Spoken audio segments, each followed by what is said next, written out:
over Eastern Oregon, from Baker, Union, LeGrand, Hepner. I mean, the list goes on and on. But then I also have the West Side tie because my kid went to school over there. I lived over there Yeah. for 15 years. And not to mention, one of my good friends is the coach of Taft High School and coaching in this game. It's been a great experience. Every year around Shrine Time, I get excited. This year, it was even more just because of that. And I got to sit down with Jake this week and with his son Cole. And his son and my son are close to the same age. There's like a year or two difference. Yeah. But they've known each other since they were little too. I have a picture of the two of them standing side by side, and you have Kyron, my son, who's like double the size of Jason. Yeah. But now Cole is 6'1", and like growing up, he's gonna play football at EOU next All right. year and run track. It's pretty exciting, and he'll be the third generation. Jake's dad played baseball at EOU, was drafted into major leagues. Jake played football there, and now Cole is gonna play football and run track. And then they also have a couple cousins, a cousin that played at baseball at EOU, a cousin that's on the football team right now that played in this game, Jared Armstrong from LeGrand. Yes, I remember. So, I mean, it's just a small world when you really look into it. The ties are all there. You know what I mean? Yeah. It's just it's like a degree of separation. Oh, yeah, absolutely. And, what's great coming in each year when we look at these athletes, the EO Alive team spends a number of days not only profiling the football players and what Shriners does, for this all-star initiative and this game as a whole, but also they get a chance to sit down. You speak with the cheerleaders. You get a chance to know them and how they play a pivotal role in making sure that this week's game and festivities go on really well.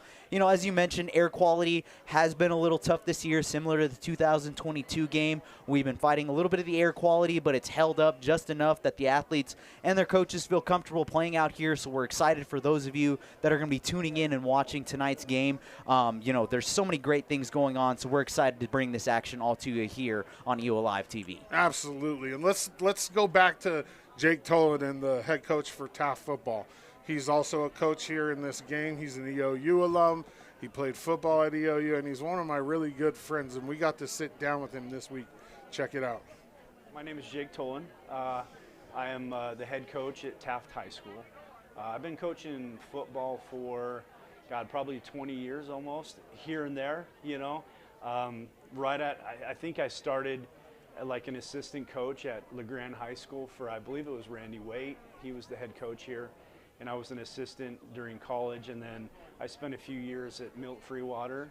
I was a head coach there for 1 year. I've been an assistant coach for several years at Taft, and I believe I'm going into my 10th year as the head coach. What got me into coaching football? Obviously, I love football. I love playing football. I went to college here at Eastern Oregon University and played. A lot of things I believe the game of football can teach young men. It's a great opportunity, the sport, to develop character, hard work, grit, determination, that sense of team camaraderie. I felt it as a player. I feel it as a coach. I haven't quite ever felt something quite like Friday night footballs. Football at Friday night, the adrenaline, the excitement. And I miss that as a player, but I still feel that on Friday nights as a coach. And like I said, I think the game of football is the greatest game. A lot of people might argue that, but the sport of football, like I said, with its ability to teach character, and then just build lifelong relationships. Some of the best relationships I've had came from the game of football as a player and as a coach. So those are the reasons why I love football and I continue to coach it. This year is special because of my son. I get a little emotional because the first year I coached football at Taft, my son was a year old. I coached literally that entire season practices with my son in a backpack on my back. And I tried to be hard with my players at times, but they could never take me seriously. May I have your attention, please? Hello? Come on. Pay attention. There you go. All right, we're about to start this. Welcome back. So, We're going to move right into the on-field festivities for the Shriners team as the PA announcements are going, and then from there we'll roll right into everything else we have going for tonight's broadcast. First person I'd like to introduce is our chairman, Ron Henderson.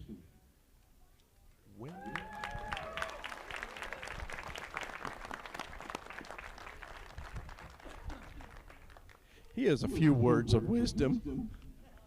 I am not as that fast. I want to welcome everybody too because of the smoke. I'm glad to see we have a pretty good turnout. Now, this is the 75th anniversary of this game. It's a big occasion for this game. And to top it all off, we have a number of legacy players that means 2 or more members have played in this game of a family. So I'm going to, first of all, I want to ask any past players to stand up. Please do that. Any past players?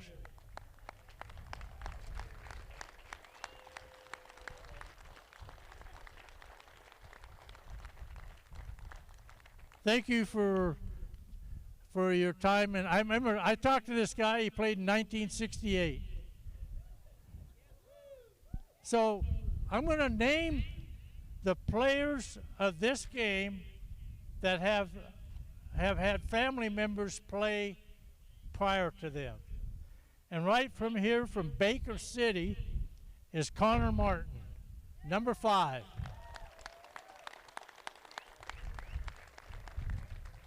We have Thomas Rodriguez from Vail, and he's number 31. We have Derek Miller from Union, number 55. We have Jace Dunlap from Weston McEwen, number 27. And another player from Western McEwen, Petty John, number 72. We have another legacy player, but couldn't make it to this game because he's been on the fire line, and he just got released yesterday. But he's from Douglas High School, number 29. Now, those are East players. Here's the West. Ryder Jackson, Seaside, number 24. Eugene Dunlea, Lost River, number 16. Cole Tolan from Taft, number 2. Jason Batdorf from Marshfield, 57. Lane Olson from Marshfield also, number 5. Cade Kinder from Napa, number 22. Now here's the biggie. We got Will Johnson from number 3 playing in this game from Siuslaw. He has 9 members of his family that's played in this game. I'm not going to name the names, but they started in 1955 all the way to 2014 in this game. At this time, I'd like to introduce my committee. Matt Alexander, second vice chairman. I don't know if he's here yet. Blake Titus, our MC, is our secretary. Mike Rudy, oh, there you are. Mike Rudy, our treasurer from right here in Baker City. Chris Leach from Hilla. Raise your hand. There you go. He's director at large. I don't know if Al Harrison made it here. oh, there you are. From Hal Cater. And the most important is Chris Torrey, my player contact person. Yeah. And Gunner. So thank you for being here. I'll turn it back to Blake. All righty. So we have Al Cora, represented by illustrious potentate Dave Brennan. And this is Steve Safar Fashandi, a potentate's aide. Say that twice. Yeah. Next up is Jay Carey, Al Cater's illustrious sir, and his team. Thank you. Gives me a great deal of pleasure to introduce those that have made the trip. I have my assistant band, Chris Torrey, Oriental guy, Mike Krieger, and one of the most important persons, our treasurer, who keeps us straight and narrow, and that's Galam Brett. Thank you.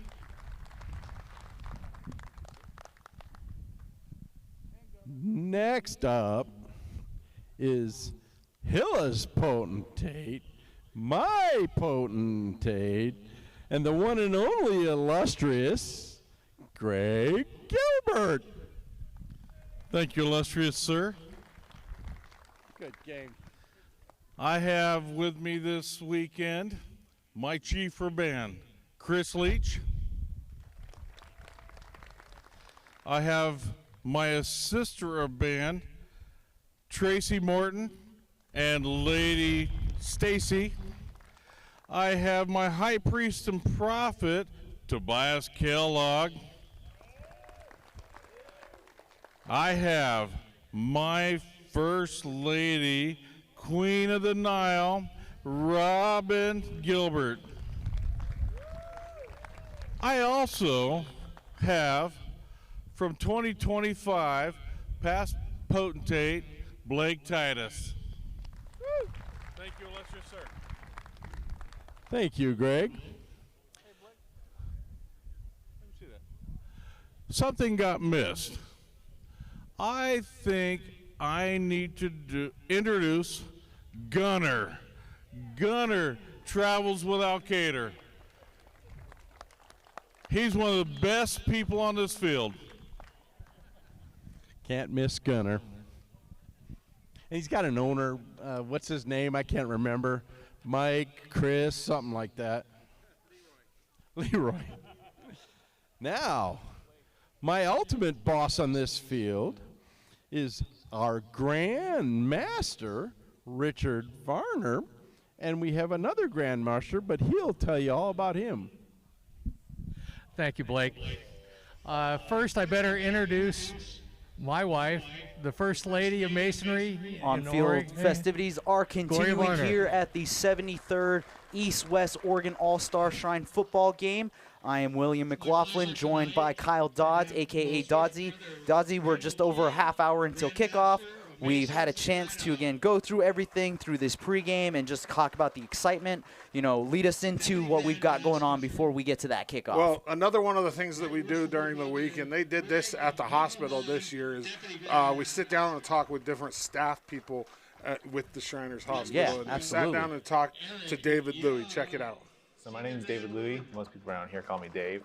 I am the Clinical Research and Sports Consortium Manager. So at Portland, I get to run our clinical research department, as well as help develop the sports medicine program across the Shriners system. I actually was a football player myself. I played at Jesuit and then Lewis and Clark College. So sports and medicine has been pretty integrated in my life. And I feel pretty lucky to be able to have it integrated in my career as well. You know, Shriners in general is a pediatric care system, right? So we take everything into account when it revolves around child development and growth and the role that plays in the injury and recovery process. I think the second component is the multidisciplinary approach. So, we have a team of rehab, orthopedic surgery, athletic trainers, orthotics, and motion analysis that really work in a collaborative effort to ensure we're giving the best possible care to our athletes. And then finally, I think one of the unique things is being able to provide preventative care. So one of the things that we've started to dive into is motion analysis screening. So being able to use that tool to look for red flags and risk factors for our athletes as they're getting ready for their sports seasons. I think sports play such a huge role. It really does make sure that they're active and healthy, but it's deeper than that. I think the phrase being, it's deeper than the box score. So, I think sports teaches kids how to be on a team, what it means to deal with winning and losing, and overall how to deal with challenges related to athletics. I think you see those children develop not only physically, but mentally and emotionally. You really see them develop all different kinds of skill sets. So discipline, time management, teamwork. And I think one of the under-discussed ones is actually critical thinking. I think you're seeing kids constantly make decisions, adapting to difficult situations, and really learning in real time, which overall helps them grow as a person and kind of develop into a better human being. So I think first off, I would say, thank you for letting us take care of your child. At Shriners, you're not just dealing with one provider, but you're dealing with the whole team who's here to back your child and make sure that they're getting the best care possible. Our goal is simple. We want to make sure that we're doing everything that we can to get your kid back to doing what they love to do and really supporting the family and the kid overall. So, I think we really just appreciate people choosing Shriners Children and allowing us to be part of that journey as they continue back to their sports that they love. In thinking about the different services we provide here, some of the ones I would like to highlight are our walk-in fracture and sports medicine clinic. So, Monday through Friday from 7 a.m. to 4:30 p.m., any family can come in and be seen by a sports APP and a sports medicine team to address acute fractures and sports-related injuries, which is fantastic. And I think in addition to that, we also have our motion analysis staff that does our return to sport testing protocol. So that's a 6 movement assessment that really provides additional detail and another diagnostic tool for our clinicians to use as they get ready to clear our athletes to return to sport. So again, really setting ourselves apart from other sports medicine programs and different ways that we're making sure we're expanding our reach and making sure we're treating every possible child out there who's an athlete. I'm Kent Roulatis. I'm a Freemason located out of North Bend, Oregon.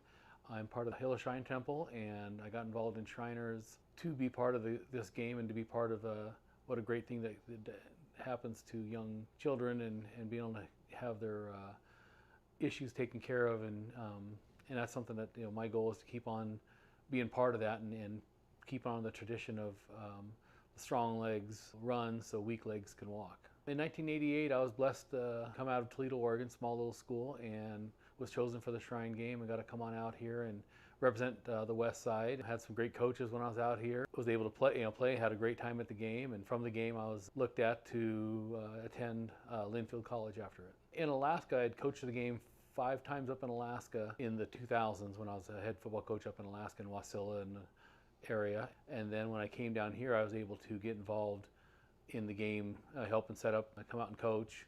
And then I started working on player selection, coaching selection, and helping to change the game from different times of the year to moving it up a week and trying to get close to the moratorium week and trying to give just kind of a flavor of a football coach perspective on a lot of the issues that the Shrine game areas that they need. I felt that they could make some changes to make the game better, and I believe we've done those same things to make the game better. I'm basically the game and player manager. I help set up the week of practice, help up the game scenarios, what we're going to do at the game. I help with Todd purchasing the equipment and what equipment to purchase, and we work on getting the AED, so we have an AED for each sideline now. I believe we've raised the level of what we are producing as a game. The safety, we've got new game pants, we've got our jerseys. Jerseys are a little higher quality from what we were before, and now that we're in our 75th, kind of 76th year, I think we're taking steps to make this the premier all-star game in Oregon. When I played, it was 1, 2, and 3A, and now we're 1, 2, 3, 4, and 5. We're back here at Baker Bulldog Memorial Stadium as we are getting through the on-field festivities. We are going to be making our way down to the field as they are announcing the co-captains, or have announced the co-captains and the queens for both sides. She's going to tell you a little story about the U.S. Minnow and a 3-hour tour. You're way too young for that. You won't understand. Just say your story. Would you like me to hold your bouquet?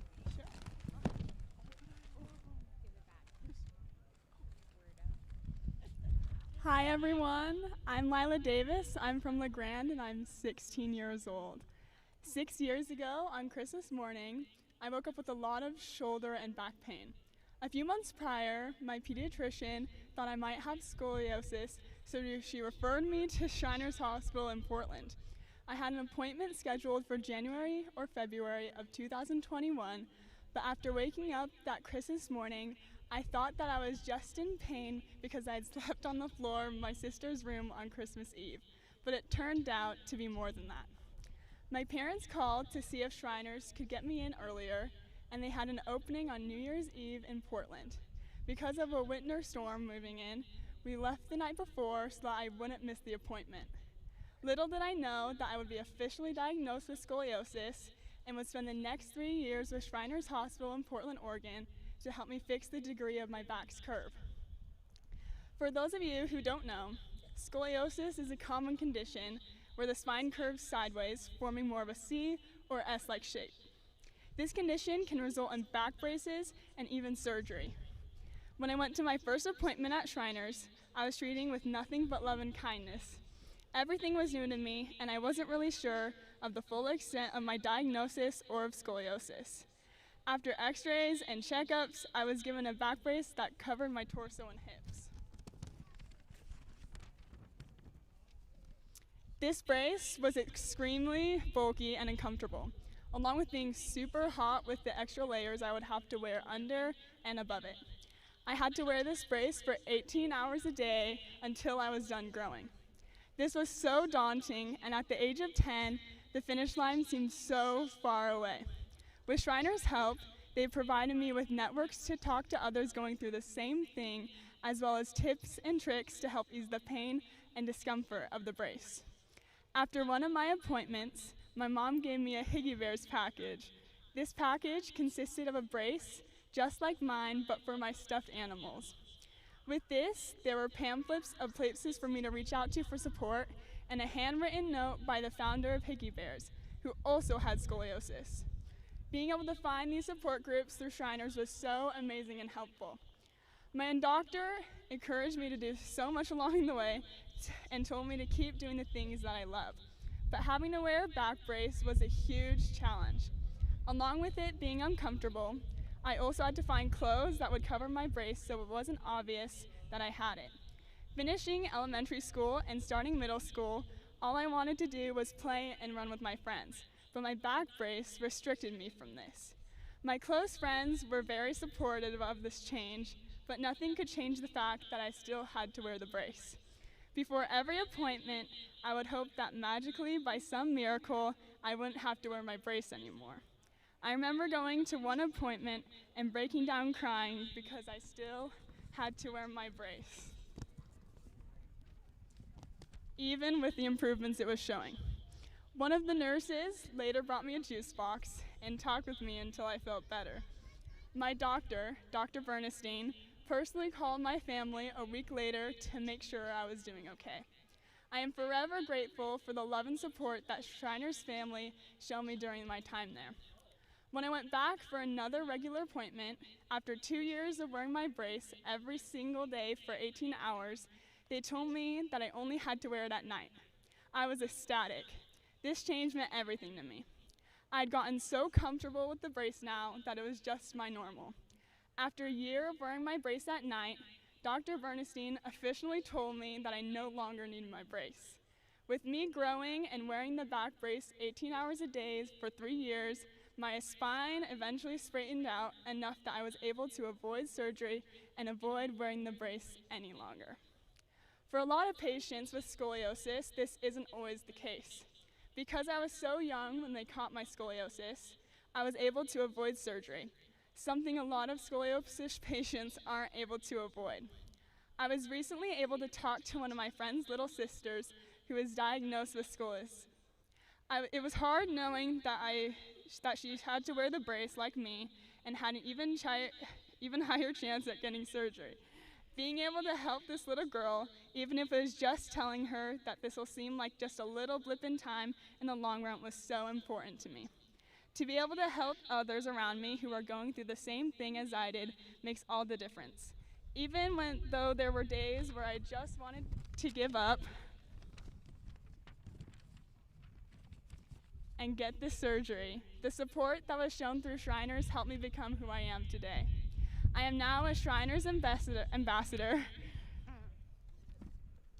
and am able to help be a face for the hospital and help others through their journeys with Shriners. Being able to give back for all that Shriners has done for me and so many others is what makes scoliosis and my back brace worth it, plus the straighter back. I am now able to do all the things I love without limitations because of Shriners. I take dance and have done ballet for 8 years and have participated in quite a few productions at the Elgin Opera House. I have also been able to do track and field, where I'm a high jumper and use my back every single season without fail. Shriners changed what scoliosis meant for me, and I'd like to share my favorite phrase from my time there. I am bent, not broken. I am not alone. I am scoliosis strong and never give up. Thank you.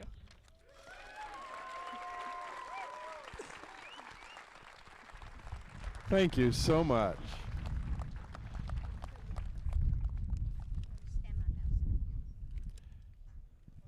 I don't get the hold the flowers. Dang it. Now, East Queen Tori, from a long line of shoemakers, will give you a few words of encouragement.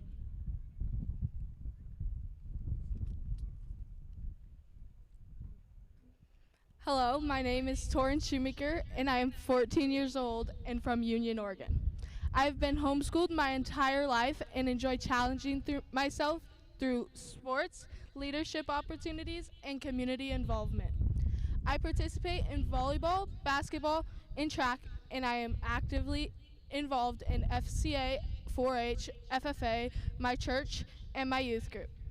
As one of 6 children, I have learned the importance of teamwork, responsibility, and perseverance. I enjoy meeting new people, working hard, and continuing to grow both personally and academically. The summer that I was preparing to go into 5th grade, I was out on a run getting ready for volleyball season when I suddenly felt my hip pop. The pain was so severe that I had to stop running immediately. At first, no one knew what happened. My family assumed that I pulled a muscle. So they finished running a set of hills, and I went home and put some ice on my hip. I took a week off from physical activity and then started volleyball season in September. After a month of playing, my parents decided it was not a pulled muscle, as my foot would drag just trying to walk. I'm not really sure how I made it through that season, but it was 5th grade, so not overly competitive. My favorite sport, basketball, was going to start in January, and I knew I couldn't play with my foot dragging. My dad is a chiropractor, so he was able to get a hip x-ray ordered from LeGrand. The report came back without any abnormal findings. Things didn't add up. We got a referral to the pediatrician to go see an orthopedic doctor in Tri-Cities. By now it was November, and after seeing an orthopedic physician's assistant, she took another x-ray and said, "Something is wrong, but I'm not quite sure what it is. I need to talk to the lead orthopedic surgeon." He came and he basically said the same thing, but added, "We do hip replacements on adults, and we don't really know what is going on. You need to see a pediatric specialist." They gave us the choice, and my parents immediately chose Shriners due to their outstanding reputation and because my dad is a Shriner. A referral was made that Monday, and it just so happened there was a Shrine clinic being set up in Pendleton that Saturday. So they scheduled us And when we arrived, they walked us back to the exam room, and we passed a gentleman that was charting. Little did we know that gentleman was the doctor, and he was pretty smart because he used that opportunity to watch me walk, saying that if kids know they're being observed, they walk differently. When we arrived to the room, he said, "You have a very serious condition called slipped capital femoral epiphysis, a condition in which the ball of your hip joint slips off the growth plate and making it hard and painful to walk. We will schedule you for an MRI today." My mom is a nurse, and she knows how difficult it is to get in that quickly for a diagnostic imaging. But the coordinator was fantastic at calling around and getting us on an appointment right away. He followed up with even saying more crazy news. "We will schedule you for surgery on Monday. You will still need the MRI to confirm the condition, but I'm 99% sure you will need surgery, so we will schedule it now. In the meantime, your instructions are to go sit on a couch very carefully and not move because your hip could slip completely out of the socket. Then you would need a whole hip replacement." This was shocking news, but good news, considering I had just played 2 months of volleyball. So diagnosis to surgery was 2 days. Although I was nervous about having surgery, I was grateful to have a break between sports and hopefully that I would be recovered in time to return to basketball in January. The staff at Shriners immediately put me at ease. They treated me with kindness, answered all my questions, and made me feel safe through the entire experience. Their compassion and expertise turned a frightening situation into one that I could face with confidence. The doctors assured me that I would be off crutches in 6 weeks and could return to most normal activities, including snowboarding and basketball. My mom was concerned about placing a pin in my hip, considering she knew I wasn't done growing. But the doctor assured her that the growth plate was almost completely fused and the growing would continue to come from my knees. Sure enough, they placed a 6-inch bolt in my hip at the typical hip socket, and today you can see the evidence of my continued growth as the scar is midway down my thigh. I am incredibly thankful for the care I received at Shriners Hospital. Because of their quick diagnosis and outstanding treatment, I was able to recover and return to doing activities I love. It wasn't perfect, as you know, in Eastern Oregon in the winter months. It can be hard to get around on crutches. Also, that day I was scheduled for my follow-up appointment, I was to be released from crutches and return to my activities. The pass was closed. The next available appointment was 2 weeks away, and I thought the doctor would go ahead and release me, but that was not the case. I was not happy to spend another week on crutches. However, I was able to return to basketball quickly. I started by only playing a few minutes, but by the end of the season, I was playing nearly an entire game. And to say the least, snowboarding was a bit of a challenge, but after a few visits to Anthony Lakes, I felt better than ever. I will always be grateful for the difference that Shrine made in my life, and the fact that I didn't need a hip replacement at the age of 11. Thank you, Shriners, for going above and beyond and making such a difficult experience so much easier. Thank you. Great job. All right, and now with the Now we're gonna hear from the festivities West rolling through, we are captain, now going to go into the Liam introduction of both Young. the East and West cheerleaders, immediately followed by the starters for both East and West football team. Enjoy. Hi, I'm Megan Day, the OCCA Shrine Cheer Coordinator, and introducing the East team coach and cheerleaders. Hi, my name is Kathy Kohler. I coach at Philomath High School. The part I enjoy about coaching the most is helping people build their skills and their confidence in their everyday lives, as well as with cheer. My favorite food is pasta. Hi, I'm Alejandra Corona. I'm from Riverside High School, and in the fall I will be attending Lewis Clark State College to study sport management with a minor in marketing, and my favorite artist is Sabrina Carpenter.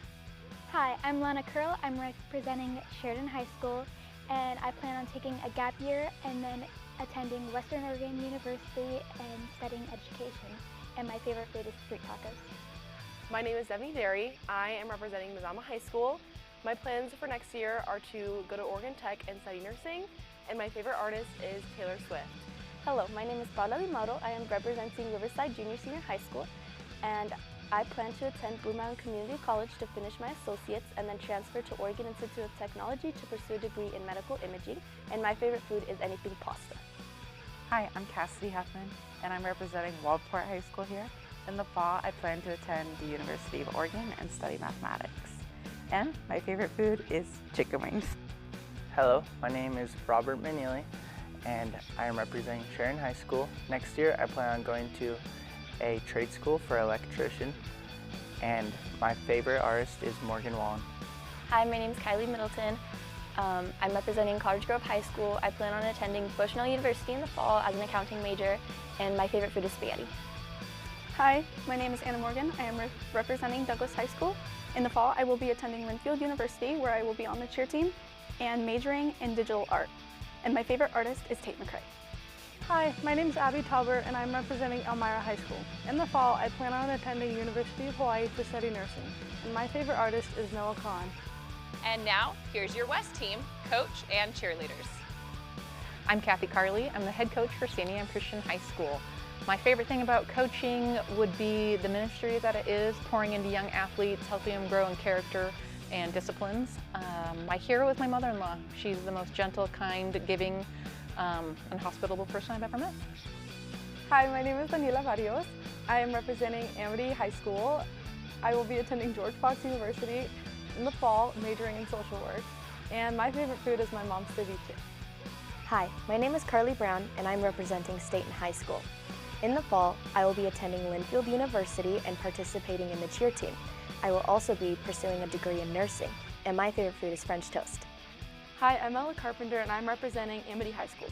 In the fall, I'll be attending Linfield University to major in biology, and my favorite artists are in Hypen.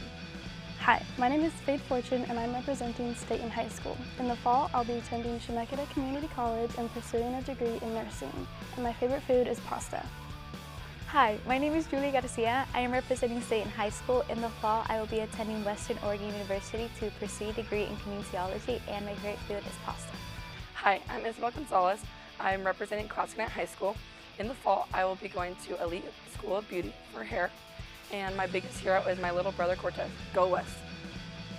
My name is Austin Nunez. I am currently representing Saisla High School. Next year, I plan to attend Linfield University, where I'll continue cheer. And my favorite artist is Daniel Caesar. Hi, my name is Akira White, and I'm representing Sandy Ann Christian cheer team. Next year, I plan on attending Florida Gulf Coast University, and I will be studying accounting while taking part in their co-ed cheerleading team.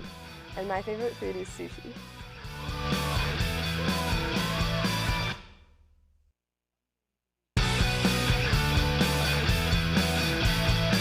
Hi, my name is Stan Barnes. I'm representing Junction City High School. My future plans are to go to College of the Siskiyous, play more football, and my favorite food is ice cream. My name is Cope Christensen. I'm from Harper Charter School. My plans next year are to fight bulls professionally with the Ultimate Bullfighters, and my favorite food is steak. My name is Jace Dunlap. I went to Weston McEwen High School. My plans now are going to Mount Hood to do track, and my favorite food is steak.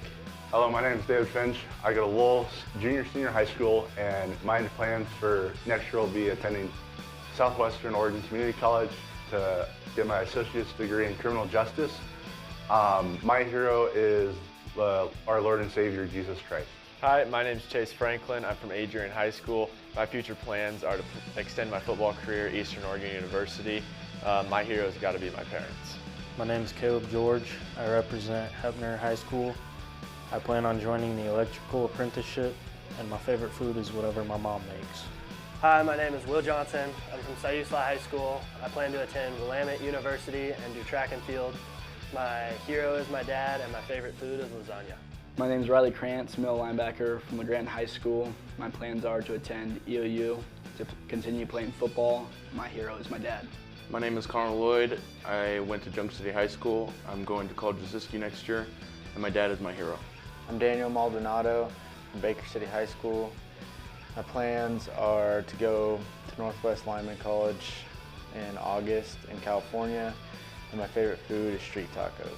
My name is Connor Martin. I attended Baker High School in Baker City, Oregon.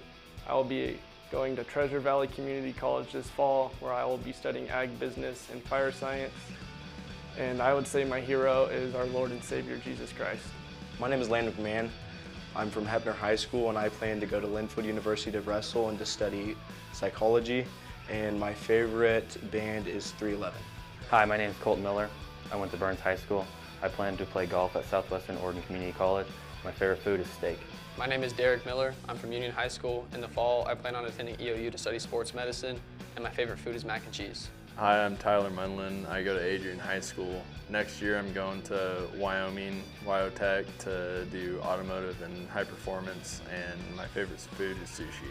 Hi, my name is Mac Murdoch. I'm from Echo High School. My plan is to take over my family's ranch, and my hero is my dad. My name is Kason Pettyjohn. I am from Athena Weston High School. I plan to participate in track and field at the next level, and my favorite food is steak.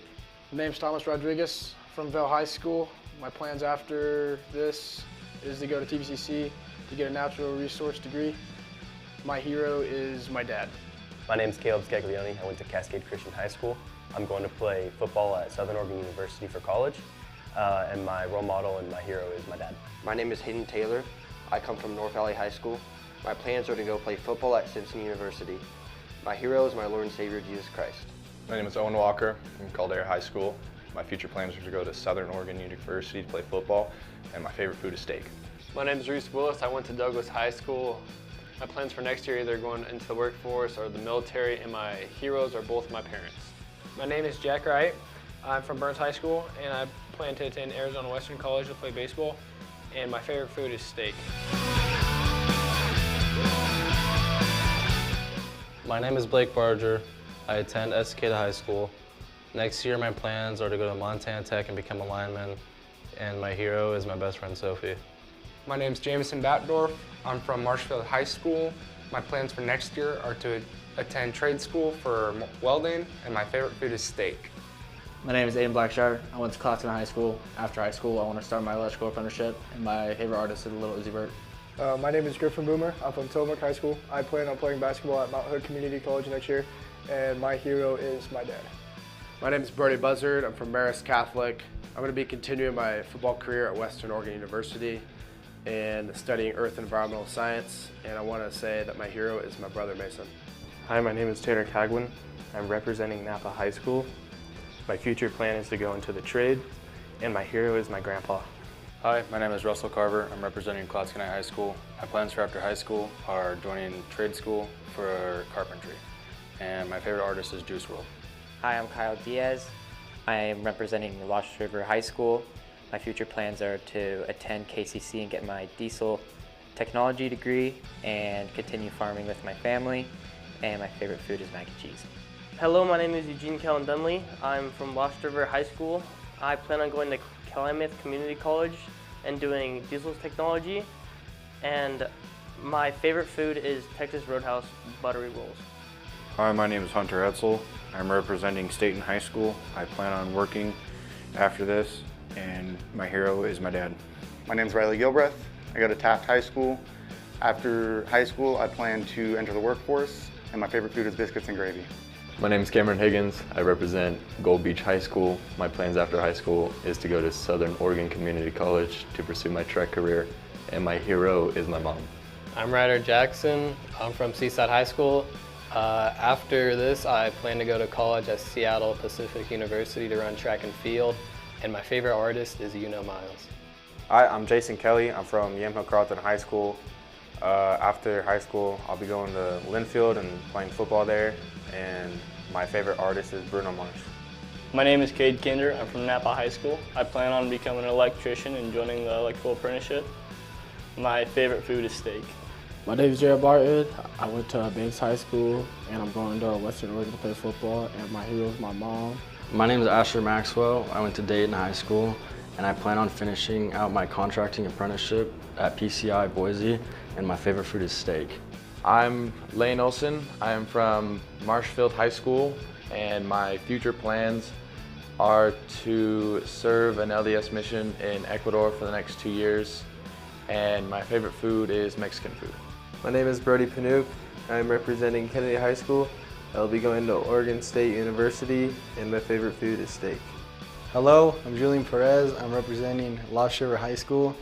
My plans after high school are to go to KCC and go for diesel technology. And my favorite artist is Maroon 5. My name is Tatum Sexton. I'm from Kamloops Valley High School. I plan to go to UCC to study forestry and play basketball next year. And my hero is my dad. My name is Steen Smith. I'm from St. Anne Christian High School. My plans next year, I'm going to Florida, be a real estate agent, and my favorite artist is Drake. My name is Cole Tolan. I go to Taft High School, and after high school, I will be going to Eastern Oregon University to play football and track while getting my fire science administration degree and becoming a firefighter. My favorite food is my dad's fettuccine alfredo.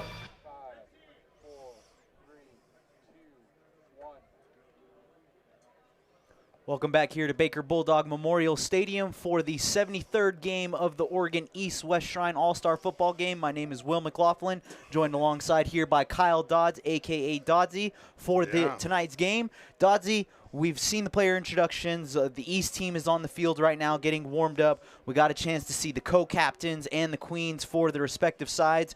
You know, this week's always fun, like we've mentioned a handful of times, in getting to know these players, the coaches, and just seeing how this all comes together. You know, lead us through what else do we got on tap before we get into this kickoff? Well, as you know, the players are starting to take the field. They're going to do the on-field introductions. In the meantime, we're going to take a look at a video that the Shriners Hospital sent us of one of their employees, Angie Gofredo. Here it is. My name is Angie Gofredo. I am the Senior Director of Philanthropy here at Shriners Children's Portland. We are so appreciative. This is, I believe, the 74th year that they have the East-West Shrine Bowl game. And every year it just keeps getting better and better, not just the dollars that you bring in that helps with our unreimbursed medical care, but the support and just the fans and just the people. It's quite amazing. The turnout, like I said, each year it gets bigger and bigger. And we are so very thankful for all of it. We can't do it without you. Every one of you, big or small in your donation, every little bit helps. We have a big, tall order to do each year. Last year was 7.1 in unreimbursed medical care with over 11,000 kiddos, and that number continues to grow, and we just can't do it without you. We are seeing more kids in the right places. And what does that mean? It means that we have our clinic in Medford that's been open for 3 or 4 years. We have a clinic in Redmond. It's been open almost 2 years. And we have a new clinic now in Vancouver, Washington that's open 5 days a week, along with, of course, our outreach clinic there in Pendleton and our outreach clinic in Anchorage. So when we say we see more kids in the right places, it means we're trying to get closer to home. We also do telehealth to help with those kids. We find that when you have kids there closer to home, their outcomes are much better. They're there with their families. It's not as big of a burden with their families. So we're there to help them. At Shriners Children's Portland, we believe that motion is life. And we make sure that we are treating not just our kiddos, but our athletic kiddos as well. That means that they might come in with a torn ACL, they might have hurt their ankles, whatever the case may be, we're here to help them. But it's really important for us to make sure that they're going back on the field or back into their sport at the right time. We see kiddos from all over, from all walks of life, and all types of sports. From sitting volleyball to basketball, no matter what the case is, we're there to help them. My name is Jackson Sturm. I'm 14 years old. I'm going into freshman year, and I'm from Union, Oregon. When my mom was 5 months pregnant with me, they found out I had a cleft lip. And so one of our close family friends referred to us to the Shriners Hospital for my cleft lip. I had a checkup every year. I went to Portland every year. I had a surgery year almost 2 years ago.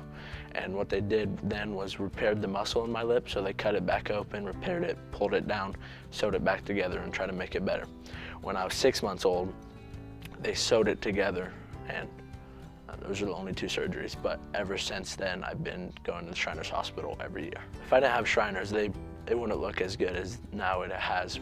And also, I probably wouldn't be able to close my mouth all the way. There would be a gap between my lips. It would be harder to breathe, I think. I think that's what my doctor said.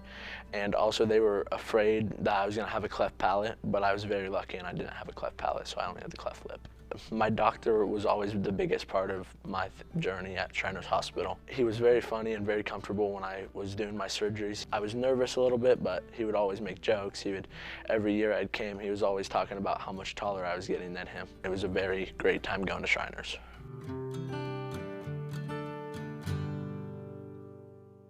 My name is Liam, I'm 15 years old and I'm going into sophomore year. My disability is called spastic diplegia cerebral palsy, and it affects my balance in my legs basically. So like I have to have a walker since I was only like 2 years old, and I've been at Shriners for around 13 years or so. We've had to do several different castings that would help relax my legs because I was born with tight legs from a very young age. And yeah, I mean, lots of like wheelchairs. You know, I had to be in a wheelchair because I really like playing in band, and they really helped me when I was like trying to march around and stuff. One experience that really sticks out to me is when I believe it was like back in 2019, they were doing this study, and at first glance it just seemed like an area where you just played board games and did like hide and seek and stuff like that, but at the end of the day it was actually a study where they were trying to figure out whether intensive therapy, rather than like weekday therapy where you go back every week, would actually help improve your motor skills. If it wasn't for Shriners, I feel like I would not be able to do like basketball or play in like much of the sports that I'm able to do now. I would just be a lot less like functional. Basically everything. Like, I mean, I've even gotten better in like gym class. Like, I remember when I was younger, when I was in gym class, it felt like there was a lot of activities that we did. I've even gotten better at like sports like volleyball, believe it or not, when I'm in my special sports thing that I have. And let me tell you, I would not have been able to do it without the casting and all of those other stuff. They give generally very reliable support, and you know, they take care of all your needs. They get you on track basically. So no matter how nervous or how you know, extreme you might feel about whatever disability you have, they can figure out ways and methods and stuff like that that can help change your perspective and like your just ability level in ways that, you know, pretty fundamental to life. They're not like some scary hospital either, you know, they're very nice people that are really worth getting to know, and I think that makes it all the more satisfying to be with the hospital.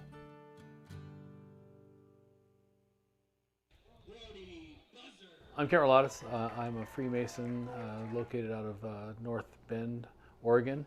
I'm part of the Halo Shrine Temple, and I got involved in Shriners to be part of this game and to be part of what a great thing that happens to young children, and being able to have their issues taken care of, and that's something that, you know, my goal is to keep on being part of that and keep on the tradition of the strong legs run so weak legs can walk. In 1988, I was blessed to come out of Toledo, Oregon, small little school, and was chosen for the Shrine game and got to come on out here and represent the West Side. I had some great coaches when I was out here. Was able to play, had a great time at the game, and from the game I was looked at to attend Linfield College after it. In Alaska, I had coached the game 5 times up in Alaska in the 2000s when I was a head football coach up in Alaska in Wasilla and the area. And then when I came down here, I was able to get involved in the game, help and set up, come out and coach. And then I started working on player selection, coaching selection, and helping to change the game from different times of the year to moving it up a week and trying to get close to the moratorium week, and trying to give just kind of a flavor of a football coach perspective on a lot of the issues that the Shrine game areas that they need. I felt that they could make some changes to make the game better, and I believe we've done those same things to make the game better. I'm basically the game and player manager. I help set up the week of practice, help up the game scenarios, what we're going to do at the game. I help with Todd purchasing the equipment and what equipment to purchase, and we work on getting the AED, so we have an AED for each sideline now. I believe we've raised the level of what we are producing as a game. The safety, We've got new game pants. We've got our jerseys. Jerseys are a little higher quality from what we were before, and now that we're in our 75th, kind of 76th year, I think we're taking steps to make this the premier All-Star game in Oregon. When I played, it was 1, 2, and 3A, and now we're 1, 2, 3, 4, and 5A. And I think we're getting some of the schools like a Scappoose, a Gladstone, we're getting North Bend, we're getting some of the bigger schools nominating students and students getting in here for the student athlete part of it. We're making some of those shifts and some of those changes, and I'm excited about where we're going and what the game's, the quality, I think, the game and the game gear that we have, the game practices we have, the events for the kids that'll learn, and how LeGrand just embraces us as a community. And I mean, between the bowling alley, the going to the pool, going to Riverside Park, I mean, all the things, and whatever we ask for anything, EOU is just gives us full run of their campus, and what can we do to help you? That's a big boost as a organization, is how much EOU loves this game and loves these kids out here, and I think that's something that's going to push more kids to look at EOU, more kids get the information out there about EOU, and then the other thing is, like, we coaching is a fraternity of gentlemen that are coaching the game, and I think with them getting to meet the new coach Solo Taylor and interact with him and tell him this is what needs to happen with EOU to come visit us and recruiting and all the stuff like that. And I think it's opening so many doors for EOU. By EOU, open doors to the Shrine. So I think so it's hand in hand. It's going to help. It helps us both, and I think it's exciting to see where this relationship, as it keeps on growing and getting better and better every year. The email comes in from Chris Torrey, our secretary, and then they can nominate kids, not only their athletic ability, but also their character, because we feel that that's one thing about being Freemasons, making good men great men, and then we want to also do that with football. We want to make good, some are really already great players, into good and great men, and I think that's something that we really strive to do. And so when the nominations go out, we're trying to get this fraternity of coaches that we've had the last 3 years. We had different coaches the last 4 years some that haven't done it before, that they now go out to their all-league meetings and then they can say, remember, nominate, this is a good program, this is something great, it's a very well put together. They worry about kids' safety. They worry about having a good time. They worry about winning the game, because you're bringing in competitive people to win the game. But they also realize that this game is something bigger than the game. It's about supporting a hospital and it's supporting youth, young kids. Some of them have classmates. Some of the coaches have younger brothers and sisters that have been helped by the Shrine Hospital. There's other players that have been helped by the Shrine Hospital. They're playing. So stuff like that is like, it's more than just pay and go play an all-star game somewhere. It's actually through the nomination program, through getting here and the coaches getting nominated and coming on in. Those types of things are it's exciting, and I think that's something that's great about the game and the continual greatness of the game. As the Freemasons, we don't go out and recruit. We don't have open recruiting and we're having an open house, come visit and go. We just do our best. We make good men great, and we just go through and do our best in every situation. And then what happens is someone comes and asks the question, how do I become a Shriner? How do I become a Freemason? And then that opens a door of conversation where we can then talk with them and have them go through and see if it's a fit. I mean, it's not a fit for everybody, but it's a fit for some. We love to find those fits, and that's one thing that's exciting about this game. Some of those coaches have asked the right question, and I'm excited to move forward with bringing them in as brothers, because I think this game is a great game for the Shriners. But now to have the chance of having some football coaches that have coached in the game, played in the game, and now want to become Shriners, those types of things. I mean, it's a full circle thing, and it excites me not only as a Shriner and a Freemason, but also as a football coach. We're enhancing so many levels in the state of Oregon.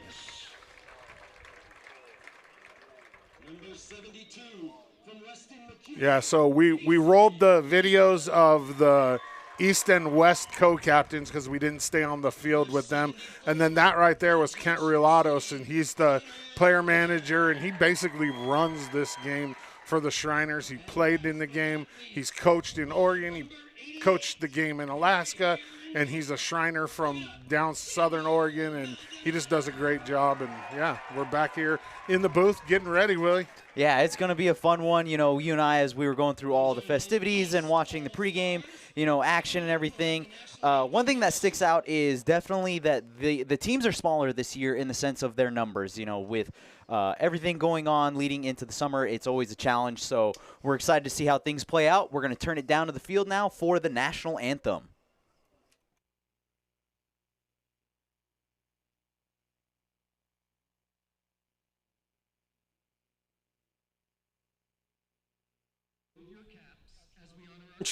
With the singing of the national anthem, sung tonight by an alumni of not only Baker High School, but the 2024 Shrine Game cheerleader. Please welcome Miss Ryan Paulson.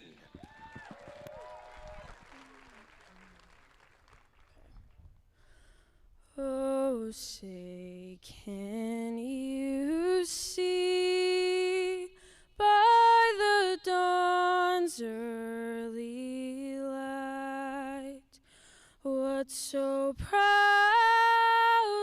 we hailed at the twilight's last gleaming, whose broad stripes and bright stars through the perilous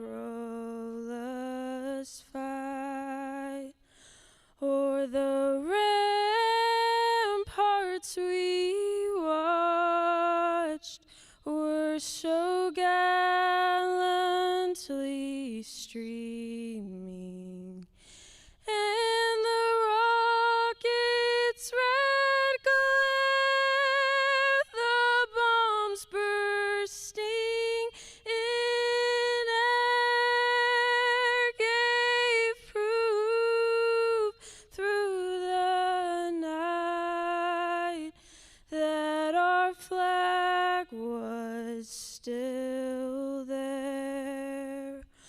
Oh, say does that star-spangled banner yet wave o'er the land of the free and the home of the brave.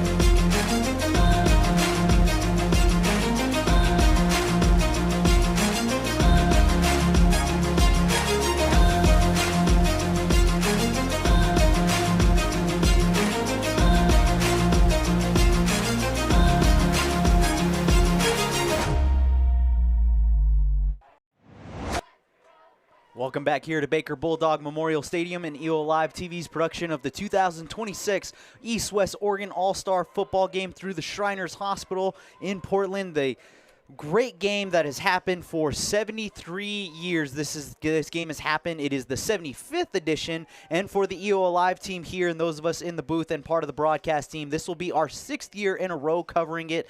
Dodsey, we've talked about this in the pregame as both teams' captains come out onto the field for the coin toss. Yeah. You know, walk us through. You're the one who spent a lot of time with these players, these coaches on both sides. What can we expect in tonight's game? Well, I'm going to just say it's going to be physical. Yeah. I know for a fact that there's a little bit of that a little heated bit of rivalries. Bad blood. Yeah. All right. And there should be. I mean, it's absolutely. the East versus the West, and you know, as long as it's contained, it's great. You know, it makes for a better football game. Absolutely. The players on both sides came to play. I mean, there's no doubt about it. Yeah, and I feel like we're going to see a lot of action from these players as there's only about 23 athletes on each side of the respective rosters. Yeah, one of the smaller rosters rosters we've seen in the 6 years that we've covered this game. But nonetheless, you look at the size, the speed all around. Like you said, should make for a physical, fun game. These athletes have some of those tilted rivalries from their days in high school. And for some of these athletes, this is their last chance to step onto the gridiron and be able to play. And so we look down now at the field for the coin toss. But yeah, it's going to be a lot. It's going to be a lot of fun. A great game here coming this evening. Yeah, a lot of these guys, it's their last game. This Absolutely. is the last time they're ever wearing a helmet and hitting somebody. Yeah, and when we look at these rosters here, we'll get into our starters shortly. But on your side for both squads, when you looked at this roster when they got assembled, who are some names that stick out for both the East and the West? I mean, early on, if you were to just take a quick guess at it. So on the East, I'll start there because I'm most familiar. Yes. Riley Krantz from LeGrand. He was arguably the best defensive player in the GOL this year. Okay. He blocked 3 punts, took 1 back, I mean, they don't keep track of stats. LeGrand doesn't, but I would say he probably had 10 sacks this year. Oh, wow. So great year. And then Jack Wright for Burns. I mean, the kid is just phenomenal. Left-handed quarterback. He rolls. He throws on the move really well, and he's going to have himself a big game. Down here on the field, it looks like the West won the toss, and they're going to take the ball first. All right, so we're going to see the West side get at it first on the offensive end. As we look at the starting lineups for both teams here, we're looking at on your screen the West starting lineup on offense and the East starting lineup for the defense here. And so as we roll through it, quarterback is going to be Brady Panook. Running back is going to be Blake Blackshire. Your receivers for the West are Griffin Boomer, Jarrett Martin, Cole Tolan, and Lane Olson. Big boys up front at center, Tanner Cagwin. Right guard, Hunter Edsel. Left guard, Julian Perez. Right tackle, Jason Kelly. And left tackle is Jameson Bardorf. On the East defense, on the front end, defensive ends are going to be Jace Dunlap and Owen Walker. Filling the inside at defensive tackles, Kaysen Pettyjohn and Connor Lloyd. Connor Lloyd, a big boy to keep an eye on in tonight's game, could be wrecking some havoc up front against this. He will wreck some havoc up against this West front end. Linebackers for the East are going to be Thomas Rodriguez, Riley Krantz, and Cope Christensen. And in that backfield, your 2 corners, Staten Barnes and Hayden Taylor. And playing in the safety positions are Chase Franklin and Caleb Scaglione. We're just about ready for kickoff. Again, the East will be on defense first, and so kicking for this East team is going to be number 3, Will Johnson out of Suslaw High School, 5'10", 175 pounds. He's ready to go. Receiving for the West is going to be number 1 in Jarrett Martin and number 24 in Ryder Jackson. Yep. Let's see what they do on the return here. And so the guys on the West that you really are going to watch out for, Brady Panook at quarterback, and then, of course, Cole Tolan, 5,000 yards in his career at Taft. He should be a weapon in this game. Martin takes it at about the 10-yard line, has a bit of a gap up the middle, is almost going to break away for a bigger run, but a great open field tackle there by number 31, Thomas Rodriguez for the East, the 5'8" product out of Vale High School playing middle linebacker, Here we you go. see there on the replay. Dodsy, you and I always say this, we feel like the All-Star game for us is kind of that unofficial kickoff into the fall season. We're into the end of July. Let's get ready. Let's play some gridiron football, baby. I'm ready. Coming out on offense again for the West at quarterback is going to be number 6. And that is Russell Carver as what we have here, but it should be. No, it's check Jack that. Wright. It is It's number Jack, 8, Brady yeah, Panook, and it's going to be a loose ball there, Panook. but a great open field tackle by Look the who East. it is. Riley Krantz, first play of the game.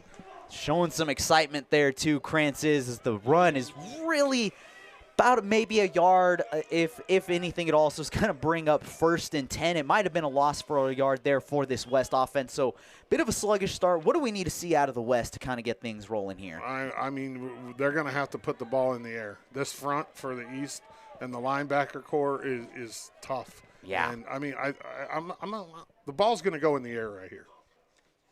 Panook looking to his left-handed quarterback, has an open man in Martin, and it's just a little high through the hands there, but overall good stop defensively, brings up 3rd and about 10 now. And we'll introduce the coaches now. The coaches for the West, Troy Walker from Lebanon, Jake Tolan from Taft, Jake Tucker from Taft, and Jacob Snoddy from Marshfield. And then the East, Ray Yarborough from Lowell, Matt Brook from Burns, Hayden Hudson from Sisters, and Ty Roshert from Junction City. And they both sides said they didn't really have a head coach. They're all the head coaches. So hey, for an it's rock all-star and roll. game like this, that makes total sense. You're kind of working collaborative. A lot of these guys are seeing the field together for the first time outside of the ones that are teammates. So let's see how they pair here in what is a 3rd and long situation for the West. Play action pass, quick screen down to the right side. Going to have some room there. Gets to the sideline, but a good double tackle there from the East in Rodriguez, number 31 and number 26. Helping him out there, that was Staten Barnes out of Junction City High School. Yeah, Lane Olson just short there, a couple yards short of the first down. That'll bring up the first 4th down of the game. And we'll tell you, we're going to introduce the referees. The referee of the game, J.R. Llewellyn. The red hat, Wayne Coaster. The center, Travis Zander. Line judge, Tanner Mink. Head linesman, Jeff Courtney. Side judge, Travis W.J. Glover. Field judge, Chris Price. And back judge, Bruce K. Neal. Those are your officials for the night, as it's going to be a go here on 4th and about 4 yards. Fake handoff here. Panook takes it down the right side. Has a little bit of open room, but is going to be forced out of bounds, making the tackle there. Number 12, Cope Christensen out of Harper. And it's going to be potentially enough for the first down. Let's see here. He already signaled, Xander signaled first down. All right, and so for the West, a bit of a sluggish start there, having to go for it on 4th down, but they're able to get a fresh set of chains here for the 1st and 10.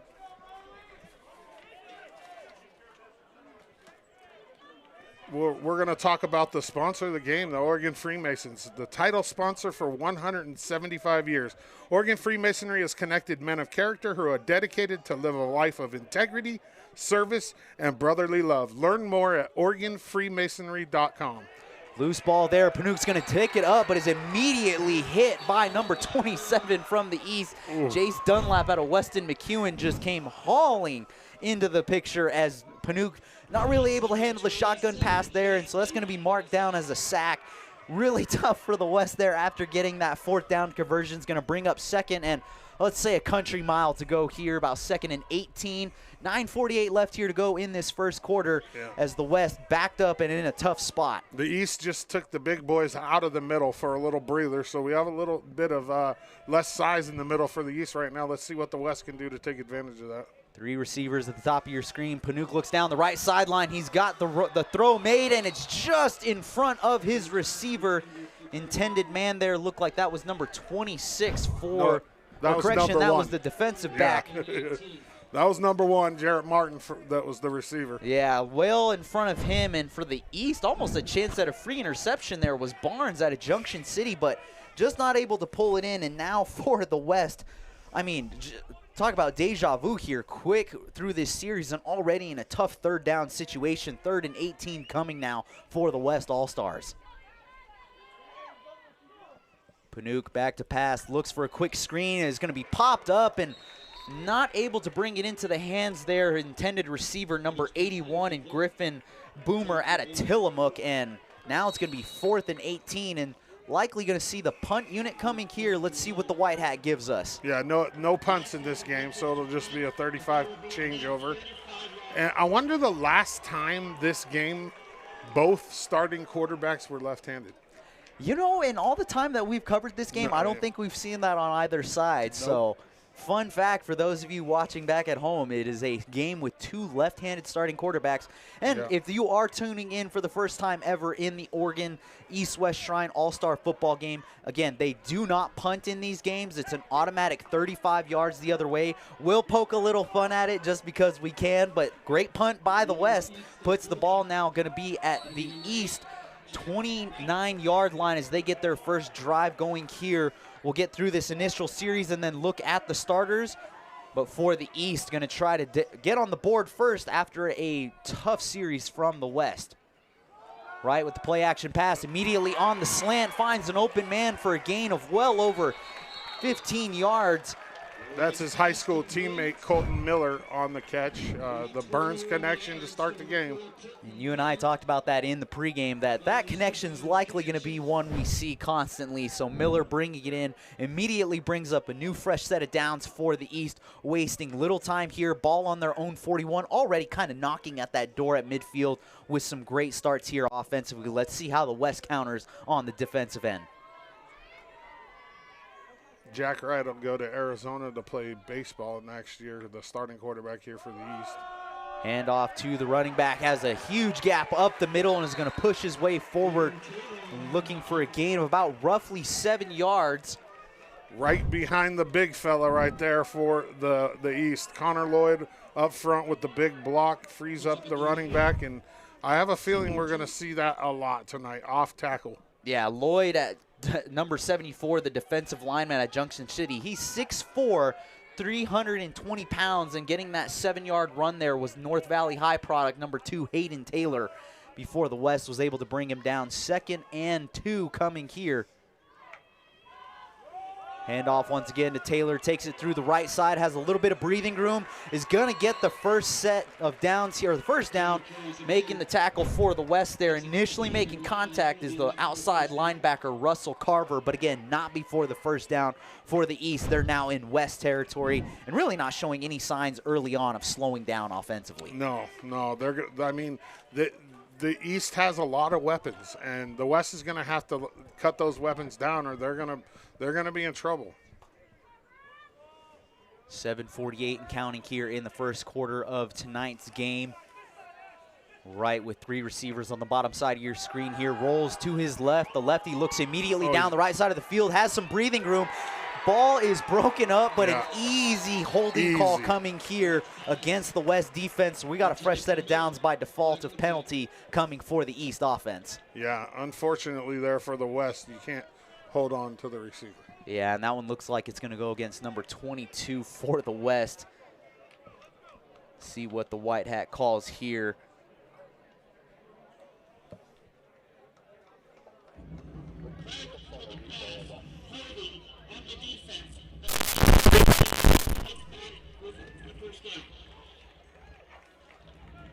So a 10-yard holding defense? Yeah.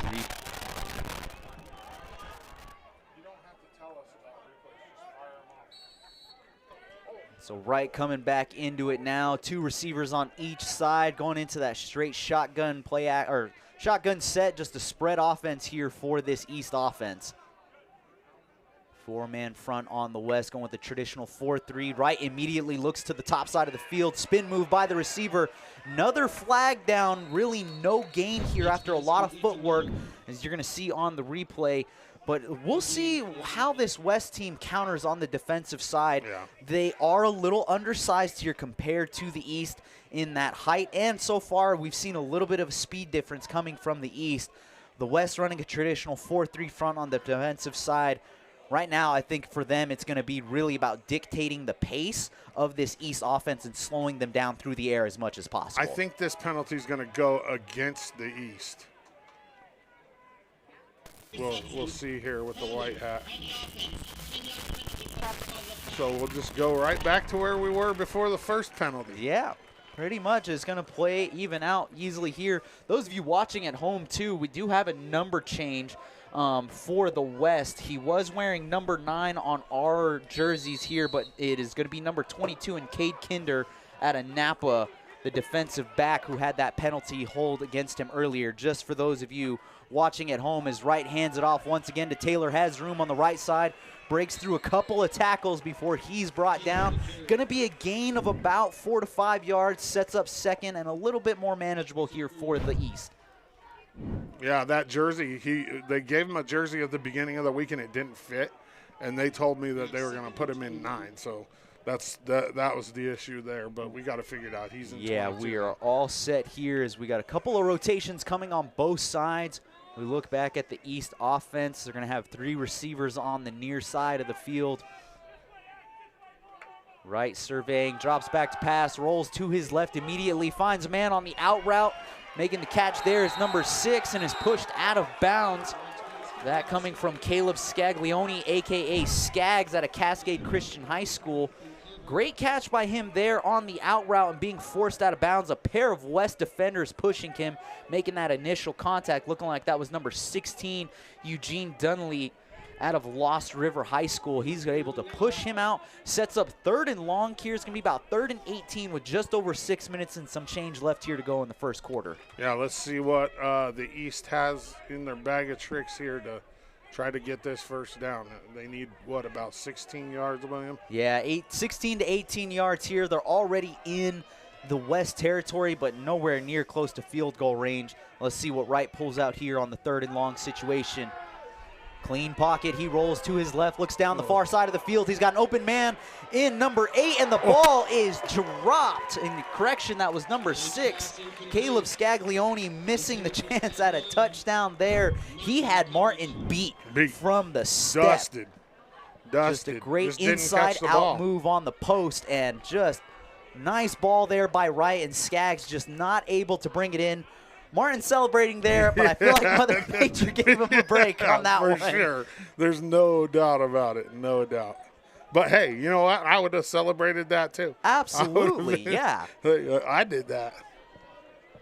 And for this East offense, they're going to stay on the field. So it's 4th and 18. Clock is stopped at 5:42 here. Now in at, Wright still in at quarterback. Clean pocket, is going to step up, has to roll out to his left, defender on his heels, goes down the left side and looks for the open man in Colton Miller, but just a little too much pressure there from the defense, has to get rid of it, so we're going to have a turnover on downs. Dodgy, we've got some sponsors to shout out. Bring them up for me. Yeah, the game isn't possible without these people, and all this money goes to the Shriners Hospital in Portland, and one of the biggest sponsors of the game, Baker County Transient Lodging Tax Committee. Every year they put forth a ton of money to this game, and it all goes to the Shriners Hospital. Yeah, it is fantastic what they do here. Yeah, huge shout out to the Baker County Transient Lodging Tax Committee. Their efforts, again, to keep this game here for as long as they have is just, it's unfathomable. Keeps and really, it in Baker City, yeah, really. Great respect to them for doing that as the West offense gets rolling here. Handoff to the running back, wide open room. He's got room down the sideline with the stiff arm, but is tripped up. A great stiff arm there from number 21 in Blake Barger out of Estacada High School. I mean, good stiff arm. Shout out to the defender, just tripped him up with his legs enough to get him from keep him from really getting a lot of yardage there. Speaking of Estacada High School, there's been some studs in this game from Estacada. Yes. Waylon Rydell being one of them. Remember Waylon Rydell? Yes. He's going to be a junior at EOU. He's playing a lot. He's the starting fullback, and in this game he was an absolute powerhouse. I don't remember him ever really being stopped in that game. No. Yeah, a couple of years ago he was tough. Panook looks to his left side, throws down the far side of the field, looks for the intended man in number 5, Lane Olson out of Marshfield. Just a little too far in front of him, some double coverage there, good chance on just throwing it away. And after that big gain from the West, they got up to 1st and 10 at the East 40. Miss pass there sets up 2nd and 10, 5:22 left here to go in the first quarter. Another one of the sponsors that we'd like to thank for this game, the City of Baker. Another big sponsor of this game, keeps the game here in Baker City and makes sure that there's plenty of money to send to the Shriners Children's Hospital in Portland. Absolutely. Great community effort all around to have this game happen at Baker Bulldog Memorial Stadium year in and year out. Panook with the handoff to his running back, number 24, taking it there in Ryder Jackson. He's met up the middle by a plethora of red jerseys. Coming out of that dog pile last for the East is number 27, Jace Dunlap, once again out of Weston McEwen. Going to bring up 3rd and back to what looks like about the 10-yard line, or excuse me, 3rd and 8 at the 38. And so for the West, a little bit of breathing room, but they're trying to keep the chains moving. This is a team that so far early on has really relied on their ground game, having some miscommunications on the passes so far. Yeah, Ryder Jackson eats apple slices before the game. Panook with the throw on the right side. Martin brings it in, gets a man down, is pushed out of bounds at about the 30-yard line. He's going to be signaled for the first down. Great catch and run from Martin there. The Banks High School product for getting pushed out of bounds, getting the tackle there. Looked like that was number 26 for the East. get a name here for you. That was Staten Barnes at a Junction City High School getting the stop, but again, not before another fresh set of downs. Good pass there from Panook. Hopefully he can get some rhythm going off of that. Yeah. That's how you get rhythm established. Yeah. Short pass, get a few yards, and try to find that little groove. And two-back set here for the West. Motion man on the side. Quick little play action fake. Ball's going to be handed off. He stays on his feet for the West before getting down. Taking the run there for the West was number 16, Eugene Dunley out of Lost River. Good little fake there with the motion. The two-back set really just confusing the East enough to get a good chunky yardage there. 8-yard run sets up second and short here for the West as they're starting to move down the field. Again, quick little pass from Panook, and now seeing that ground game get a little bit more established. I think the West is starting to find that rhythm after a shaky first series. I'm starting to wonder if only having 23 guys is going to hurt these teams when it comes to freshness. Yeah, oh yeah. In terms of their stamina, we'll see how well these guys are set as the pass over to number 5 is good, and that's going to be in for a touchdown. And getting that for the West is Lane Olson out of Marshfield. The 5'10", 185-pound product gets the West on the board first. It is now 6-0 with 3:21 left here to go. The East had a couple of great passes in that last series. You think they were going to score first, but the West, great stops on defense. They find their rhythm here in this drive. They're on the board first, Dodzy, and the West looking good so far early on. Yeah, Lane Olson, a first-team all-league wide receiver, plays golf and track in his off time, and he's a wide receiver because he likes to make plays with the ball. Yeah, and I mean, you saw that there. Quick out route. He saw the sideline. He didn't have much grass, but he made the most of it. Great work by him. As we're going to take a quick commercial break and be right back here at Baker Bulldog Memorial Stadium for more Shriners All-Star Football. How does a good man become even better? By changing his body or his style? By traveling the world or staying perfectly still? For 300 years, we've helped good men become the best versions of themselves through an oath to live a life of integrity, service, and brotherly love. We don't just make men better, we make them Masons. Not just a man, a Mason. We've been around a while. In fact, we're the longest serving independent insurance agency in LeGrand. Our legacy is providing personalized solutions for all types of insurance policies. Integrity and doing things right are just who we are. When you do have a claim, we'd rather wave at you at the grocery store than hide from you or run around the corner. Whether stopping by or giving us a call, you'll be talking to us. No call centers, no phone trees, and no runaround. We are the Valley Insurance team, providing peace of mind, one household at a time.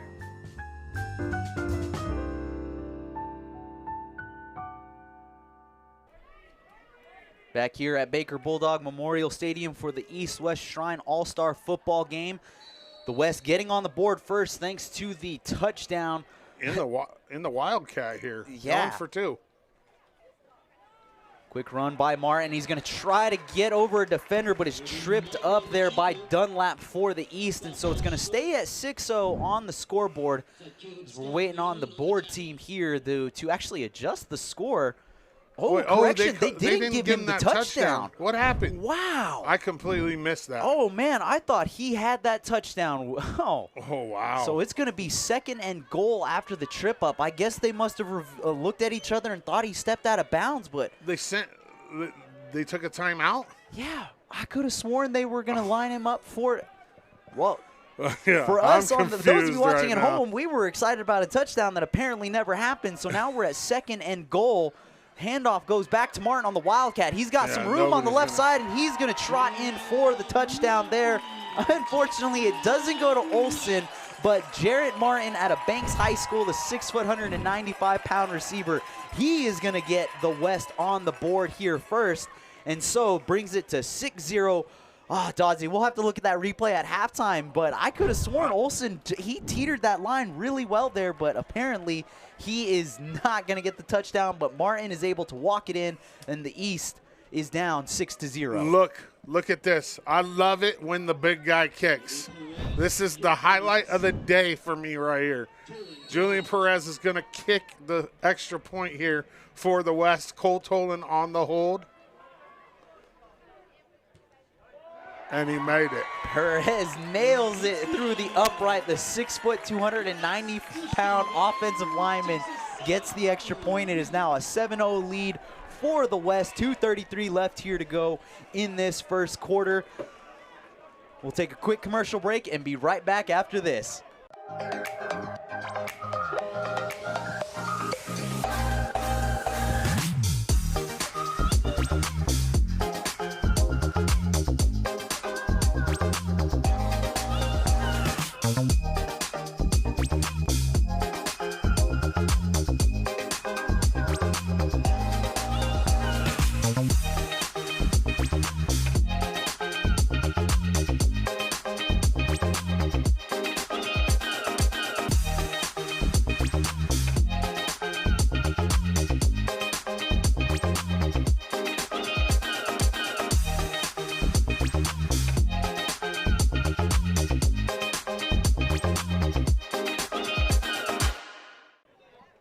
Welcome back to EO Live TV for tonight's production of the East-West Shrine All-Star Football Game, Oregon All-Star Football Game. I'm your host, William McLaughlin, right beside my good man here, Kyle Dodds, a.k.a. Doddsy. If you're just joining us, the West up 7-0 after a Jarrett Martin run in for the touchdown, a 2-yard run. The extra point by the big man gives the West the 1-score lead. Kicking for the West is going to be number 2 in Cole Tolan. The Taft High School product is going to send it down the middle. Fielding that is number 6 for the East in Scaglione. He's got some room on the far side of the field, gets up to about the 30 before he's going to be tackled by the legs. Getting the tackle there for the West, number 25 in Riley Gilbreth at a Taft High School. You see the instant replay there. Skaggs just trying to get up that far side, but is just tripped up. Sets up good field position here. We're going to go ahead and look at the East offense here and the West defense for both teams. Run through it quickly on the East.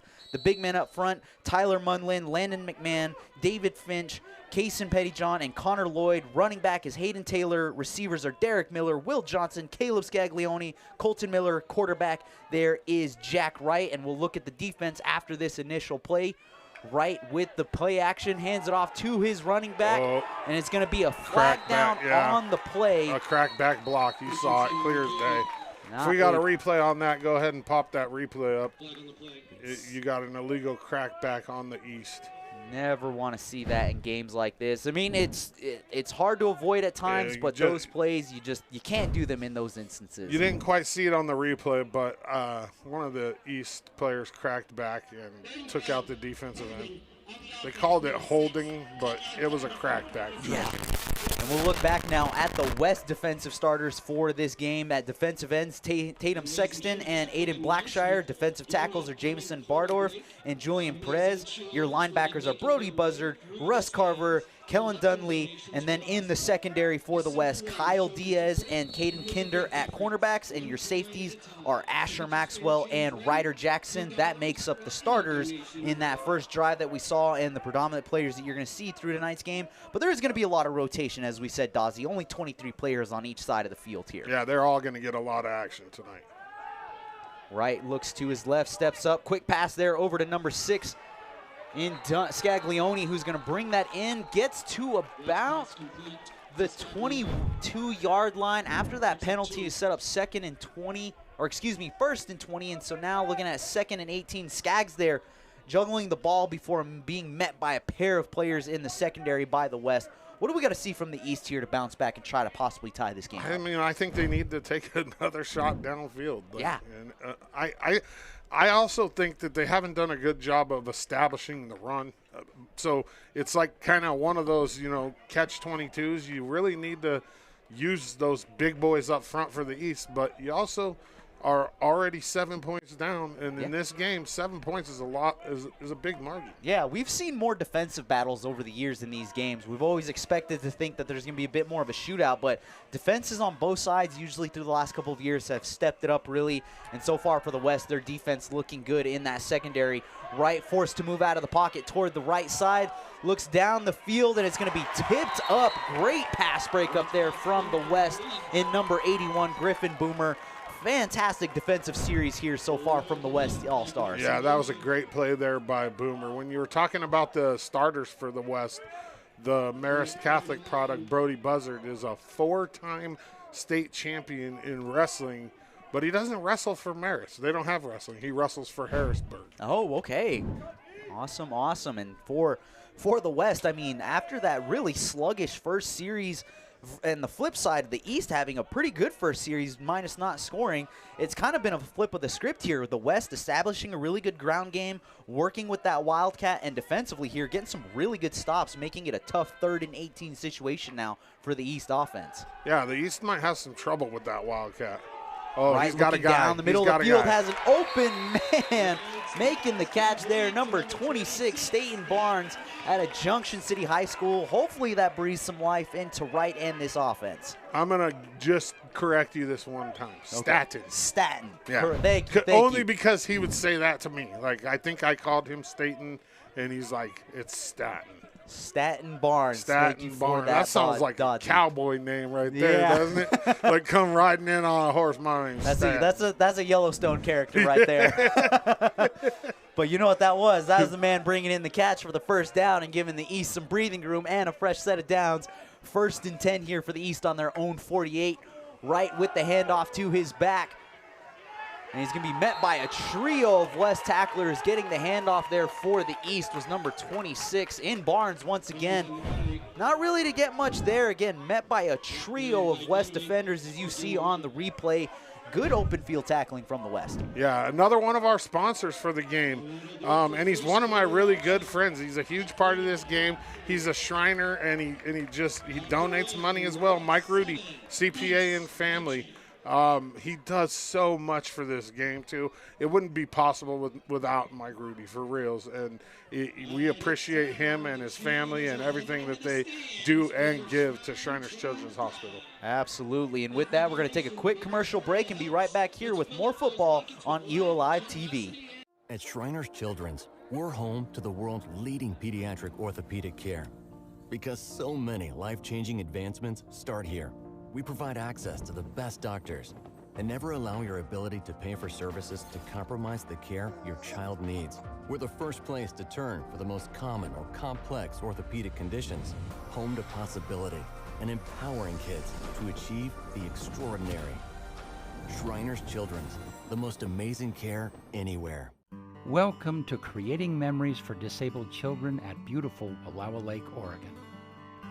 Over the years, we have offered families of children with disabilities a free vacation at our beautiful camp properties.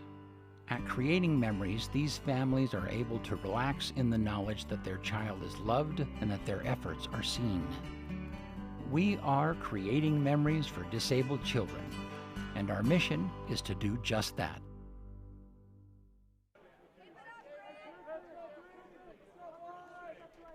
Back here at Baker Bulldog Memorial Stadium as the second quarter begins. For those of you just joining us here on EO Live TV, this is the 2026 East-West Shrine Oregon All-Star Football Game. The West with the lead at 7-0. Currently the East with the ball. Our jersey lineups match the score graphic. The West in the green, the East in the red. And looks like we're going to have a penalty flag here, potentially a false start. I never saw a flag come out. What are we calling a penalty without a flag? They're like, yeah, we're just not going to throw a flag. We're just going to call a penalty. Yeah, they're just going to call it, and we're going to roll right into it. So the false start there on, they said it was on on Barnes. It was on the running back, whoever the running back is. Yeah, looks like that was Barnes. It's going to set up 2nd and 15 here. Play action pass, Wright flushed out of the pocket, has to go to his left side, is a lefty, finds an open man there, making the catch is number 28 for the East. That's where Wright is at his best, is moving to his left like that. Absolutely. And that is going to be Derek Miller, who makes the catch at a Union High School. 6'4", 235-pound receiver. I mean, he might be that big, but I think that's padded a little bit. Might be. It's okay, though. I mean, I'll pat him a little. You know, on that last timeout, you guys got to see the players as we were coming back. They're not used to having a red hat on the field, so they're ready to go as soon as the timeout comes back.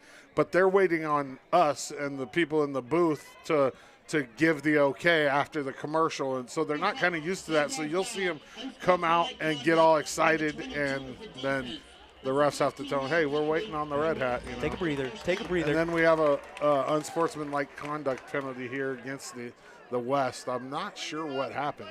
Yeah, it looked like there might have been some banter Little after John? the play had ended. Little Yeah, John you know how going it on is in down these there? games. Oh, You know, yeah. some of these guys played against each other in high school, so There's some got to John be a there. little bit of John. So with that unsportsmanlike 1st and 10 on the West 35, handoff there goes to number 26 once again, Barnes. Barnes pushes his way for a short gain, about maybe 3 yards. They'll probably give him 2. Let's see where they spot the ball. It's going to be about 2 yards. So that'll bring up 2nd and 8 for Barnes and this East offense. Again, the West scoring late in that first quarter off of the Wildcat setup. And bringing it in was number 1, Jarrett Martin out of Banks High School. The extra point kick by the big man and Julian Perez gives the West this 7-0 lead, but the East knocking on the door. This game, I'm a little bit torn. Like, I'm a East guy, you know, obviously, but my friend coaching for the West is tough. And a quick pass from right there finds an open man for the touchdown, bringing it in. It's a player-teammate connection as Wright finds his former teammate Colton Miller for the touchdown. 33-yard pass, just clean on the run there, Dodzy, from Wright. We knew that was going to happen. Yeah. I mean, I predicted that before the game, that he's going to find his teammate at least once. Yeah, and as you see on the replay there, Miller had the space, no one around him, nothing but daylight for the easy 33-yard catch and score. And so we're going to have the extra point coming. Let's while we're waiting for the extra point, let's thank a sponsor, the Masonic Grand Lodge of Oregon, another one of our big sponsors of this game that stepped up and make this happen, and then that the game can donate. Oh, I heard that the number is over $5 million in 75 years to the Shriners Children's Hospital in Portland. That is fantastic. You got a penalty on the field here against the West, and they're going to enforce that on the kickoff. I believe it was right there at the end on that touchdown. They kind of made some contact well after the fact. Unintentional, it seemed like, but nevertheless, that's one of those calls that they're going to have to easily make. Kick is up, and it's good. Will Johnson making the kick there, the 5'10" Siuslaw product there, 175-pound wide receiver defensive back combination, easily through the uprights, and we got a 7-7 tie here, Dodsey. Yeah, you got the kicker for the West, who's an offensive lineman, and the kicker from the East, who's a small wide receiver. Hey, you love to see love those all-star mismatches. games, and you'll only see that in an all-star. You don't call a kicker for this game, right? No, you find somebody that can kick. Absolutely. We'll keep it here on the field as both teams are getting ready to come back out for the kickoff. Right now, if you're just joining us, 10:44 left here to go in the second quarter. 7-7 tie between these two squads, the East-West Shrine All-Star football game. Dodsey, this is our 6th year in a row calling this game. It's the 73rd game and the 75th annual edition of this All-Star, game and festivities. Obviously we have the game that happens here tonight, but what's it like for the week leading up to it? Just give me a quick recap week is of what that it's fun one of is my like. favorite weeks of the year. The players get here on Sunday, and at halftime we'll show you guys a little bit of that, and I'll talk them through it. But it's just a great week, Willie Mack. Awesome. So we have the kick here from Johnson after the penalty that was enforced. So this is going to be a touchback kick here. It'll go into the back of the end zone. And so with that, we'll take a quick commercial break and be right back here at Baker Bulldog Memorial Stadium. I think oftentimes with mental health, people can feel like they are alone and they're the only ones struggling. And I would want them to know that they're not alone. It takes one text or one phone call to save someone from a mental health crisis. Talking about mental health means that you are brave, you are strong, and you're not alone. So if you're ever feeling alone or afraid, know that there are people of the younger generation that would love to help you. The AgriStress helpline is free, confidential, 24/7, and available by phone or text. And welcome back here to EOL Live TV for the East-West Shrine All-Star football game after Who's the on enforced field? penalty kickoff. Why is there a guy on the field right now? Like, what's he doing? Man, stepping off, and so for the West, ball at their own 20. Loose ball handled here, and it looks like it was the Wildcat once again. And for the West, Kyle Diaz out of Lost River High School taking that right up the middle after the botched snap, but is able to maintain and get a good chunkage of yards. There is going to set up about a 2nd and 2 situation for the West. Yeah, I don't even think the West has a quarterback in right now per se. Maybe who just came in. But you saw Diaz and Martin in the backfield there. Yeah. They're going small. It looks Wildcat-ish to me, let's see if we can get, I mean, that looks very Wildcat-ish to me. Yeah, we got a 3-back setup, and basically playing quarterback right now is number 31 in Diaz. Handoff there is going to be a quick fake, and it's going to go to number 26 in Steen Smith. Smith going to barrel his way forward and easily get that first down and a fresh set of chains here for this West offense. Casey Pettyjohn in on the tackle there for the East. Another sponsor of this game. They're going to keep coming. We're going to tell you about everybody that helped raise money for this game, and it's Ellen Youngblood. She was a high-tier sponsor, and we'll give a special thanks to her for helping keep the Oregon East-West Shrine game going and being able to donate money to the Shriners Children's Hospital in Portland. Diaz still in at quarterback. Checking in at his running back, Eugene Dunley there. Diaz with the pass down the near side of the field. Has an open man in number 81.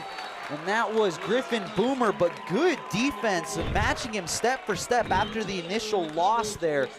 Great breakup there from the East. That credited to number 2 in Hayden Taylor. And what looked like Boomer was going to have a pretty good first down, but a good recovery from Taylor to break that up. That was a heck of a play right there. That's not easy. No. Turn it over your back shoulder. You're trying to keep your eye on the receiver and the ball and timing.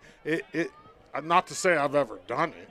I've done it in the backyard. Yeah, but never I played corner in high school, and yeah, I'll tell you, it's not easy. You got to have your head on a swivel. I mean, it takes a lot of work. I mean, playing in this sport in general takes a lot of focus.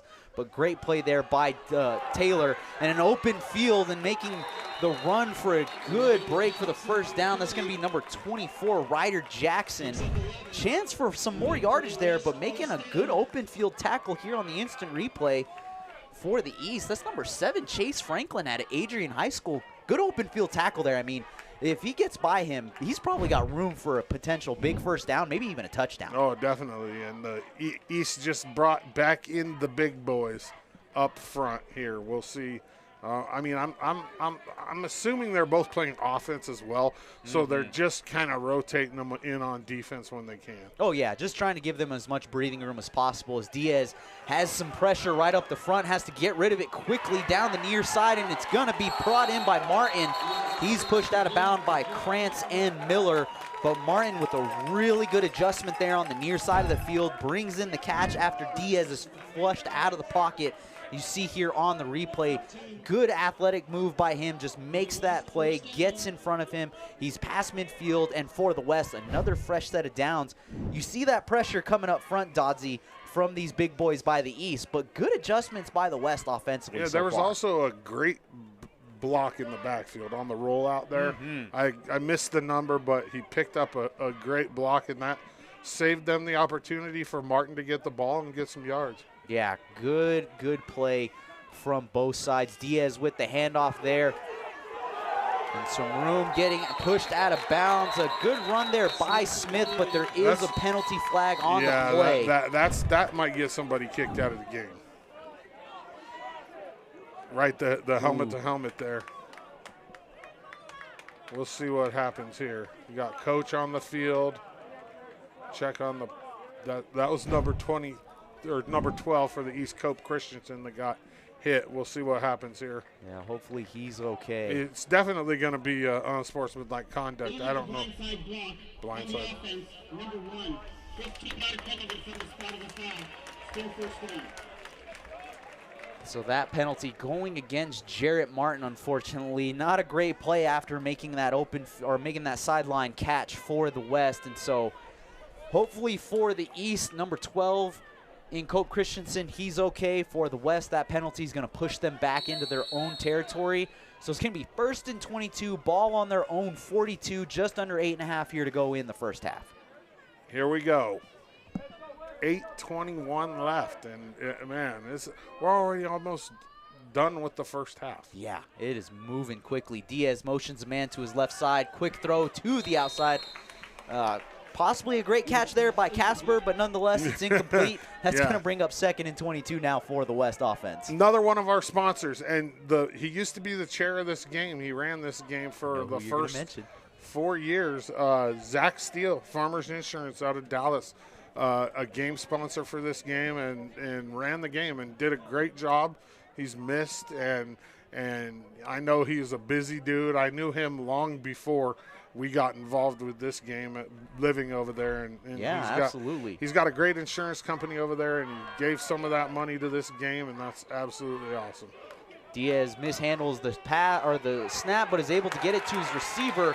Tolan there out of Taft High School brings it in, but that's going to be for a quick loss. The East reading that one from the get-go. Great tackle there from the defense, looking like that was number 31. And that was in Thomas Rodriguez out of Vale High School making the easy tackle there. And the West, I mean, they're in a big hole here. As a receiver for the West, Tolan there, you dread that pass. Yes. You're like, please don't string me out like that. You got to go up, open everything up, and just let the player just free range you. Yeah. Yeah, you're like, please don't do that again. At that point, it's just, hey, hold on to the ball, or if you know it's not coming to your hands well enough, just make it a dropped pass. Diaz mishandles the snap again, but throws it up. High ball to Martin, and it's going to be picked off by the East. And we have another penalty flag on the play. And that's Martin again. We've got a little bit of a skirmish there. It looks like they're going to talk it out. Everything's okay. The interception, as we come back to the play itself for the East, that is number 2, Hayden Taylor out of North Valley High School, just reading the deep fade there. Martin not in the right place at the right time. Tries to make the tackle. Horse collar coming against him. Yeah, face mask, horse collar. It was a combination of. And you can see the players are starting to get chippy because that's the second time, you know what I mean? And that's kind of what happens in these games. Now, am I saying it's on purpose? No. No, absolutely not. On purpose. Not at all. You're in the heat of the game. Stuff like that happens, and this is where the referees have to do their job and keep it under control, and that's what they're doing. Yeah. And, I mean, for the West there, too, even if that's an incomplete pass, you're looking at what was 4th and 27 for that offense. Martin, when he came up immediately after that tackle, him and Taylor, like, they patted each other on the backs, like, unintentional. And so for the East, they're going to get the interception. They get 15 yards immediately off of that. Puts them in great field possession. We're at a tie game, 7-7, with just over 7:15 to go here until halftime. And so for the East, after getting down early, tying it back up, chance here to try to take their first lead of the night. Yeah, for sure. They got a chance here. Another one of the sponsors, Monument Rock Cattle Company, is an individual sponsor of this game. They donated a good chunk of money, and they are much appreciated. This game is super important. I mean, I'm going to keep reiterating the fact that all the money goes to Shriners Children's Hospital, and I've seen the kids that, you saw the Queens and the co-captains this year. Those are all Shrine patients. Even my play-by-play guy here, Willie Mack, is a Shrine patient. Yeah, I was a Shriners patient through the Los Angeles branch, had 5 hand surgeries all before I was 18, and so I know firsthand the impact Shriners has, and this money that these athletes raised for both teams, kudos to them. As Wright drops back to pass, plenty of time in the pocket, throws one deep down the middle of the field. Wide open. Open man for the touchdown, walking in for the score, Will Johnson. He grabs that, and an easy 46-yard touchdown for this East offense, and they've got their first lead of the night, up 13-7. You see the replay there, right? I mean, daylight. That man could have built a house back there. Yeah, and that was a dot by Wright. I at least he's holding up my words. You know what I mean? I told you that Jack Wright is going to be the difference maker in this game, and As of right now, he is. 100%, and he has looked every bit the part on those passes. So we're going to have the extra point coming here from Johnson. How lucky are you? You're just, hey, I made the touchdown pass, and I'm just going to go kick my own extra point. For sure. Kick is up and easily through the uprights. And so for the West, they are now down 14-7. 7:07 left here to go in the first half. Take a quick commercial break and be right back here at Baker Bulldog Memorial Stadium. There is no mystery. We are fathers, sons, and community leaders dedicated to giving men the tools to succeed. You know us. We are just like you. And just like you, we believe in brotherhood, family, and philanthropy. Discover us. Visit beashrinernow.com for more information.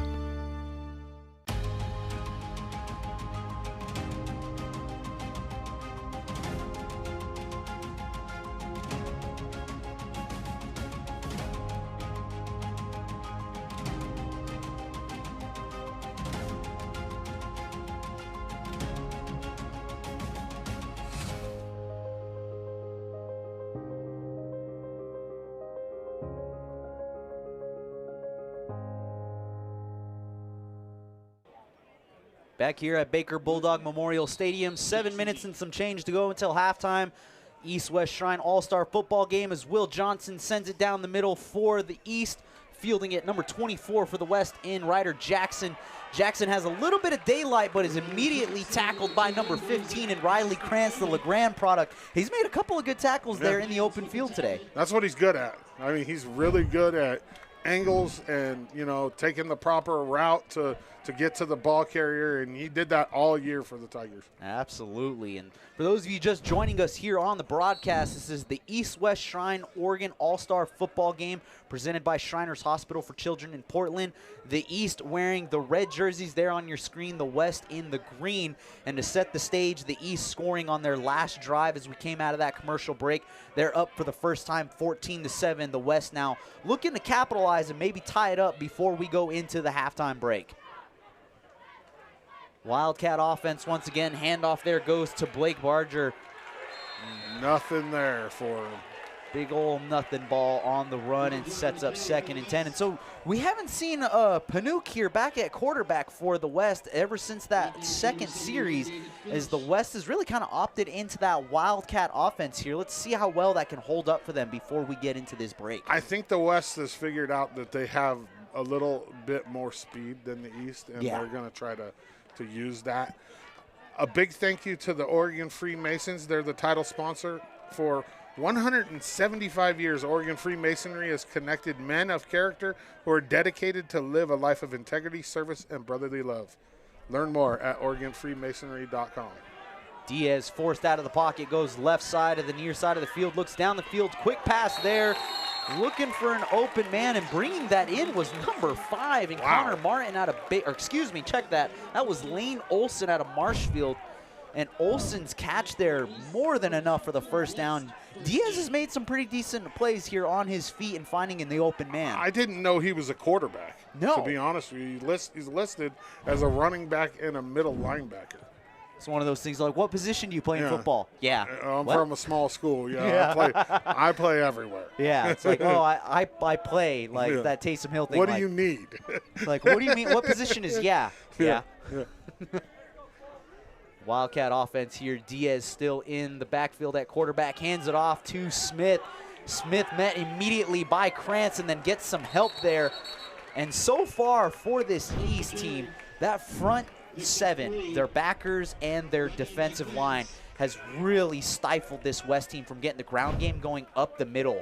So far, good effort by them, but the West so far is controlled well enough on the clock. They're just down by that one score. Yeah, I mean, I could have predicted that the middle of the East was going to be really strong. Oh, yeah. With the big boy and Krantz and just, I mean, they're just bigger up the middle. There's no doubt about that. What the West has to do is get the ball to the edge. Yeah, and Diaz, when he's had to scramble, has made some pretty good plays as he looks down the right side, is flushed to the far side of the field, is going to keep it himself here, looks to go through the open field, evades a few tackles, and is going to push his way enough for that first down run. And so for Kyle Diaz, the Lost River High School product, kind of taking over here, really trying to command this offense in the Wildcat and give them that opportunity to score and possibly tie this game. Special thank you to the sponsor, Blue Mountain number 34, AF and AM.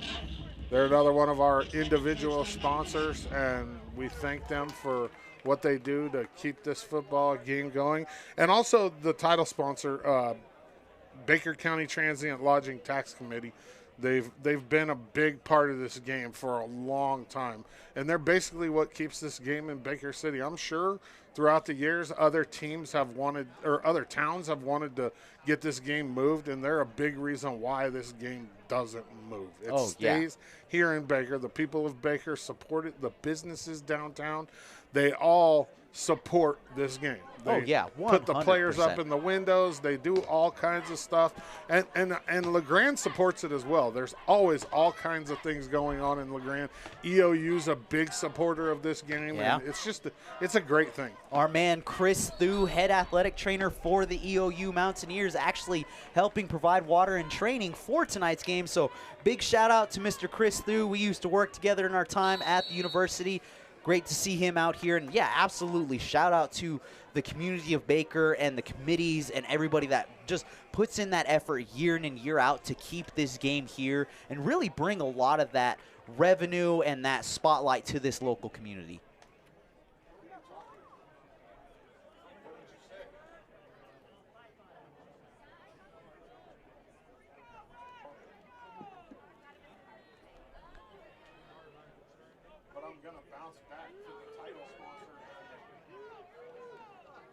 Handoff there for the West is go to number 21, Blake Barger, and he's going to push his way forward for a gain of about 4 before he's met up the middle. And so for the West, still trying to maneuver between that inside-out game. Good little run there, not a lot of yardage, but brings up second and manageable here for the West.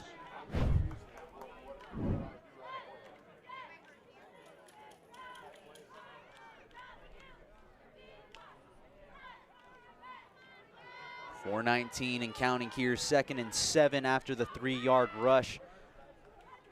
And so now for this West offense, 3-man spread on the left side of the field. Diaz immediately looking, ball's tipped, but it's still going to be brought in for the catch there. Good reaction from Olsen and keeping the play alive, and it's going to be just short of a first, but brings up a very good 3rd and manageable here. Almost getting that tip-off or that interception would have been Rodriguez. Looking like they're up front, that was Dunlap for the East that got that initial tip. And for the West now, I mean, again, great recognition by Marshfield to just bring that, or the Marshfield product in Olsen to bring that in, and sets up 3rd and 1 here.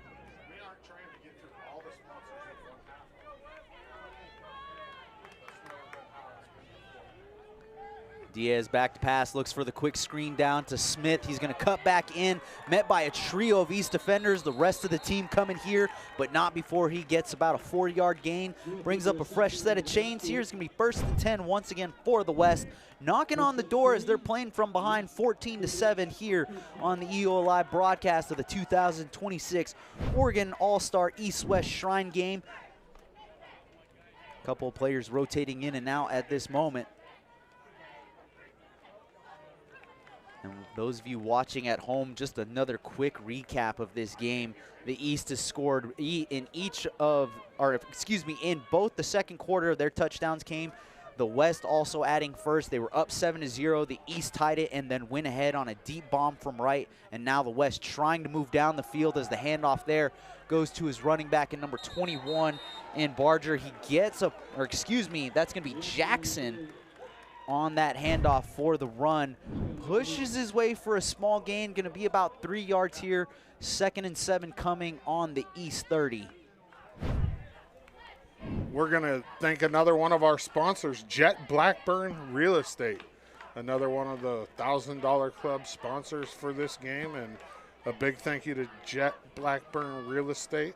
And we'll move right into the Teven Brothers Land and Timber Company, another $1,000 sponsor of the game.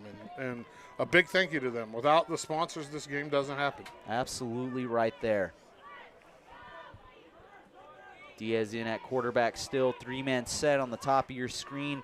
He rolls automatically to his right, is looking down the field, has an open man, high ball there, and it's going to be broken up.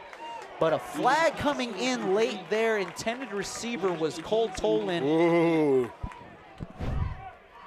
Some What are they chirping gonna going call on here? down there. Yeah. Tolan thought that should have been a call. He does get it. The officials are discussing it here, so let's see if this call is going to stand. It's got to be a pass interference, right? You know, on the quick replay, it looks like it is. Let's see what they discuss here. I mean, longer plays like this, you kind of think that it might go in their favor on the offense. Let's see if that holds up from our white hat.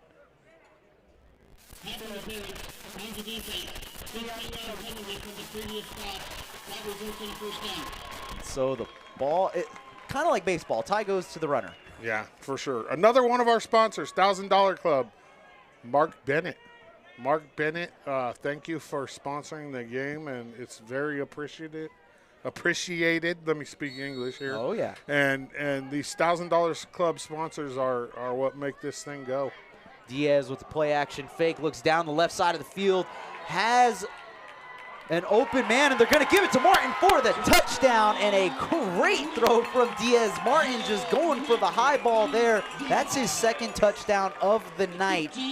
Really getting some chances here to be that MVP for this West team, as Diaz just floating it down far side of the field. Martin, great back shoulder separation.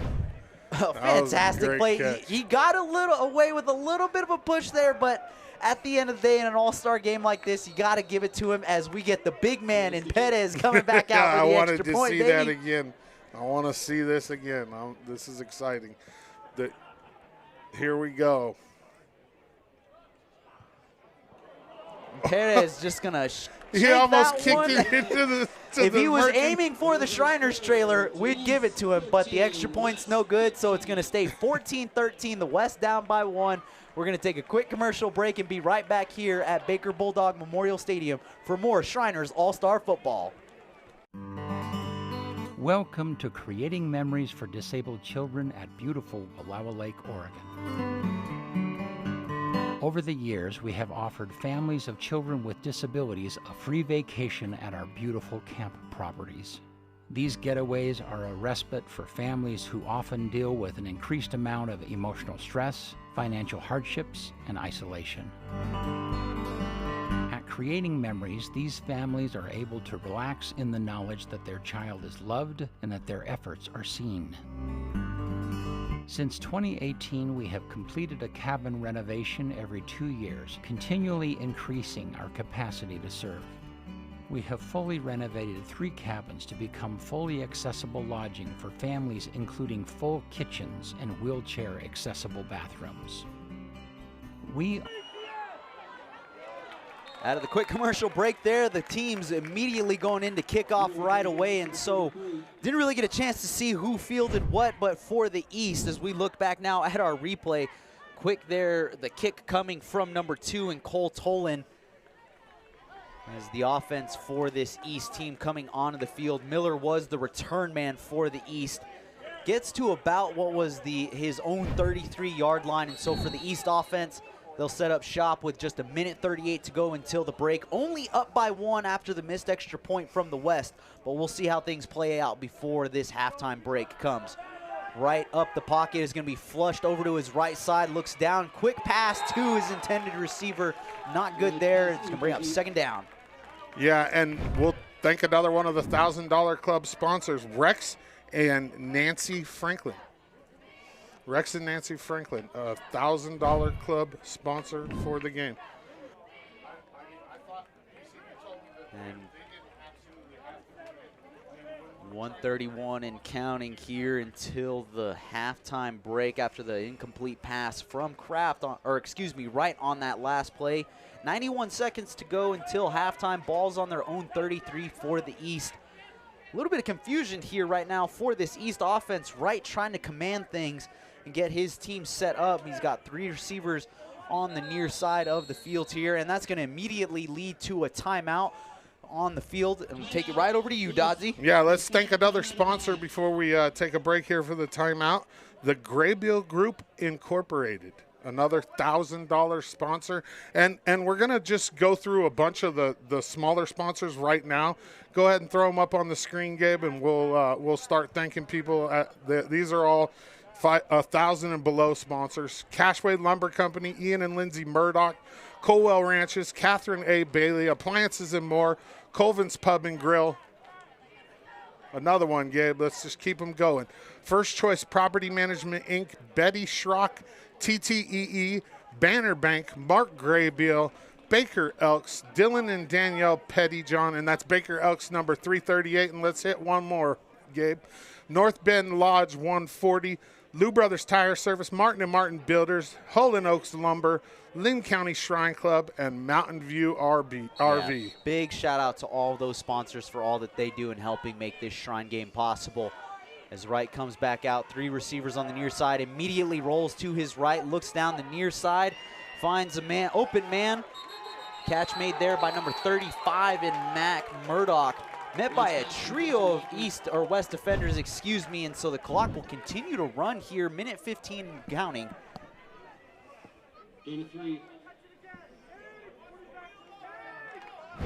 It's getting down to the wire here in the first half, Willie Mack, 14-13. Absolutely, and for the East, not looking like they're going to try to just burn this clock out. Looks like they're trying to make some moves here quickly, but a lot of confusion on this offensive front as they've got a man running off the field, and we've got a flag now on the play. That's going to be 12 men on the field. And as we go to this penalty, we're going to thank another sponsor. Graybill Group Incorporated, and then Randy Goyer and Mary Jane. Oh, Randy and Mary Jane Goyer. That's his wife. And Randy used to be a big part of this game. He still is. He's not the treasurer anymore, I believe, but he's still very involved in this game. Yeah, very, very involved. And again, shout out to these other sponsors and Pate Machinery Incorporated, along with the others, as Wright rolls out to his left, immediately looks to go to another man, and Martin brings in the interception for the West. And right now, Martin is looking like the game MVP for this West squad. Had a couple of penalties, but making some great plays here to make up for it for the West. Absolutely, and we'll go to another group of sponsors for the game. We got a little behind on sponsors, so I'm going to get through these before the end of the half. Gabe, go ahead and pop another one up. The ruling on the field is the ball was intercepted in the field of play.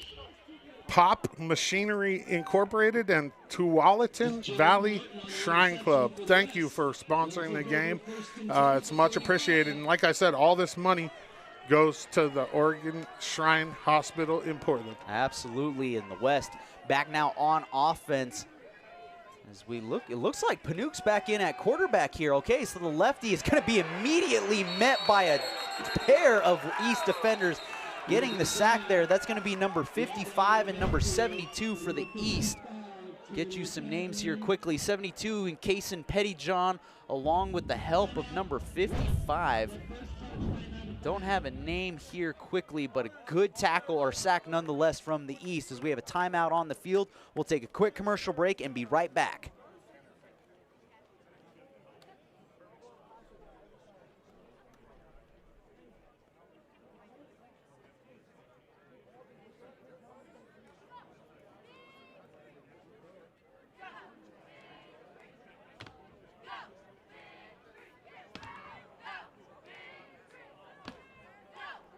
We'll keep it here on the field, actually, as we're just under 32 seconds until halftime. As you see the West huddle there, go to that quick recap there, what had happened and how the West got back onto the field offensively so quickly. It was number 1 in Jarrett Martin picking off right there for the East. Great play from him defensively. He had some miscues, a couple penalties. He's made it up, 2 touchdown scores, accounting for both of the West scores here. And now that interception that's got their offense back on the field. This young man's playing really well. Great turnaround from him in this game. Yeah, 31 seconds left. It's a 14-13 game. I mean, What, can we ask for anything better? A great game like this on a night where, you know, the weather's been shrouded in cloudiness from all of the haze and the smoke, so to be able to have this game happen still, one, is great, and two, to see a good game happening is even better. As Panouk, who's back in at quarterback, got sacked on that last play, throws one down the middle for Martin, and it is broken up immediately. Good pass break up there. Chase Franklin out of Adrian High School making the play, and great coverage from that East secondary as Martin. Chance there to make another big play, but good defensive stop nonetheless from this East defense. Clock stops at 24 seconds left to go until halftime. 3rd and long coming here now for the West offense. Let's see how they play things out.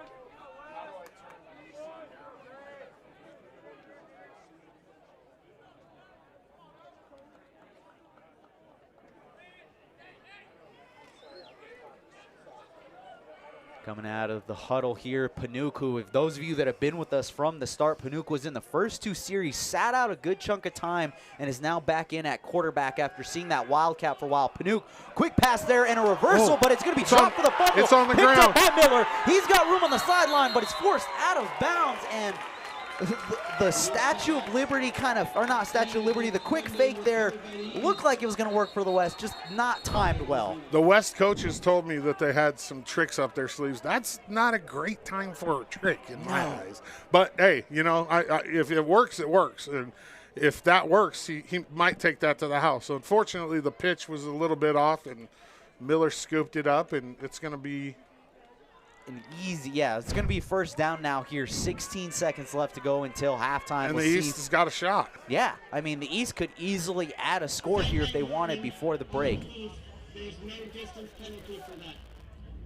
Yeah, and interestingly enough is when you saw the replay there, had that pitch had happened properly, or if the catch had been made there, Miller was already overcommitting downhill. He might have missed that tackle, but because it was fumbled, it played perfectly into him, taking that in stride and giving this East a setup at the West 33-yard line. So, I mean, they're right there knocking on the door, and with the the arm that Wright has, they could score here before the half. No doubt. No doubt in my mind. 3 receivers there on the top side of your screen. Wright drops back to pass. Is flushed, is going to have to step up into the pocket, looks down the field, deep pass here, has a man in the far corner. Oh my God, they're going to wave that off. Bounds. Oh my gosh. Let's see the replay on that as soon as possible. They are discussing it here. As you saw, Wright had to step up, and they're going to give him the touchdown down the far side of the field. And the catch was made. One leg was in the foot there by Colton Miller. Teammate to teammate catch. A little bit of argument there that Miller may have pushed off. It's hard to see from this angle, but Wright just an absolute dime in that back corner for only Miller to catch. That's touchdown pass number 3 for Jack Wright. Yeah, I mean, this kid is looking every bit the product that's going to throw at Arizona next spring, and the lefty has looked good. The West has answered really well on their end. Let's see what they do in that second half. I don't know if they're going to try to get something off here before the break as we get lined up for the extra point by Johnson.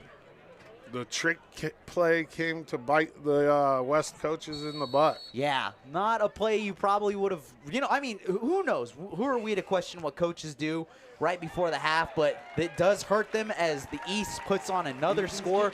21 points before the half by this East offense, and the West is down by 1 score. I mean, Dodgy, we've always talked about wanting to see some shootouts in these games. We always get some defensive battles. I think we're finally going to get that offensive fight you and I have always wanted in these last couple of years. I'm excited about it, too. I can't wait for the second half. Absolutely. At halftime, we're going to go down on the field with the cheerleaders. They have a special presentation. And then we're going to come back up into the booth, and I'm going to give you a look at the last week with the players, the cheerleaders, the captains, and we're going to just show a video of their week and give you guys an idea of what they do to prepare for this game. Yeah, absolutely. So those of you watching on the broadcast, be sure to stick around because, again, this game is more than just what you're seeing tonight. As Dodzy mentioned, it's a week-long preparation of practices, festivities, meeting with the community, and just showcasing why Shriners is so vital to children's health and why their hospital relies on this funding as we get ready for this kickoff. It's a 21-13 game. The East leading with 6 seconds left to go until halftime. Quick little squib kick handled by Diaz, who's just going to take a knee at the 40. Less than a second rolling off here, Dodzy. I wouldn't be surprised if we see a classic quarterback kneel before the half. I mean, after that last play, that's what I would do. Yeah, you know, you're in a good spot. You've played well up to this point, and you're only down 1 score at the half. I mean, this is only a 1-score game despite the mistakes that have been made on both sides of the ball for these teams. The West is hanging around really well. The East has answered and really capitalized on some mistakes. But nonetheless, for an all-star game, this has been really fun. At halftime, like I said, once again, stick around. We'll go to a commercial. We'll come back to the cheerleaders who deserve your recognition. They work their butts off, too. They come over here. They put together a routine. They do it at halftime. And then we'll go into the B-roll, which is we keep calling it B-roll, but it's really just the week of what these kids do, basically. Yeah. And that ball, so what we got from the white hat there was saying that an onside kick cannot be performed in this game. And even though it was a squib, I mean, yeah, it by the definition of the rule, that looks like an onside kick. So it's a 5-yard penalty is assessed after it. So the ball goes from the 40 to the 45. And so they're going to kneel on the 40 instead, or the 45 instead of the 40. And so that is going to be the kneel down there. Halftime here in Baker Bulldog Memorial Stadium. The East leading the West 21-13. We'll take a quick commercial break and be right back here for halftime festivities. Don't go away, folks. We will be right back here on EO Live TV.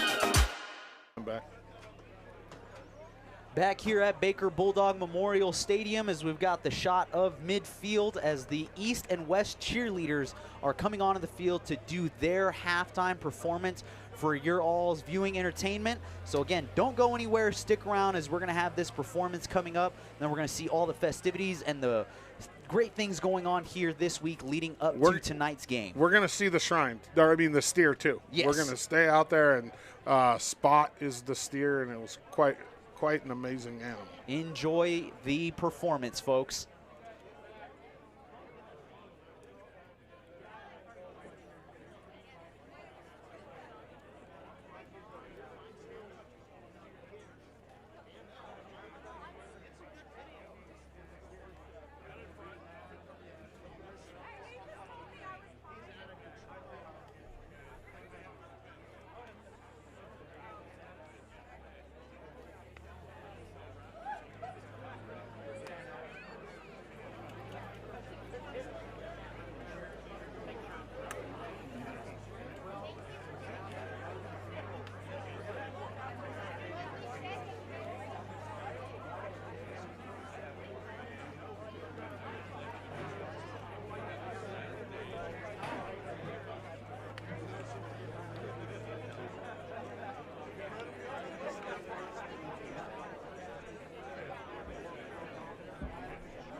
All right, ladies and gentlemen, before the performance, let me introduce you to our West and East All-Star cheerleaders. We're going to start with the West All-Stars. First up from Amity, Ella Carpenter. From Claxtonine, Isabel Gonzalez. From Staten, Julie Garcia. From Santiam Christian, Akira White. From Staten, Faith Fortune. From Amity, Daniela Barrios. From Sayusla, Austin Nunez.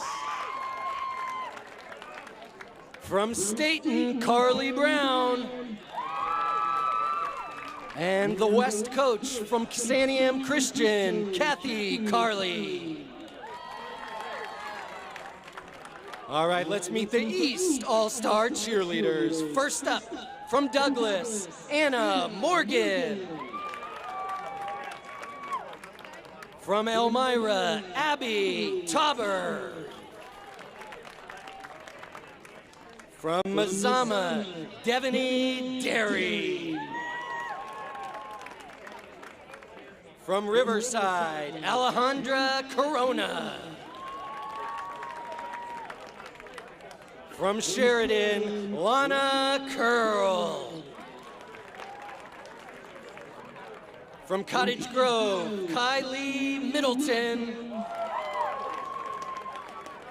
From Riverside, Paula DiMauro.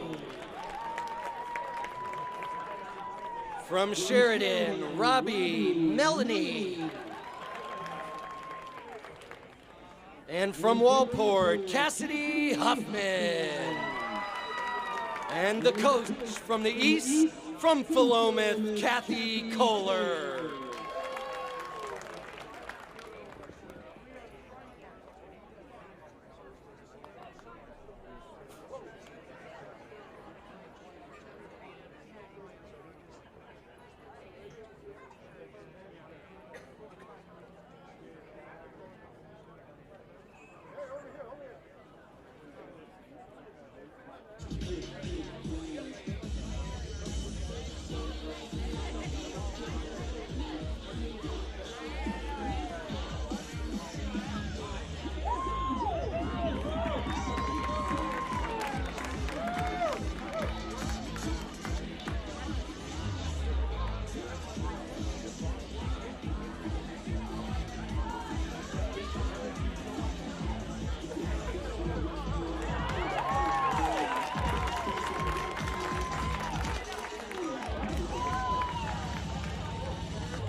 Absolutely outstanding.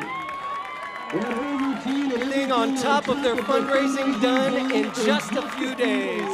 Give them another round of applause, ladies and gentlemen. Your West and East All-Star cheerleaders.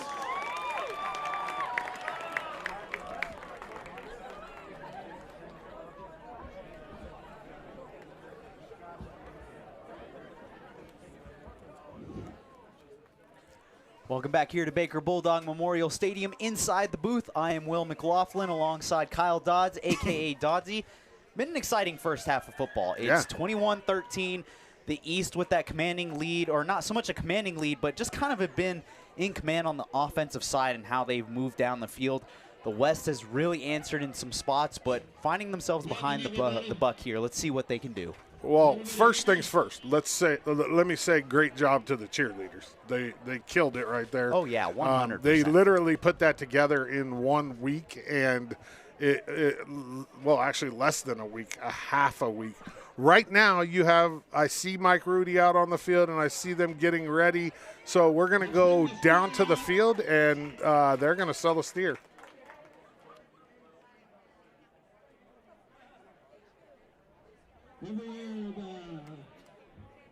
Baker County Cattlemen and Cattlewomen donate a steer to the East-West, and we auction it off as many times as we can in order to raise money for the Shrine Hospital.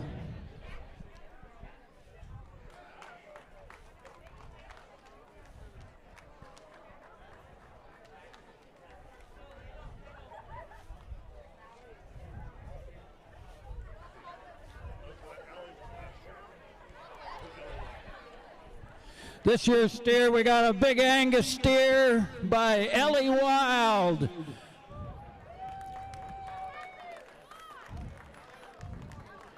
We've only got 22 minutes and quite a bit of stuff to go through, so like to have $3,000 to go on it. $3,000, now $3,000, now $3,500, $3,500, now $35, $35, now $4,000, $4,000. I got $35, now $4, now $4,500, $4,500. Now would you give it $4,500? Now anybody else? Now $4,500, now $5,000. $5,000, $5,000. Anybody else? Now $5,500. $5,500 on the good black steer. $5,500, $55, now $5. Now anybody else? Now $55. I sold out $5,000. That's the Grand Lodge of Oregon, Grand Master Richard Varner. They're going to donate it back. Like to have $3,000 this time. $3,000, now $3, now $3, now would you give it $3, now $3,500. $3,500, now $35, now $5, now $5, now $4,000. $4,000, now $4,000, now $4, now $4, now anybody, now $4,000, now $4,500. $45, $4,500, now $45, now $5, now anybody, $45. I sold out $4,000. This is Randy and Mary Jane Guyer and Ellen Youngblood in memory of Nobles Randall and Don Guyer, past members of the Oregon Shrine Club, and they're going to donate it back. Like to have $3,000 to go on it. $3,000, now $3, now $3, now would you give it $3,000, now $3,500. $3,500, now would you give it $3,500, now $5, now $4,000. $4,000, I got $4,000, now $4,500. $4,500 bid, now would you give it $4,500? $45. I sold out $4,000. That's at Blue Mountain Lodge, number 34, Baker City, and the Baker County Shrine Club, and Mike and Katie Rudy, and they're going to donate it back. Like to have $3,000. $3,000, now $3, now $3, now would you give it $3,000? I got $3, now $3,500. $3,500, now would you give it $3,500? Now $500 bid, $3,500. $35. I sold out $3,000. The Josephine County Shrine Club, Polk County Shrine, Lynn County Shrine Club, Tualatin Valley Shrine Club, and the Snake River Shrine Club. And they're going to donate it back. Like to have $2,000 on the steer. $2,000, now $2, now would you give it $2,000? Now $2,500. $2,500, now $5, now $2,500 bid, now would you give it $25? I got $25, now $3,000. $3,000. $3, now $3, now would you give it $3,000? Anybody else? Now $3,000. I sold out $2,500. The Santiam Shrine Club, Coos County Shrine, North Bend Lodge, number 140, and Jet Blackburn Realty. And they're going to donate it back.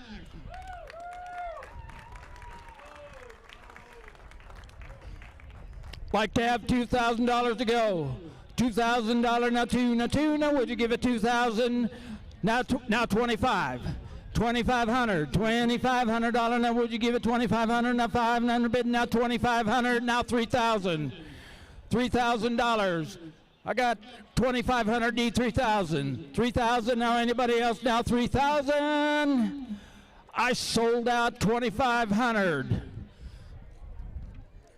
Okay, we've got the Hilla Temple Oriental Band and past chairman of the East-West Shrine Game, Zach Steele, and Zach's going to take that steer home. Okay, next up we've got the Haines Stampede Rodeo Association. Every year, the Baker County Shrine Club partner with Haines. They've been a great supporter throughout the years. This year, there's a check for $3,000 that's going directly to the game here. We have the rodeo court here. $3,000, and thank you, girls. That was, and the Stampede has been a great partner for the East-West Shrine Game.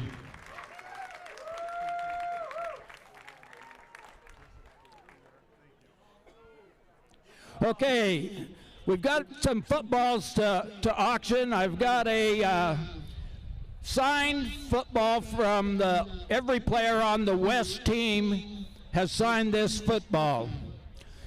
Like to have $250 to start it.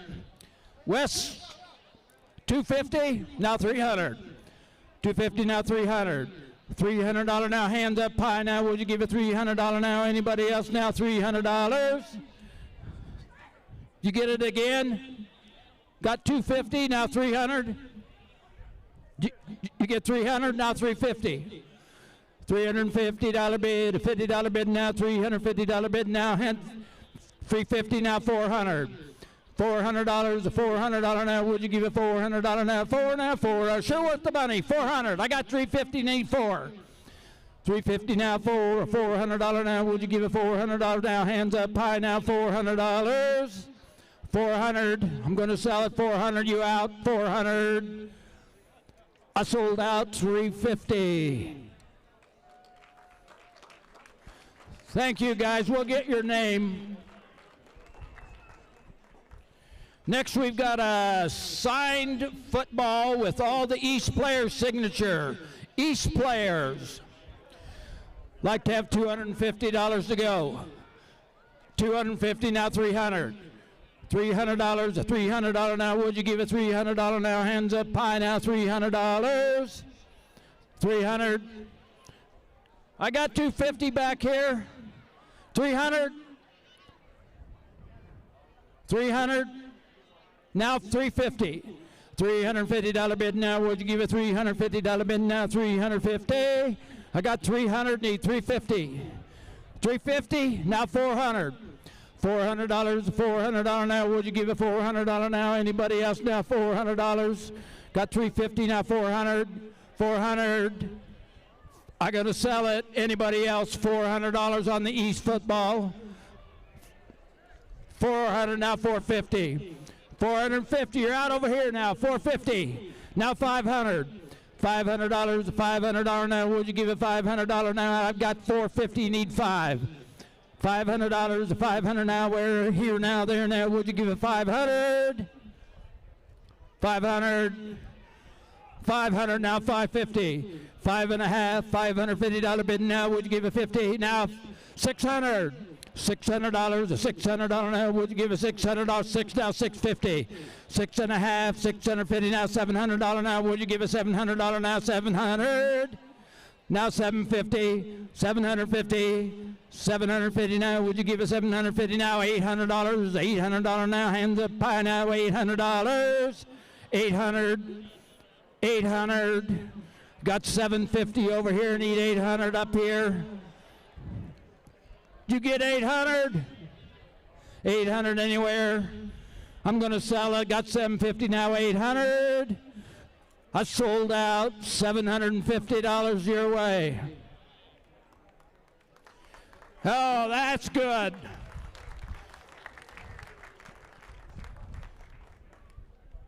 Next, we've got a one last football. It's signed by all of the players on the East and the West squad. So One football, everybody signed that football. Like to have $250 to go. $250 bid now, $250 now, $300 now, $3 now. Would you give it $300? I got $250 over here, I need $300. $300 now, $350. $350 bid. All the players have signed this football we're selling now. And I got $300, need $350. $300 now, $3.5. A $350 bid now. Would you give $350 now, $400, $400 now. Would you give a $400 now, here, now, there, now, $400. $400. I got $350 now, $400 now. Anybody else now, $400 now. Hands up high now, $400. Do you get it? $400 now, $450. $4.5, $450 now, $500. $500, $500.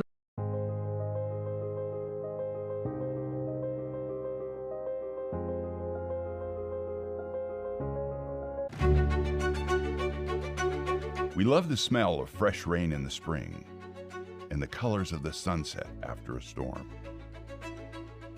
We respect the law, but we cherish the freedom to be ourselves. We like the dirt and we celebrate the outdoors, but we like nice things too. We believe in working hard and taking personal responsibility for our mistakes. We like closing deals with just a handshake, and our word means we won't let you down. We are proud of our accomplishments, but we never want to be snobby. We want to be an owner and not have to depend on others. We love it when the underdog wins. We know our kids' teachers and our neighbors are an extension of our parental eyes. We are compassionate and generous, but we don't want to be taken advantage of. We care more about a person's character than how they are different from us. We want people to understand our challenges and appreciate our way of life. We want our home to be a place that our children love and will choose to stay. We are business owners, teachers, farmers, entrepreneurs, and employees. We are insurance agents, car dealers, cattlemen, manufacturers, artists, and service workers. We stand for the flag, and we kneel to talk to children. What we have in common is more important than what separates us.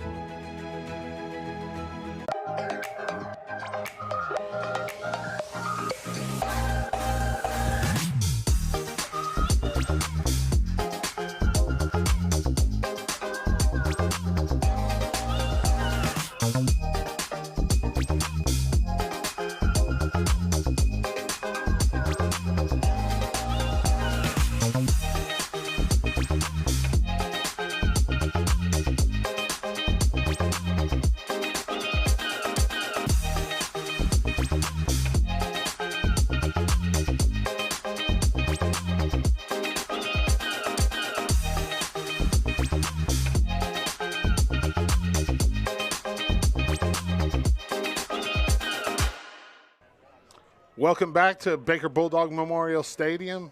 21-13 East at the half.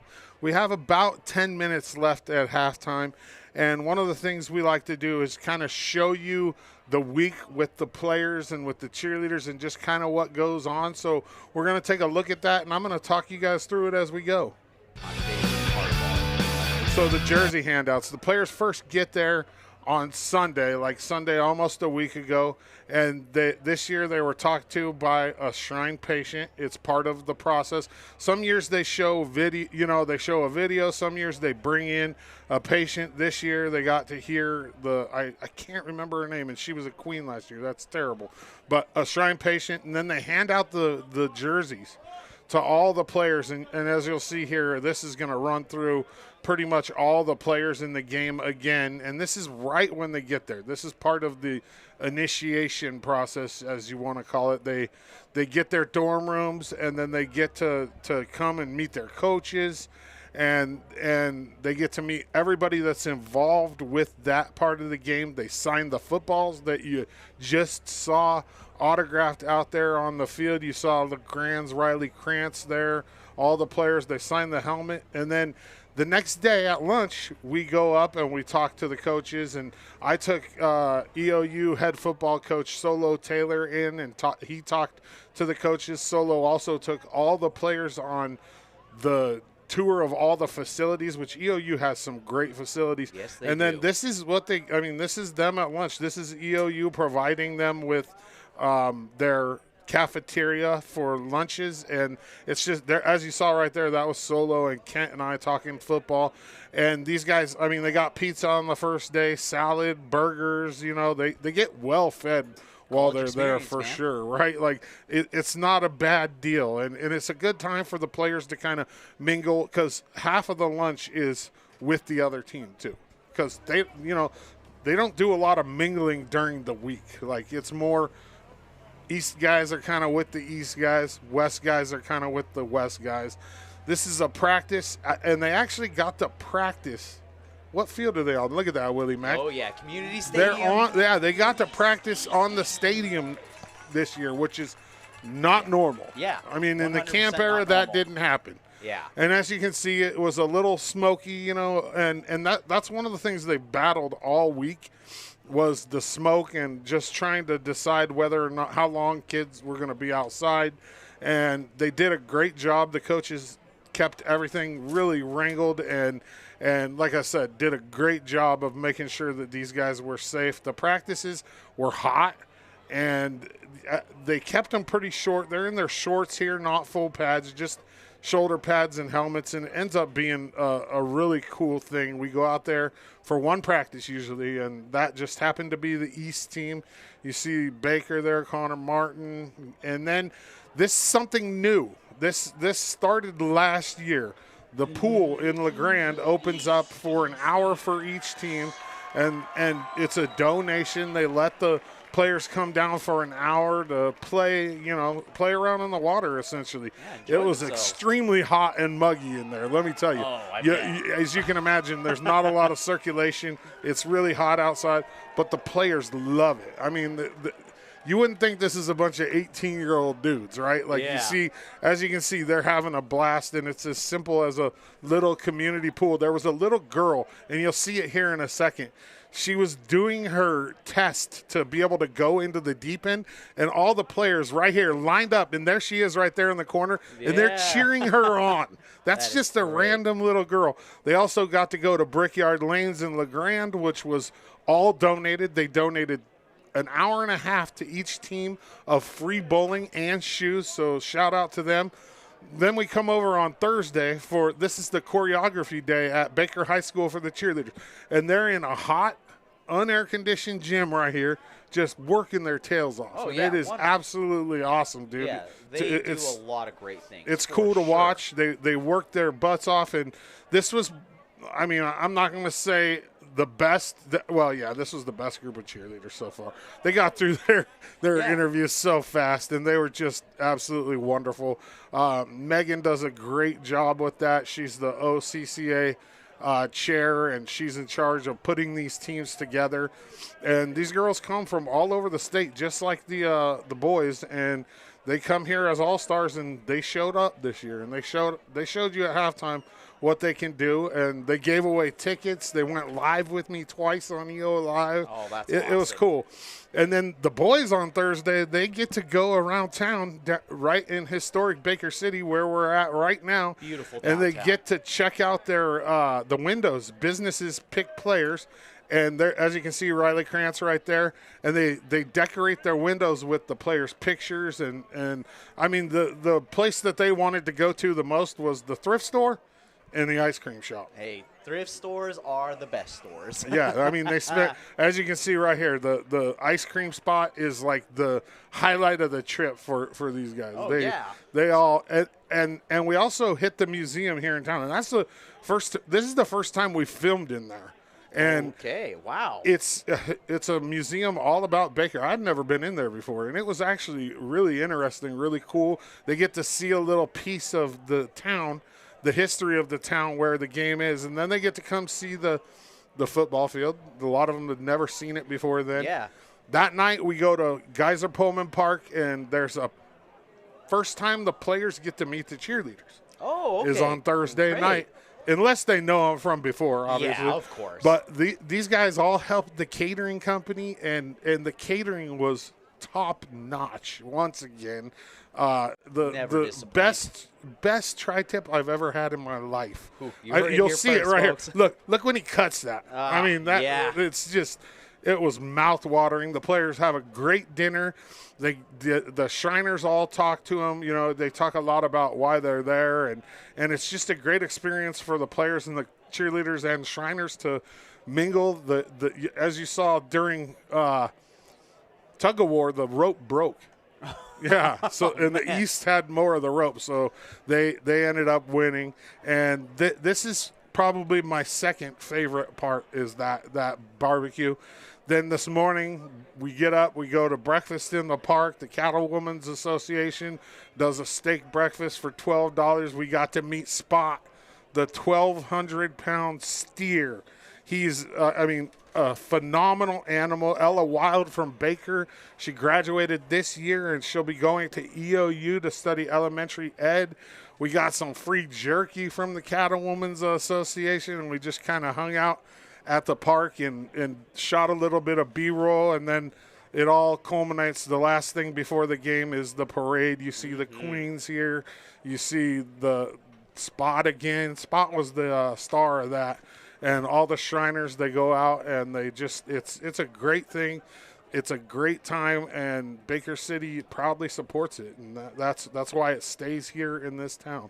Absolutely, and it's always fun to see that those festivities, like you encapsulate, you and the team there encapsulate an entire week of just amazing fun, and it's more than all of what you see there in the footage, obviously. But yeah, shout out to EOLI's team, Dodzy here, and everybody on the crew for just putting all of that together. It's always great to see what they do during the week to make this all happen. And again, shout out to Shriners Hospital in Portland for everything that they do, and also just for everybody that's donated and brought money into Shriners. That is fantastic work.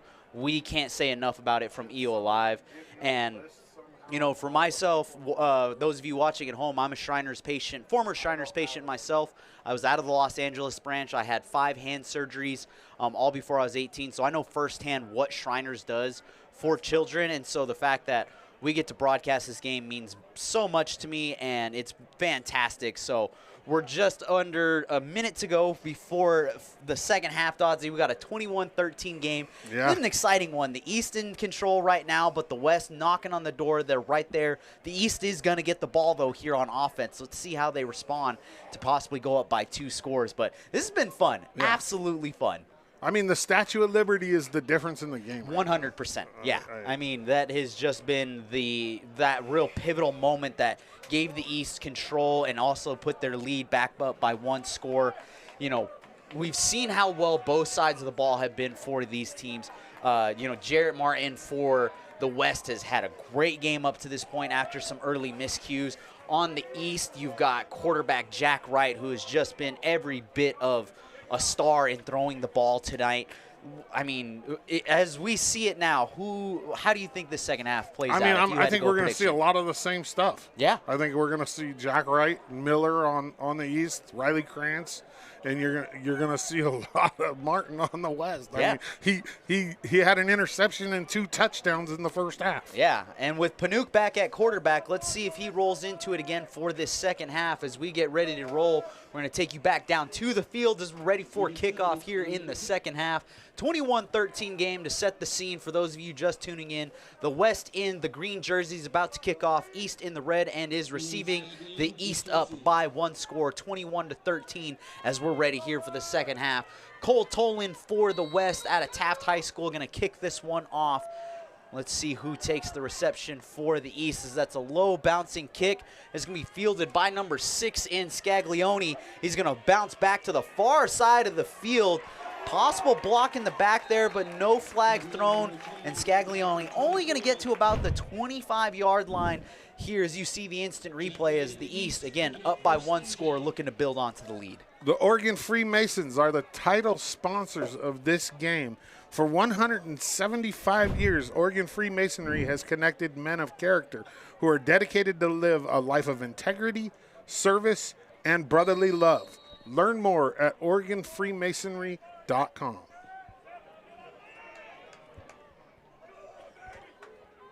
Here we go. Last half of football.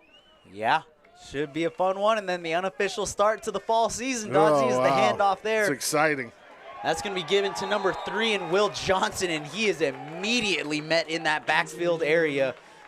Brody Buzzard, 4-time state champion in wrestling right there, in on the tackle. That wrap-up shows every bit of that strength that he had as I want to say Harrisburg because I'm so used to him being tied to Harrisburg because of wrestling, but it's Marist Catholic for football. Hey, he has shown that strength as a great football player there. Really no gain on that, so it's going to bring up 2nd and 10 on the right hash mark for Jack Wright in this East All-Stars offense. 3 receivers on the top of your screen there, and a spread set for this East offense. Going to rely on Wright here potentially to throw the ball. He's going to go with the Pierre handoff. That one's going to go to number 26 once again in Staten Barnes. And Barnes breaking a couple of tackles before he's brought down by Boomer there on the west. Good chunk yardage there is going to set up about a 3rd and very short maybe. Actually, it looks like they're going to give him the first down. He got the 10 yards there. A great run from him.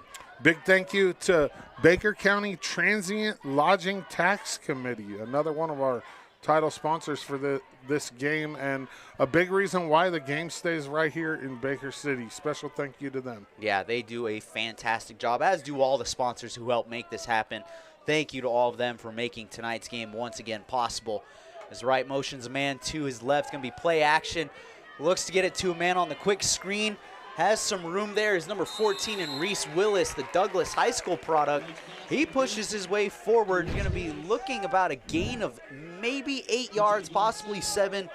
Good play read there from Wright, and just some good open field running by Willis to break that initial tackle and push his way forward for a 2nd and manageable here. Willis is one of those kids where this is his last football game. He's going into the workforce next year, and this is it. I mean, this is it for 90% of these kids. Yeah. Well, maybe not quite 90, but a high percentage of them. And his go-to pregame meal, Uncrustables. Very good choice. As a PB&J man myself, good choice. My mom would be like, make a peanut butter and jelly sandwich and cut the crust off if you don't like it. Wright rolled out of the pocket, looks left side. He's probably going to keep it here and is just going to trot his way out of bounds, save himself from being tackled. Stops the clock there after the quick 4-yard gain. Fresh set of downs coming. 9:37 left on the clock here, Dodsey, in this third quarter. East looking good so far in this second half. Sexton was chasing him, but Wright's got some wheels, too. He can move. He's not just a sit-in-the-pocket kind of dude. Like I said, he loves to go to his left and throw the ball, and he obviously he couldn't find a receiver there, but he's got some wheels on him. Yeah, and Sexton using every bit of that 6'4" frame to run him down and just keep that at bay to a 4-yard run. Nevertheless, the East with a fresh set of downs, a 3-receiver stack there at the top of your screen, right with the handoff, and that's going to go over to Taylor. Taylor gets a good start, but that front 7 there for the West, not as big as the East as we've highlighted, but a good stop there up the middle to keep it at 2nd and 8.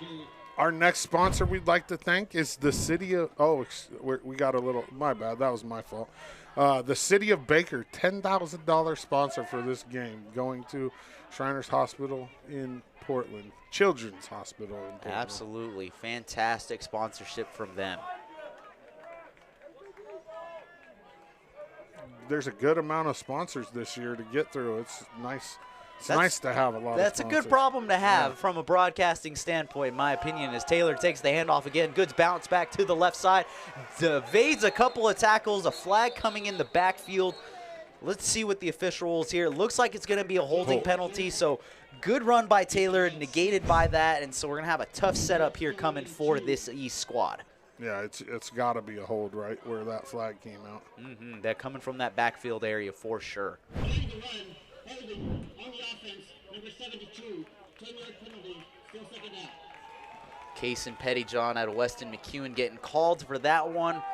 Never want to see that, but for the West, they're going to take that. It's a bit of a slowdown to help give their defense a little bit some breathing room, and it also puts this East offense in a tough spot. But you have Jack Wright at quarterback, so you never know what's going to happen. This guy has thrown some dimes tonight. Yeah. If I'm the West coaches, I'm telling my DBs, do not let these guys past you. Like, deepen up a little bit. 3 receivers set on the right side. Wright immediately rolls to his right, is ran down by the defense, may have nowhere to go, and is just going to chuck that one. Not going to be a grounding call there. He's out of the pocket, gets it past the line of scrimmage, but a great read right there off the snap from that West defense. They had Wright running. And a smart play by Jack Wright to get rid of it. 100% you don't want to take there. a sack there. Another one of our sponsors, $7,000. Mike Rudy, CPA and family. And he does $7,000 and 7,000 hours of, it seems like he's everywhere during this week. He's down volunteering at the barbecue. He's here hanging up signs before the game. Mike Rudy and his family, his son was out here helping him. His daughter was helping him last night, and his wife's at everything. And it's just a great thing, and so big thank you to Mike Rudy. Man motion there, quick reversal, and now it's going to be a quick throw from Wright down the middle left side, and it's going to be picked. Oh, nearly picked. Great break up there from number 31, and Kyle Diaz, our backup quarterback, man, read that play from the get-go, did not bite, stayed with his receiver. Good defense by him at the corner position. I thought he had that too. Yeah. I switched from monitor to live, and it looked like he had it, and it just went right through his hands. Yeah. Nevertheless, good breakup play from him. That leaves it at 4th and 19 for this East offense, who looks like they're going to elect to stay on the field here, which is a little iffy. You're not deep in your own territory, but you're not in a good spot. No. And so I don't know if I like this. Yeah, let's see what Wright in this offense comes up with. The secondary for this West team already giving the receivers about a 10-yard pad. As Wright rolls to his left, looks down the far side of the field, has an open man, pass is broken up. Good defensive play there by the West as they force the turnover on downs. East, not really to make anything out of their opening drive in the second half. We'll take a quick commercial break and be right back here with more East-West Shrine All-Star Football Game on EO Live TV. There is no mystery. We are fathers, sons, and community leaders dedicated to giving men the tools to succeed. You know us. We are just like you. And just like you, we believe in brotherhood, family, and philanthropy. Discover us. Visit beashrinernow.com for more information. We've been around a while. In fact, back here at Baker Bulldog, quick throw from the West, and Panuke as they come out. That is a forward pass, so they're going to rule it out of bounds there. And so, Incomplete, right? Yes, it is an incomplete pass. Yeah. A little bit of a mix-up there. The red hat didn't come out, so we kind of had to cut right back to the game. In the meantime, I'm going to tell you about another one of the sponsors, the Masonic Grand Lodge of Oregon, a $5,000 sponsor. Big thank you to them, everything that they do for this game. Absolutely, as Panuke in this offense. Panuke, again, who's out for a couple of plays as they relied on that Wildcat. Back in at quarterback. The lefty gets it over to Tolan on the quick out route. Tolan's got a little bit of room, makes a man miss, and is going to be forced out of bounds. But they're going to keep the clock rolling. We do have a flag, though, in the backfield. This is likely in the vicinity of holding. Let's see if we can see it. Oh, yeah, right there. You saw it. Quick one there. And that's really unnecessary because on a quick out route like that, Tolan's already going to have to make those moves himself. You know, you let that happen, but tough one to see there for this West offense for sure. Yeah, that's a tough call because it kind of felt like the East player kind of pulled him on top of him. Yeah. And then you get called for a hold. Yeah, that's tough. That's a tough call. You can see for the West, their players kind of pleading their case, trying to make that argument of like, hey, 100%. the guy's pulling me down. What am I going to do here? And so, nevertheless, it's going to be a 2nd and 16 situation here. 21-13, 7:43 and change to go until the end of this third quarter. The West down by 1 score, trying to move the ball after that turnover on down stop. Martin and man up top. I'd watch it up there. Panuke going near side of the field, far pass down the near sideline, and it's just going to be overthrown. His intended man in Griffin Boomer there, but throwing that one into what looked like double coverage.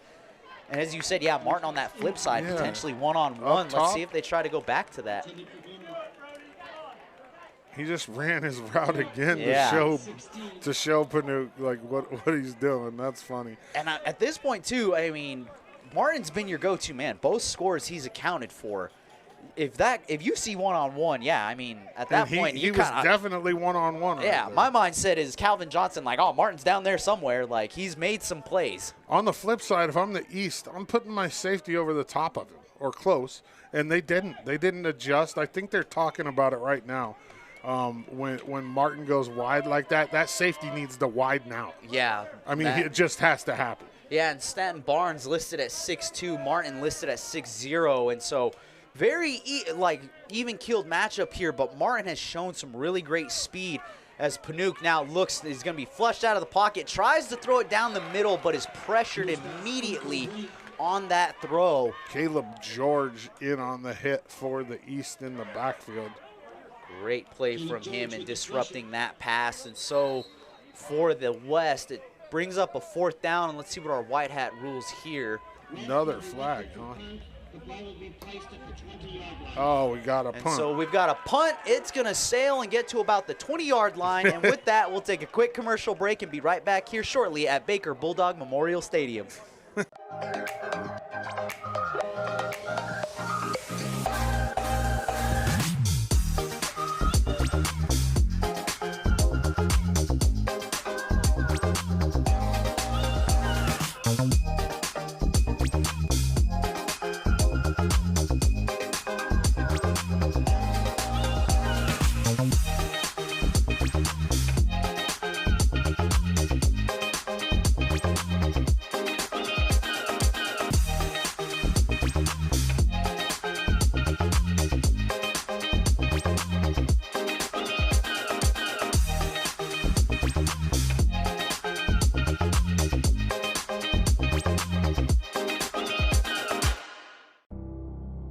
How does a good man become even better?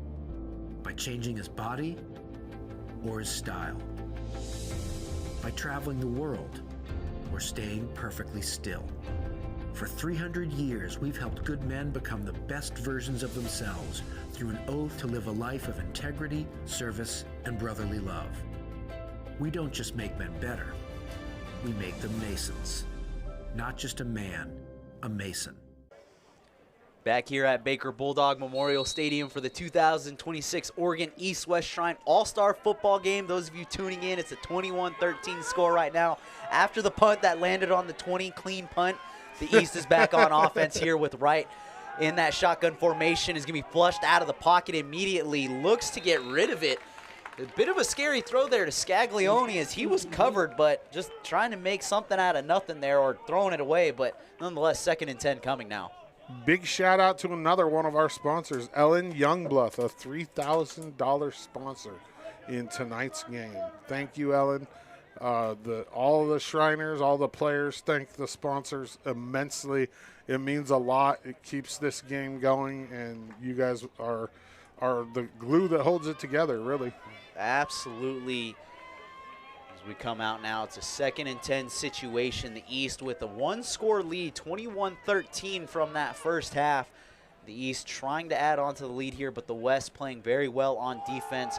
Handoff down the middle, and running backs met quickly by what looked like 4 defenders from the West, immediately getting on Barnes there. Just really nowhere to go on that play. Brings up 3rd and 10. Big old nothing burger on that run. That's not fun as a running back to hit the line and get hit by 2 guys and have 2 more guys there right away. Yeah. Oh, yeah, because once you're stopped, then it's like, all right, I haven't gone down yet. More's coming. Yeah. More's definitely free coming. shots. Yeah. Definitely.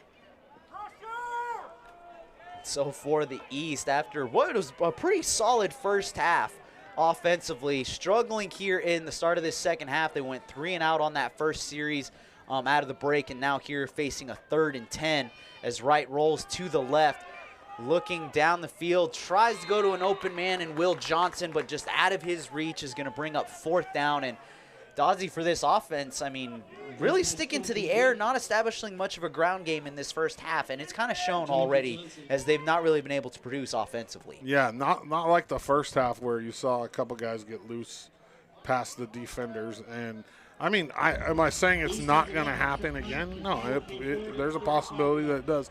But they do need to establish that ground game and make those safeties come up a little bit. Oh, absolutely, as we get the punt, as emphasis on the air quotes happens here. And so the West team is going to come back out on the offense. 6:23 left here to go in this third quarter. Dodzy, who else are we going to shout out as a sponsor? We're going to give a shout out to Zach Steele, who used to run this game. He used to be the chairman of the game. He's got Steele Farmers Insurance in Dallas, and he's a $2,000 sponsor. So thank you, Mr. Steele. Much appreciated.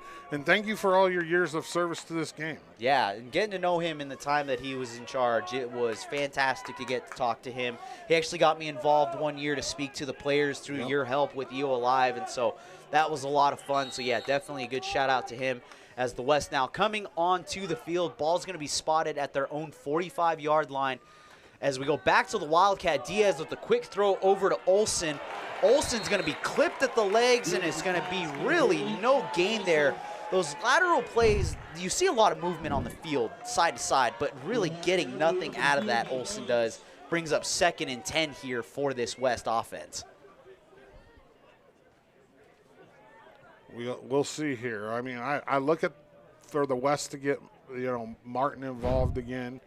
We'll see. Yeah, I mean, they did have their success in those 2 scoring drives when they were in this Wildcat offense. So in this series, electing to go back to Diaz in this Wildcat setup and see what he makes of this drive here. Quick out route once again, passes too high there. Intended receiver in Cole Tolan. And now for the West, I mean, in a blink of an eye, we're already at 3rd and 10 here. Man, this game is just ripping by, too. 5:37 left here in the third, 21-13 the East. It seems like we just sat down and we're already halfway through the third quarter. Yeah, I mean, and what was a very intense back-and-forth first half. Yeah, a little chippy. Yeah. Couple early penalties. They cleaned it up, and this game's gotten a little better. There was a flag there on the play, but it looks like they are not calling anything there. And they were throwing that one for the penalty they called earlier where they didn't. Oh, yeah, they're just making up for it. By the rules of the officials in their universe, a yellow flag has to fall regardless of when the play happens. Right. So eventually. Diaz, low snap here, is forced up through the pocket, and it's going to be brought down Ball's immediately on the ground for the sack. I think the East might have that. No?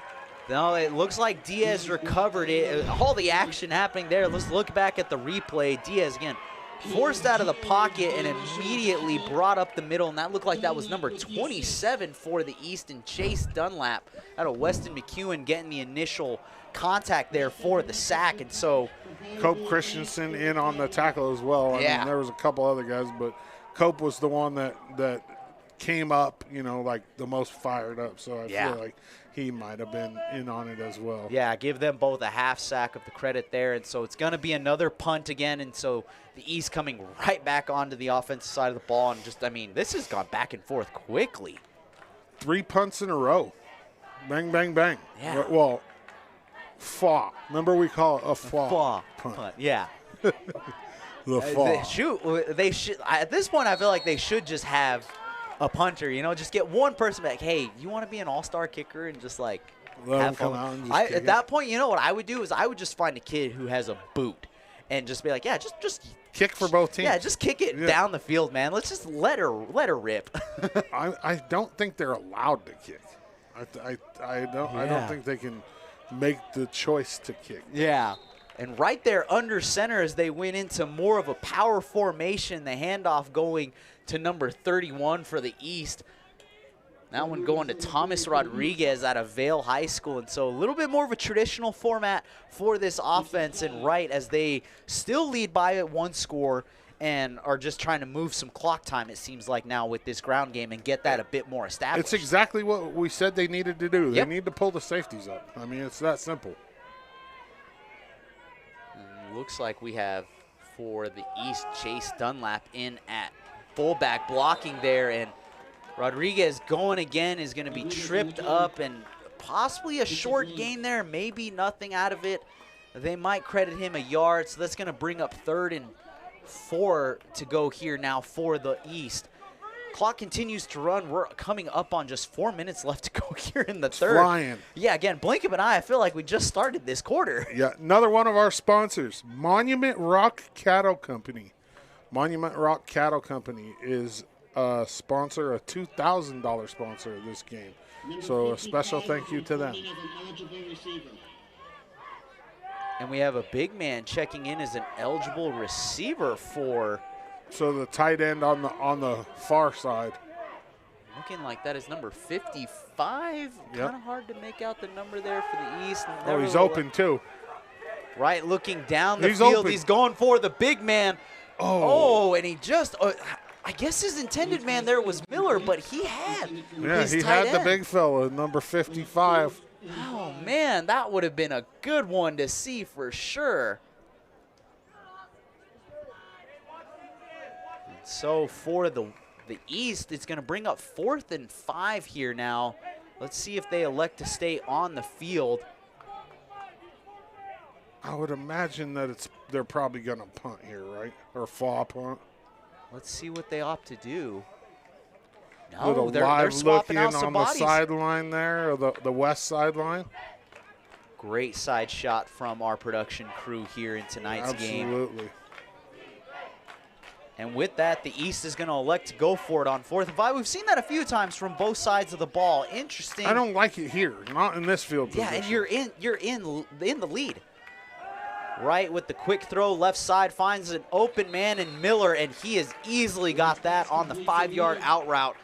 And a good teammate connection there. Just fall back on All Reliable, get the first down. I'll eat my words. Hey. I mean, they had that play already. They had that ready. Yeah, There's that's no a doubt. dialed-up play. I think he just looked at Miller and said, hey, let's just do what we did back in the fall. A little 7-yard out, and we'll get the first down. Like Yeah. that's a quarterback knowing his receiver, the receiver knowing the quarterback, and you just say, hey, guys, we need 7 yards. Give me your 7-yarder. Yeah. Like, let's make this happen. And that's a type of communication, as you said. Guys who've played together, they just know what to do there, and it's an easy first down. And to be honest, an out route, that deep 7-yard out, that's a little harder to cover when you're playing in a game like this, because you're also trying to give that guy space so that you don't get bit on a potential fake. Absolutely. Which has happened a couple times. Yeah.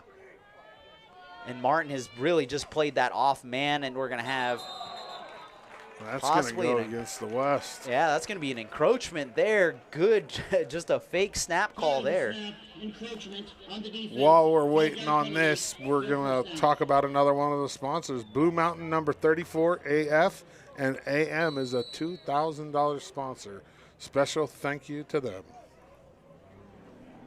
That's one thing you rarely see in these games, though, is when they do the fake snap call, especially when you've already got a fresh set of downs, and you're just thinking like, hey, maybe these guys are a little tired. These are some smaller rosters in terms of numbers this year. Play action pass from White. Quick slant over to Miller. Martin making the tackle in the open field, but not before he picks up about 6 to 7 yards there for the first down. And now we're just seeing right to Miller. I mean, it's all coming together for those two as former teammates. Yeah, you saw that a little bit in last year's game with Primus, the quarterback from Pendleton, and his receiver, Mason Strong.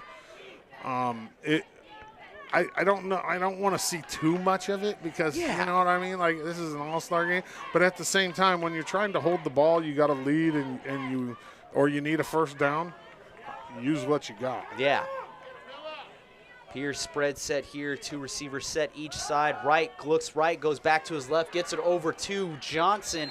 Johnson with the good grab and run down the far sideline there. Another first down You have for the a East. penalty on the play. Let's see what they're going to call It's on here. Martin again. I wonder what the call is here. Oh, no. Ooh, that might it's be on the on East. the East. It is. It's on the East. I think Martin was just giving him a pat on the helmet saying, like, good run after the tackle. and Johnson, I guess he didn't take it well and pushed him back. So in these calls, it's never the action. It's always the reaction that the penalty draws. And the other thing is we don't know what they're saying Yeah, either. Absolutely. You never know. You know, you can there's a million things that could have been said, but that's a good call. I mean, he shoved him. Yeah. As a coach, you just want to pull your own hair out when that happens. You're just like, come on, guys. Like, we're moving the ball well right now. We just 2 first downs in a row, and then we're going to do something like that and take away 15 yards. Yeah, and Johnson had a great sideline run there, using the open field and just kind of tiptoeing enough for that first down. Let's see how Wright responds here. 3 receivers on the right side as he quick slant once again finds the open man. And that is number 28 there in Staten Barnes. Gets hit, but is going to have enough to set up a really manageable 2nd and short here now. So good recovery play from Wright and this offense. Yeah, 2nd and about 3 here. Yeah. We'll see what they do here with the East. I mean, they haven't really taken advantage of being really big up front. No, they have not, but they have give credit to the West, though. Even though they're a little undersized, they have done a fantastic job with their front 7 really stuffing that middle portion of the field. They have. 3 receivers once again to Wright's right side. Handoff goes to Barnes. Barnes makes a man miss, jukes back to the midfield, has some room, makes another man almost miss. Good open field tackle there. Asher Maxwell out of Dayton High School brings down Staten Barnes, but not after the huge run. And the East now in great position here offensively, as you see him. A little bit of shake and bake there, but a good open field leg tackle from Maxwell to prevent the touchdown. Yep, save the touchdown. Good read from him, and a fantastic run from Barnes as the East now with 1:45 and counting here to go until the end of the 3rd quarter. They're at the West 30-yard line.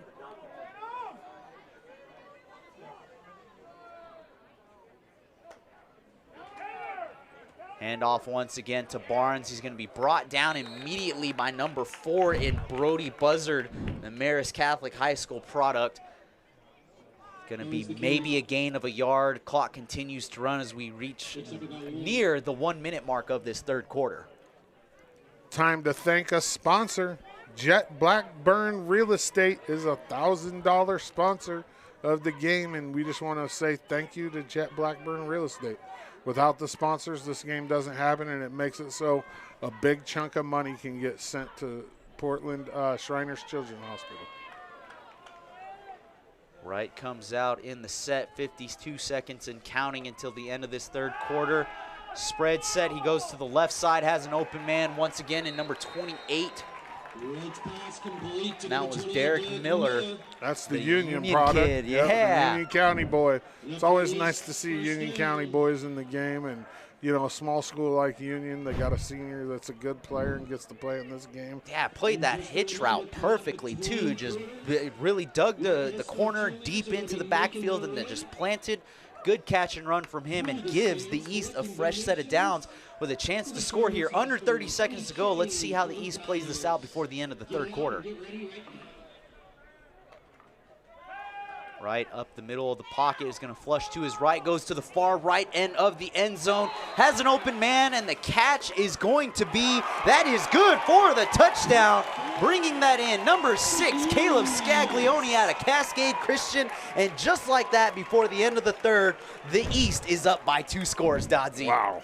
I mean, how did he get that open? He's all by himself. Yeah, that's got to be a misread by the defense. Great toe drag there by Scaglione, as you saw on the replay. One thing to highlight, too, there from Wright, he wasn't even planted properly. He was a bit on the run, wasn't able to put that back heel down, and just floats one perfectly to the back of the end zone as we get lined up for this extra point. Another one of our sponsors for the game, Teven Brothers Land and Timber Company, $1,000 sponsor, Willie Mack. That's a big contribution. Absolutely. You know, like $1,000, and it's huge for this game. Oh, yes. Yes, it is. And those of you, if you're watching the Shriners Hospital for Children in Portland, they do a lot of great things for children, their families, and helping them just lead what is much of a normal life for these kids. As a former patient myself at the Los Angeles branch, I can tell you firsthand the positive impact Shriners makes, as we're going to have a run here for the East, and they're going to go in for the 2-point conversion. It is good, and getting that for the East, I believe that was number 31, Thomas Rodriguez. Sneaker, huh? Oh yeah, the Vail High School product getting the 2-point conversion there. And so it's going to be 29-13, 14 seconds left to go. Let's take a quick commercial break. We'll be right back after this. We've been around a while. In fact, we're the longest serving independent insurance agency in LeGrand. Our legacy is providing personalized solutions for all types of insurance policies. Integrity and doing things right are just who we are. When you do have a claim, we'd rather wave at you at the grocery store than hide from you or run around the corner. Whether stopping by or giving us a call, you'll be talking to us. No call centers, no phone trees, and no runaround. We are the Valley Insurance Team, providing peace of mind, one household at a time.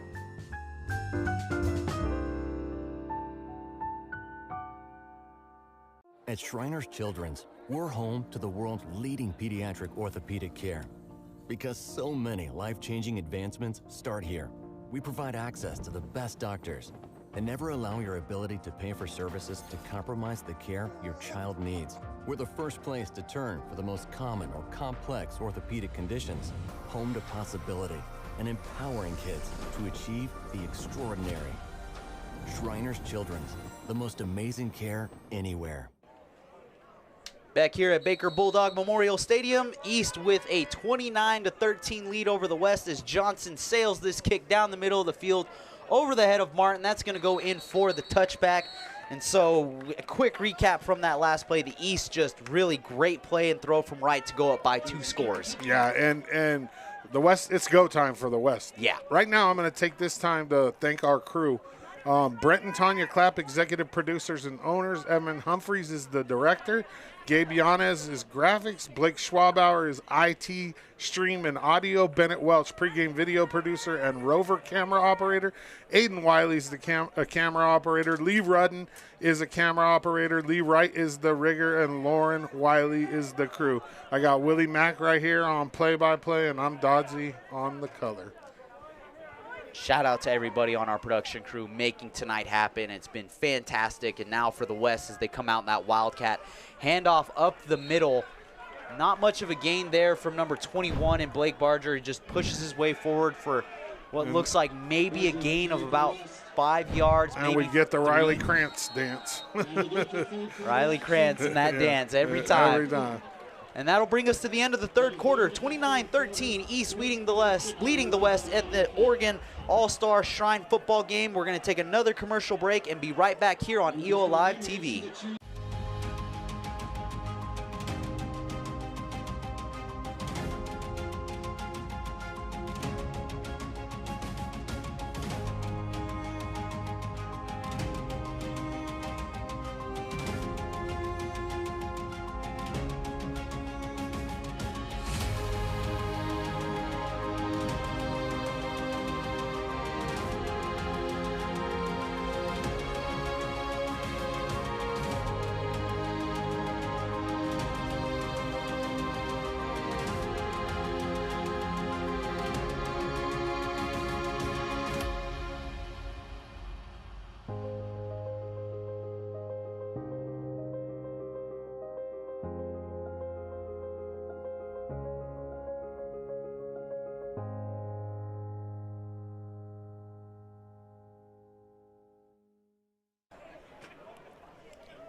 Back here at Baker Bulldog Memorial Stadium is the start of the fourth quarter in the 2026 edition of the Oregon East-West Shrine All-Star Football Game. Dodsey right now, the East leading by 2 scores, 29-13. Let's give another shout out to a sponsor while we have our chance. Let's do it. I'm all about it. Mark Bennett is a $1,000 sponsor. Big shout out to Mark Bennett. And, of course, to all of the sponsors that help make this game possible year in and year out. You all are fantastic. And, again, Mark Bennett, $1,000 sponsor. As Diaz goes with the quarterback keep here, pushes his way for a short gain of maybe a yard. coming out of that pocket. Yeah, or out that's of that not pile. going to get the job done for No. the West right now. Down 2 scores with 11:42 left in the game.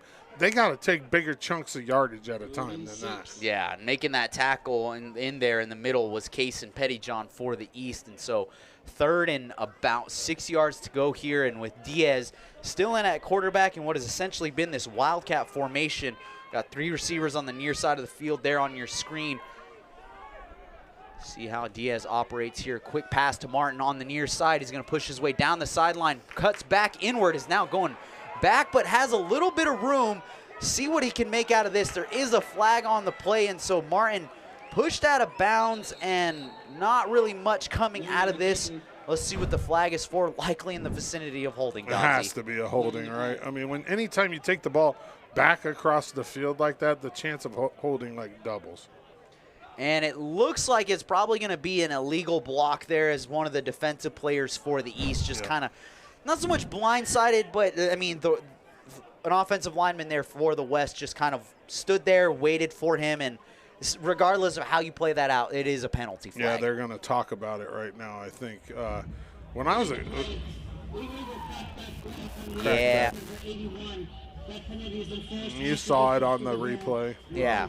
Not intentional by any means, but No. that's just one of those plays. The way it's set up, once it happens, I mean, it's an automatic flag regardless. And so, Gotta call it. yeah, for the West now, I mean, you go from 3rd and 6 after Martin had cut back in. Did a lot of movement there, but it was side to side, so not a lot of yardage picked up. And after the penalty, brings up 3rd and 18, or by the standards of most Americans, a country mile, essentially. A country mile.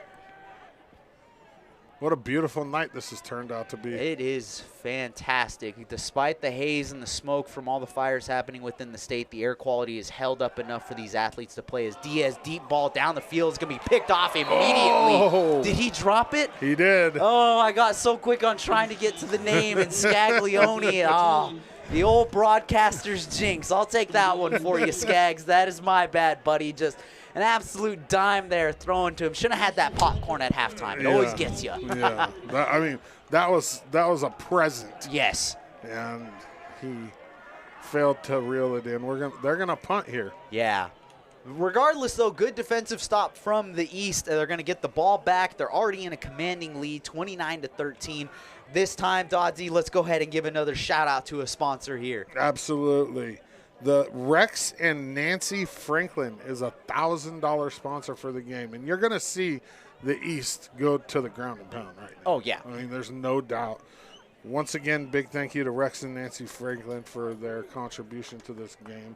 The Shriners Children's Hospital in Portland, and everybody involved is super grateful. Oh, as a former patient myself, I can tell you it means the world to those kids, as I have felt those impacts personally.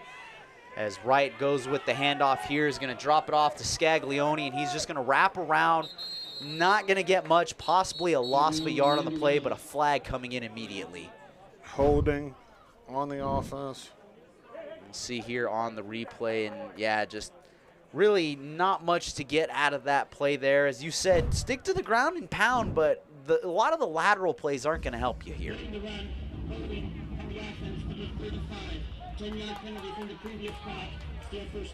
that penalty on the East going against Owen Walker out of Caldera High School. Unfortunate play there for this offense, but again, you're in the driver's seat. You've got a 2-touchdown lead here. The clock continues to run. They have struggled to establish their run game up the middle against this West defense, but with the plays they've made, they're in a position that they can really burn a lot of clock here, Dodson. Absolutely. Yeah, I stay on the ground here 100%.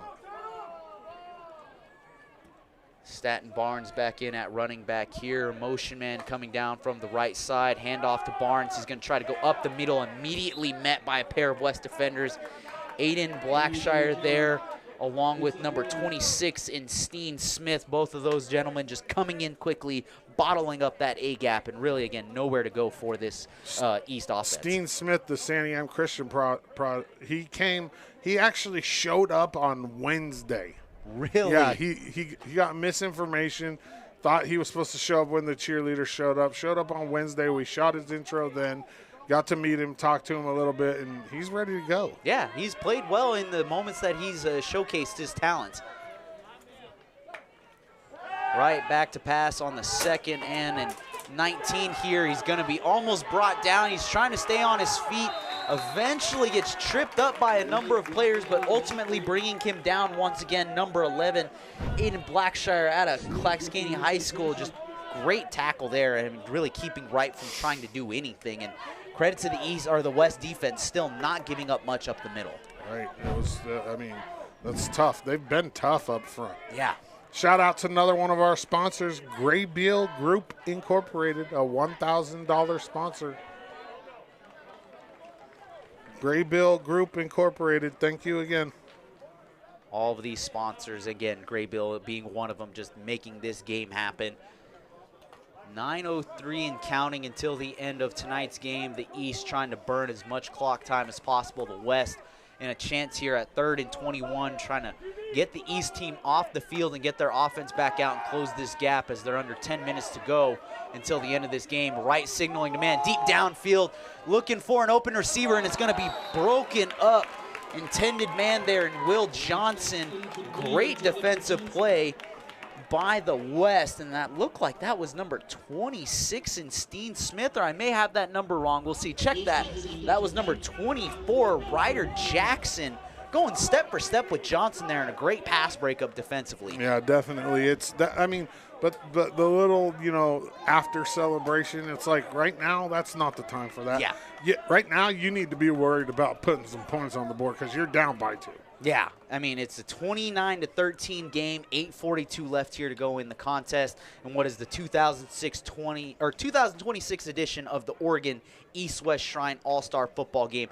Dodsy, this is the 75th year of the Shriners All-Star Game, but is only the 73rd game that's been played. So, I mean, COVID and something else canceled 2 of the games. Right in that Well, you just tried frame. to take us all the way back to 2006. Yeah, I said 2006. I was like, whoa, wait, no.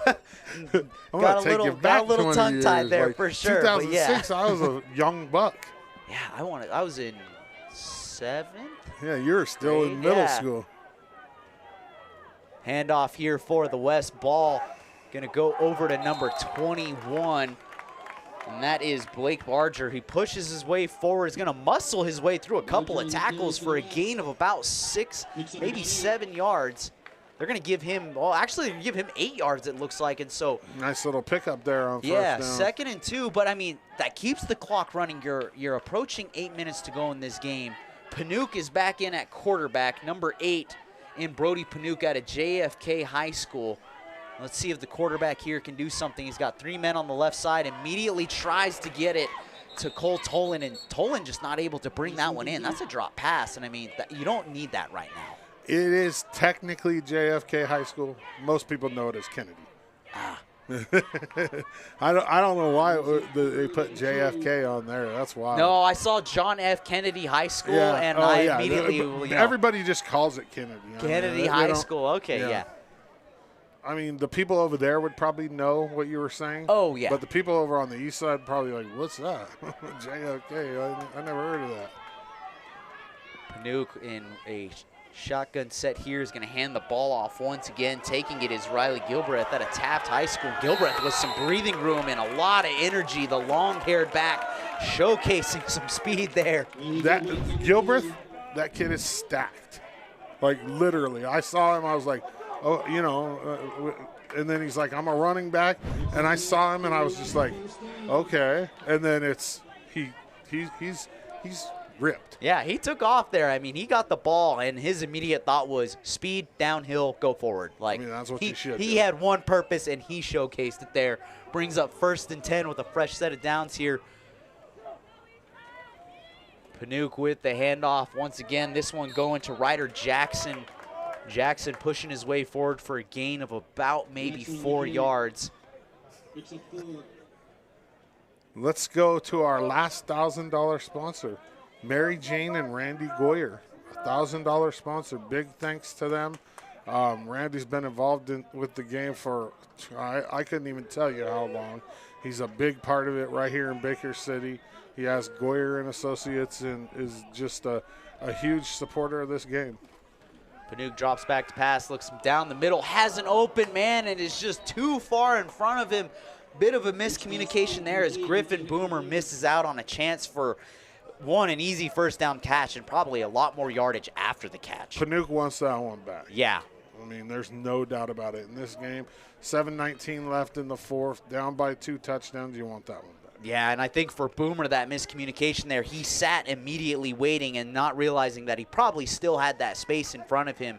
As you said, yeah, if they could have that play back, they absolutely would. And so we're going to keep it going here as we're at about 3rd and 5, 7:19 left here to go until the end of this game.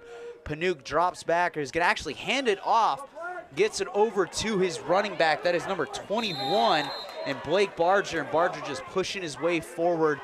Going to be a short gain, not much to get here for this squad, but it's going to bring up 4th down now. Tackle by Cope Christensen for the East there. You want to know what Cope Christensen wants to be? What he's going to do? What's he going to do? He wants to be a bullfighter. That is a tough job, but hey, if he's up for it, let the man do his thing. He looks like the hat. He looks like a cowboy. Go fight some bulls, young man. Whatever. Hey, if you love what you do, you won't work a day in your life. And so if he wants to do that, my man, go have some fun.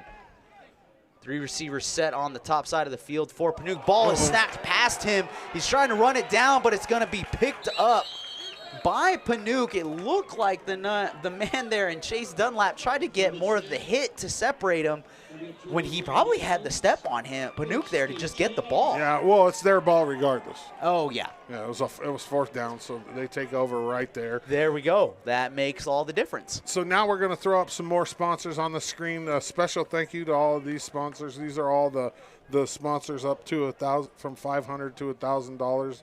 And all of these people on the screen, they all put in money, time, effort. Well, money being the most important thing to make this game happen and to send a nice big check to Shriners Children's Hospital in Portland. It's just an awesome thing, and we can't say thank you enough.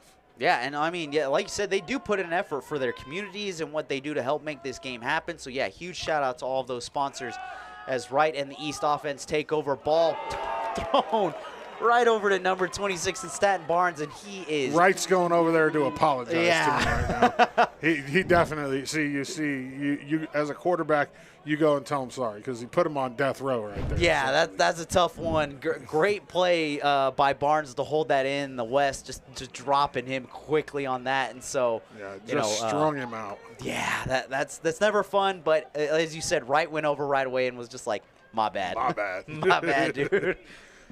And so this offense for the East, they'll stay on the field. 2nd and 12 coming here after that short pass that was for a loss of 2 yards. Under 6:30 left here to play until the end of this game. Wright surveying, looking as he's got 2 receivers on each side. Drops back to pass, is going to look down the near side of the field, has an open man, intended receiver in Will Johnson, but just a little too far in front of him on that deep post route. I mean, good on you for trying to add on to the score, but you stop the clock at 6:10. You're in the driver's seat here. Give your running back some love, man. For crying out loud. The Oregon Freemasons are the title sponsor of the game, and for 175 years, Oregon Freemasonry has connected men of character who are dedicated to live a life of integrity, service, and brotherly love. Learn more at OregonFreemasonry.com. Yeah, shout out to the Freemasons and being our title sponsor for this game this year as we come out of the huddle. 3 receivers once again on the near side of the field for Wright and the East offense. Lone man there at the top of your screen, and Wright rolls to his left. Still opting to keep the ball in the air, just gets rid of it down the field, tries to go to an open man, but there's going to be a flag on the play, and now we've got a scuffle breaking out. Johnson not happy about this. And the officials have to break this up. They're going to have to do a real good job here. of keeping this separated here. The coaches did a great job of getting out there and separating everything. And just a really high intensity play there. It's been coming. I mean, you kind of smelt it. And I didn't see where there was a flag, on the play. He undercut him. Yeah. I mean, that happens in football. It does, and it's hard to say if he was. Yeah, let's see a replay. Yeah, let's check the replay here. Just kind of figure some things out. The officials are going to talk this over. Again, right, he was flushed out of the pocket. The fact that they're keeping the air was surprising, but Johnson going up, and a little bit of an early hit there. I can see where the flag would have come from, and Johnson just coming up, not happy about it.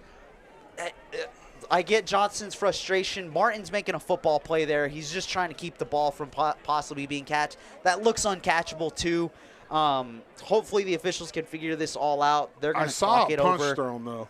Yeah. And that's going to be a problem. Yeah, I think Johnson's night's potentially done, but the officials are going to talk this one over. I mean, the most you get from Martin here is early contact, because he didn't. I mean, he undercut him, yes, but the reality of it is he went up for the ball. Yeah. So you have a pass interference there.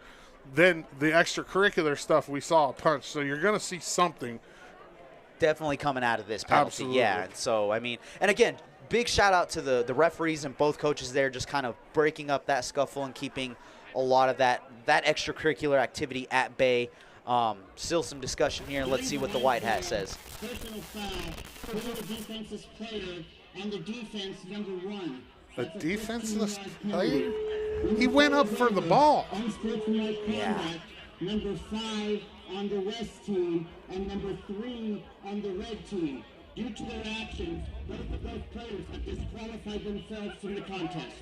So you got 2 players ejected, but I don't agree with the defensive player. Yeah, the ball, I mean, the argument you can make there is that the ball is probably not catchable, but at the same time, the effort is made. And so, yeah, the ball, they're going to play it out there. And for the East, unfortunately, 2 players no longer going to be. No, 1 from each team. Oh, 1 from each team. Yeah, 5 and 3. It doesn't matter who they are. Yeah. I'm just saying that when you look at the play, it didn't look like he was I mean, his back was turned, but what is the cornerback's, Martin in this case, supposed to do? Yeah. Not make a play? And right now, so both teams are kind of discussing with the officials, trying to figure out what's going to happen. We'll keep it here at the field at this time. We're just going to go ahead and throw back up that big group of sponsors that we were rolling through. Just, again, big shout-out to all of them. For everybody watching at home, Shriners Hospital for Children in Portland, they do a great job of, soliciting donations, because all of that money goes back into helping the children. It makes a huge impact on their families. So all of these sponsors here, what they do, not only in their communities, but also for the East-West Shrine game here in Oregon, thank you to all of them in your sponsorship and making this happen. Yeah, it matters. Yes, absolutely. Former patient myself, again, I understand directly what this means, and so just a great job by all of them, just for what they've done. Kind of set the scene again here. We're at 6:03 left to go until the end of this game. The East in the red uniforms against the West in the green uniforms. The East up by 2 scores at this moment. Again, you see not head coach, but coaches, West coach, Jake Tolan out there arguing his point. And I would imagine that he's arguing that defenseless player call was not correct. Yeah. I can't see anything else unless I didn't see their player, what he did to get ejected. I did see the original punch, but I mean, I would be arguing that the original play was not a defenseless player. The kid, I mean, he went up for the ball. Yeah. And he undercut him, but where else are you supposed to hit him when he goes up like that? Yeah. You can't go high on him. Yeah, and those plays are always tough to call. I mean, you see it at the professional level all the time, and even the collegiate level now of just, of how do you stop that kind of momentum? You're coming full tilt downhill, and you're trying to make a play, and in that instance, you're just told, oh, yeah, pump the brakes. It's tough. It is absolutely tough to do. Right now. See, Tolan's fired up down there right now. Yeah, he's trying to get this West team a little more fired up. They are down 2 scores. They've got to make some stops here. That penalty, that after it happened, the East is still on the offensive side of the ball. And so if you're the East now, I mean, again, stick to your ground game. You've got a comfortable lead here. You've showcased that you can stay in front of this West squad. Burn some clock time here. Get your guys home and just celebrate the victory. Let's see what Wright and the offense do here. You essentially got to keep it on the ground right now, right? 6:03 left here. 3 receivers on the near side of the field, and now the shift coming completely There's a little bit of confusion here offensively. It might be, and now 3 receivers stack on the far side there at the top of your screen. One of the things I have noticed is the East has used Jack Wright all game at quarterback. You don't see that a lot in all-star games where it's just one quarterback the entire game. Now we've got a stoppage in playtime here. The far sideline official trying to get the chain gang a little reorganized. Oh, so it is a first down. Yeah, the penalty, they're going to keep the penalty, and so for that, the East is going to have a fresh set of downs here. It's going to be 1st and 10 on the West 19. You know, you're knocking on the door for a chance to go up by 3 scores. Let's see how they play this out. And yeah, to your point, he said Wright's been at quarterback the whole game. You rarely see that in all-star games like this. It's not typical. Wright back to pass once again. Looks down the far side of the field, has an open man. Catch made there by Scaglione, but he's going to step out of bounds. Which stops the clock. And Scaglione just, I mean, great catch by him. Let's see what they give. I think they marked him, that's going to be another first down. He's going to be just short. They're going to mark him at the 10. And so it's going to bring up 2nd and 1. 5:55 left here to go in this game. I'm not a fan of that. I would say we're going to see a run play here to stop the clock or to get the clock running, but who knows? I mean, the East offense has looked good with Wright, and they're just going to keep sticking it through the air if they have to. Yeah, they've been pretty much pass.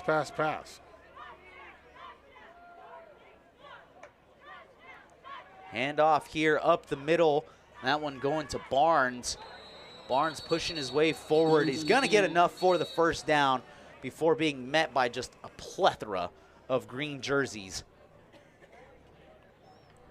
Definitely enough for the first down, so that'll move the sticks. And a rare opportunity to keep the clock running. We have a dead ball foul, unsportsmanlike conduct on the coaching staff of the East team. That's a 15-yard penalty. Get them under control here, boys. Let's go. And now, I mean, it's dead ball foul, so now you stop the clock again. 5:49 left here to play. What has been a 20-minute,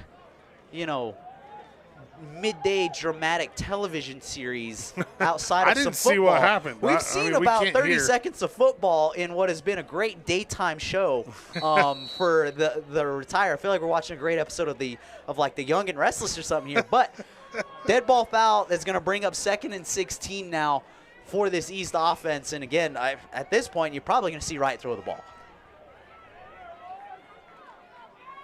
Wright motions a man to the right side of the field. The handoff there goes to the man in Scaglione. He pushes his way forward. Gets back just past the initial chain, so it's going to bring up what is going to be about 3rd and 10, and another flag coming in. Every play. The refs have got to keep this under control. I mean, that's just what has to happen. And this might be going against the West, too. A couple of their defenders kind of hitting their helmets, not happy. I think they might be an after the play penalty again, a dead ball one here.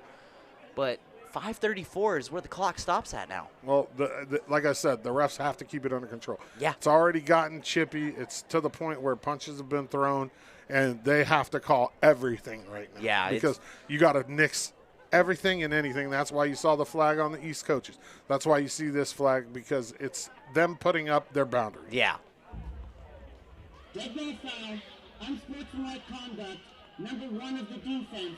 That penalty is enforced half the distance to the ball and running for the first down. And East fan base very excited about that penalty call there. And so with that, it's going to bring up a first down. 5:34 left here to go. Ball is back at the 10-yard line the 9 for the East. So it's going to bring up 1st and goal here. Clock continues to run now as we're under 5.5 minutes. Barnes in at running back. Right with the handoff. Barnes trying to go up the middle, is immediately met by a number of West defenders.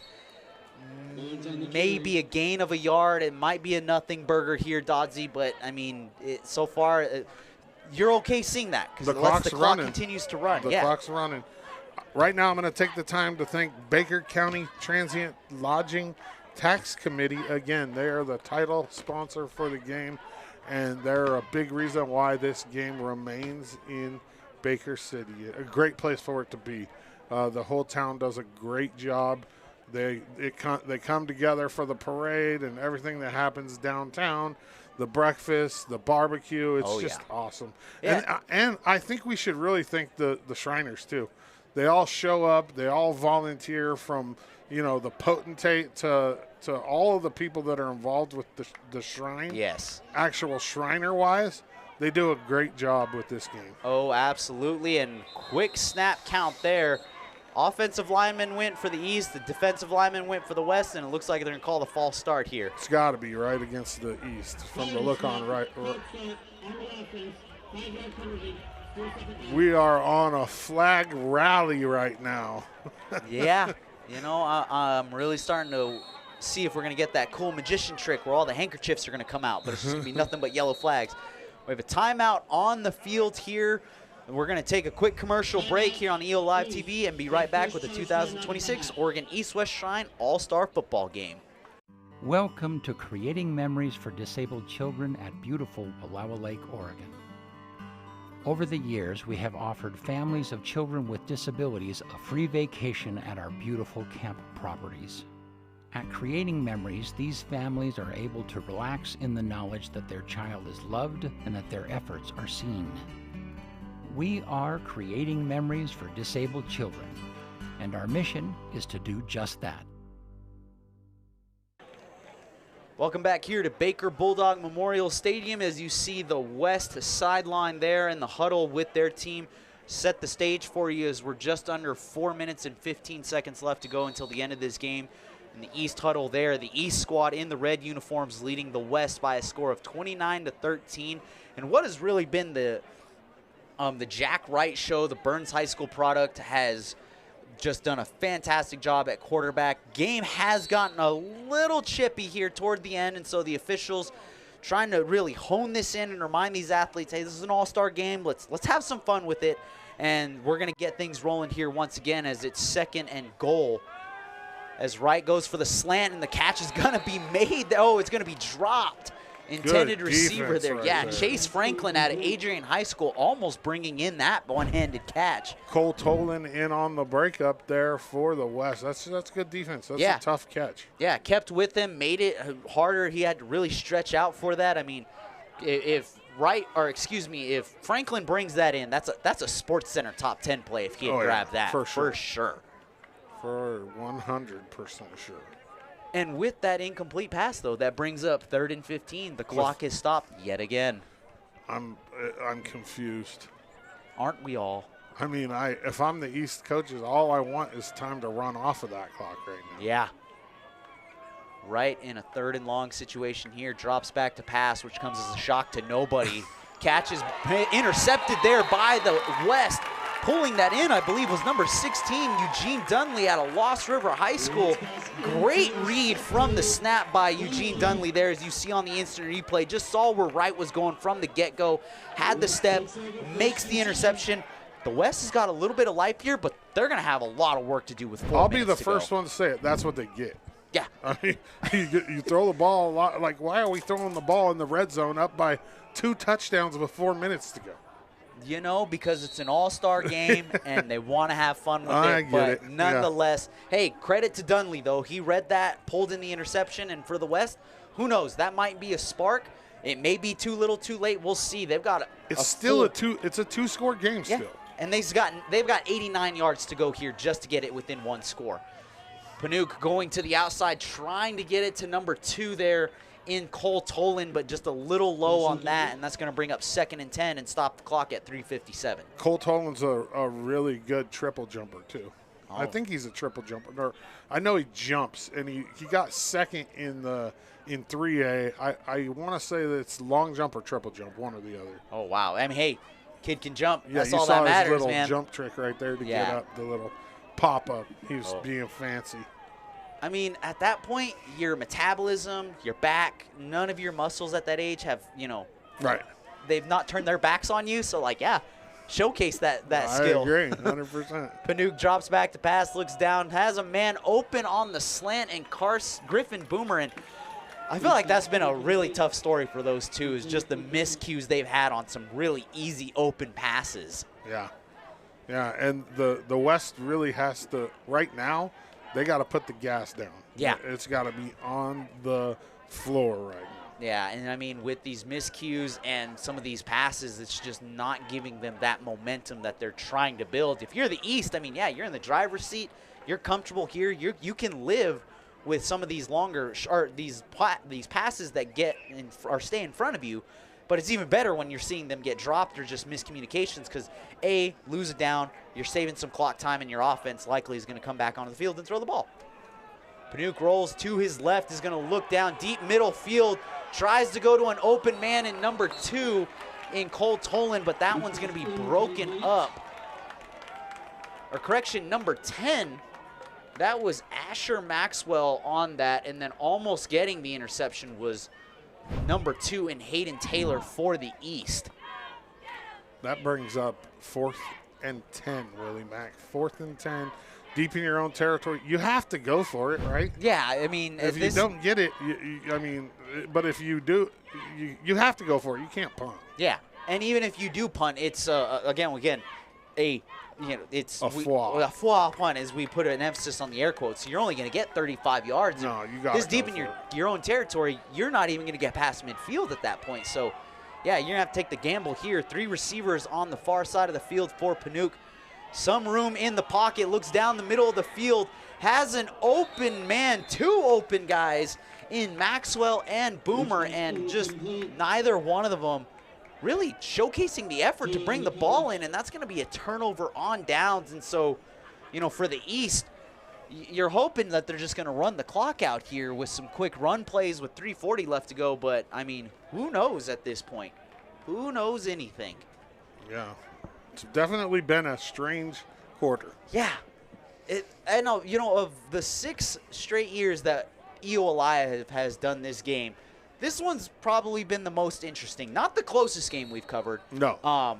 But definitely has had one of the more memorable moments. Some good, some not so good. But at the end of the day, I mean, this game's been unique in its own way, as we're going to have some stoppage time on the field. Yeah, you saw a bunch of firsts in this game. 2 lefty starting quarterbacks. Never seen that. You saw Jack Wright play the whole game so far. Yeah. At quarterback for one team. And we've seen as many as 4 quarterbacks for a team before in this game. And Wright in a power I formation is just going to hand it off there to number 31 and in number 31, Thomas Rodriguez. And more flags come after the late extracurriculars, and the East trying to keep their guys at bay and not have any extracurriculars there. Yeah, which they did a good job there. Yes. They kept Rodriguez back. I mean, the whistle was blown, and they drove him into the ground. Yeah. The whistle had been blown for like 3 seconds. That's and the officials, not okay. as you said, they're going to hone this in now every time. Any type of play like that, every the flag's time. coming. It has to happen. Personal foul, number 4 of the defense. That penalty is half the distance to the goal. Still first down. He's probably getting sick of saying personal foul, actually. Yeah, I believe it. And, hey, one thing, give a big shout-out to this officiating crew. They have done a fantastic job tonight. Yep. This has been, a very well-called game on both sides, and they have really done a great job of just trying to hone in those extra festivities that guys are showcasing, as Rodriguez there going to take the run and maybe get back to the line of scrimmage. Not much out of it. Brings up a 2nd and goal situation here as the clock now itches toward that 3-minute mark. Yeah, it's crunch time. I mean, I think it's past crunch time now. Yeah. You got to keep the ball on the ground, and the East should have this in the bag. I mean, if they score here, it's over. Yeah, a couple rotations coming in on both sides of the ball. The East bringing in about 3 or 4 new rotations. Do we have a new quarterback? That's what I'm trying to figure out. I don't see Wright. I don't either. Oh, there he is. No, He's there he still is. There. He comes out of the huddle. It's like there's some length, there's some height on this East team, so he gets lost in that huddle, right away with this group. You got Hayden Taylor in the backfield with him there. Spread set once again for Wright and this offense as he drops back to pass, goes to the outside route there. intended man and Colton Miller, his teammate, trying to get him another touchdown, but a little too hard on that out route, and he's going to drop it, and that stops the clock at 2:18. We're just going to call this the unofficial 2-minute warning, I guess, at this point with this setup, as the East team opting to throw here on what was a 3rd and 4 at the goal line. I mean, if you're the East, you have to go for it here, too. Yeah. I mean, why not?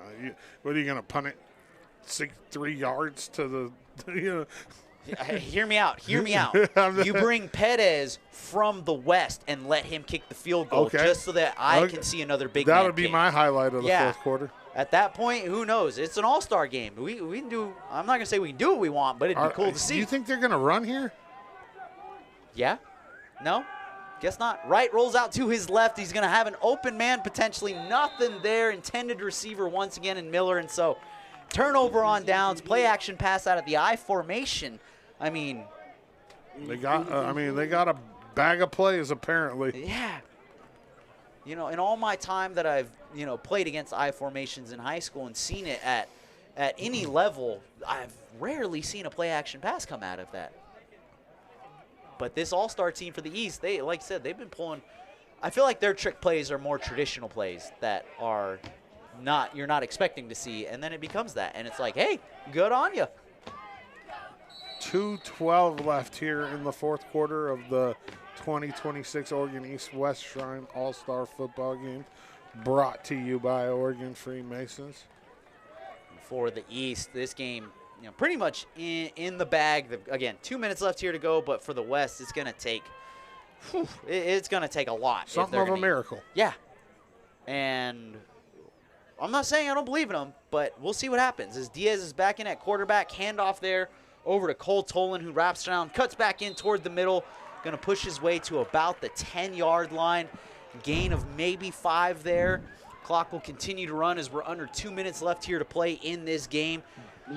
David Finch in on the tackle for the East there. Dodzy, we're itching toward the end of this game, and so, I mean, for you, as you look at it as it stands, who has been your MVP on both sides of the ball for these teams respectively? I mean, the East is an easy choice. It's Jack Wright. Yeah. I mean, that I called that before the game, too, just to remind you. You did say that, like, hey, expect some fun things out of the Jack Wright kid. And defensively on the East, probably Riley Krantz. I mean, there hasn't been any, like, huge blown-up plays on defense, but you saw him, early in the game establish, his presence in the middle of the field. And Yeah, he did a great job tackling as Eugene Dunley took the handoff there, pushed his way forward. He's got enough for the first down, so chains will move, but the clock continues to run as we're at 64 seconds and counting until the end of this game. Flip it over to the west side. Who are your MVPs there? On offense, Jared Martin, for sure. I mean, and regardless of penalties or whatever, he had 2 touchdowns and interception. And I'm going to give it to him on defense, too. Yeah, I was thinking the same way, too. I mean, he had a great game in terms of how the offense was ran as Diaz opts to keep it here on the Wildcat setup. Has some breathing room on the far side of the field, pushes his way up, has got some room, gets over to about the 35 before he's taken down, and that's going to be a good run there for him. But that is, again, probably too little, too late. He got out of bounds to stop the clock at 30 seconds. But this game is near over as the East is going to walk away with the win here at what is a 29-13 score as it stands. Yeah, these refs are ready to get off the field, too. They've had a rough quarter, and you don't ever want to have to kick players out. Yeah, it's never tough, want to see that. And I'm sure they're ready for these last 14 seconds to run off and call this a game. Yeah, as the clock continues to run here, they opted to rule him being inbounds on that play. And so Diaz, deep pass down the near side, looks to Martin. And Martin with a great grab, but it's not going to be for nothing as we have a flag on the play with 3 seconds left here to go. Martin probably should be a little smarter than that, knowing you're going to lose this game by 2 touchdowns. Great play by him nonetheless, but you negate that with the penalty. You just don't want to see that at the end of the game. Yeah, it's uncalled for, really. I mean, I don't understand it. But it is what it is. You saw the reaction from people, and Yeah. It's unfortunate. And the way the officials have called this to keep things tight, Yeah, they're going to have to make that call. Yeah, I mean, absolutely. you can't let one pointed slide. at a I mean, he can get in high school. You're not allowed to do that kind of stuff. It's just not. It's not allowed, and so you can kind of see the Maybe disappointment early in in the face. game, if that happens and everything else hasn't happened, you let that go as the ref. Oh yeah, they kicked him out too. Yeah, there's too many unsportsmanlikes for him, and it's a tough one to see for sure. Again, extracurriculars in games like these, you never want to see, but at the end of the day, it's unavoidable after the fact. You know, hindsight's 20/20, and it's tough because Martin to us was, you know, that MVP on both sides of the ball with his performance, and to see that game or to see his performance end like that, never fun. But it is what it is. You know, with that, it's 3 seconds left to go. Yeah. Big thank you to title sponsor Oregon Freemasons and Baker County Transient Lodging Tax Committee and all the other sponsors. And they're just going to run this one out. Yep. And that is going to bring us to our final score. 29-13, the East beats the West in the 2026 Oregon East-West Shrine All-Star Football Game presented by EO Live TV. Shout out to all of our sponsors who donated. Thank you to everybody who tuned into the game. Thank you to our broadcast crew, the public address announcers, our Red Hat, the officials, and obviously everybody in attendance, our team, production crew under Brent Clapp Productions. Fantastic work as always. That brings us to it. We're very glad we got to bring you tonight's game. Be sure to follow EO Live TV on Facebook and all of their other channels. All of that background footage, the amazing capturing of footage that you got from the team is all going to be available online. But with that, it's going to bring us to the end of the night. Once again, the East defeating the West 29-13 here at the 2026 Oregon East-West Shrine All-Star Football Game. My name is Will McLaughlin alongside Kyle Dodds, a.k.a. Doddsy. I want to thank you all for tuning in. You have a great rest of your night, and we will see you next year here at Baker Bulldog Memorial Stadium. Thank you.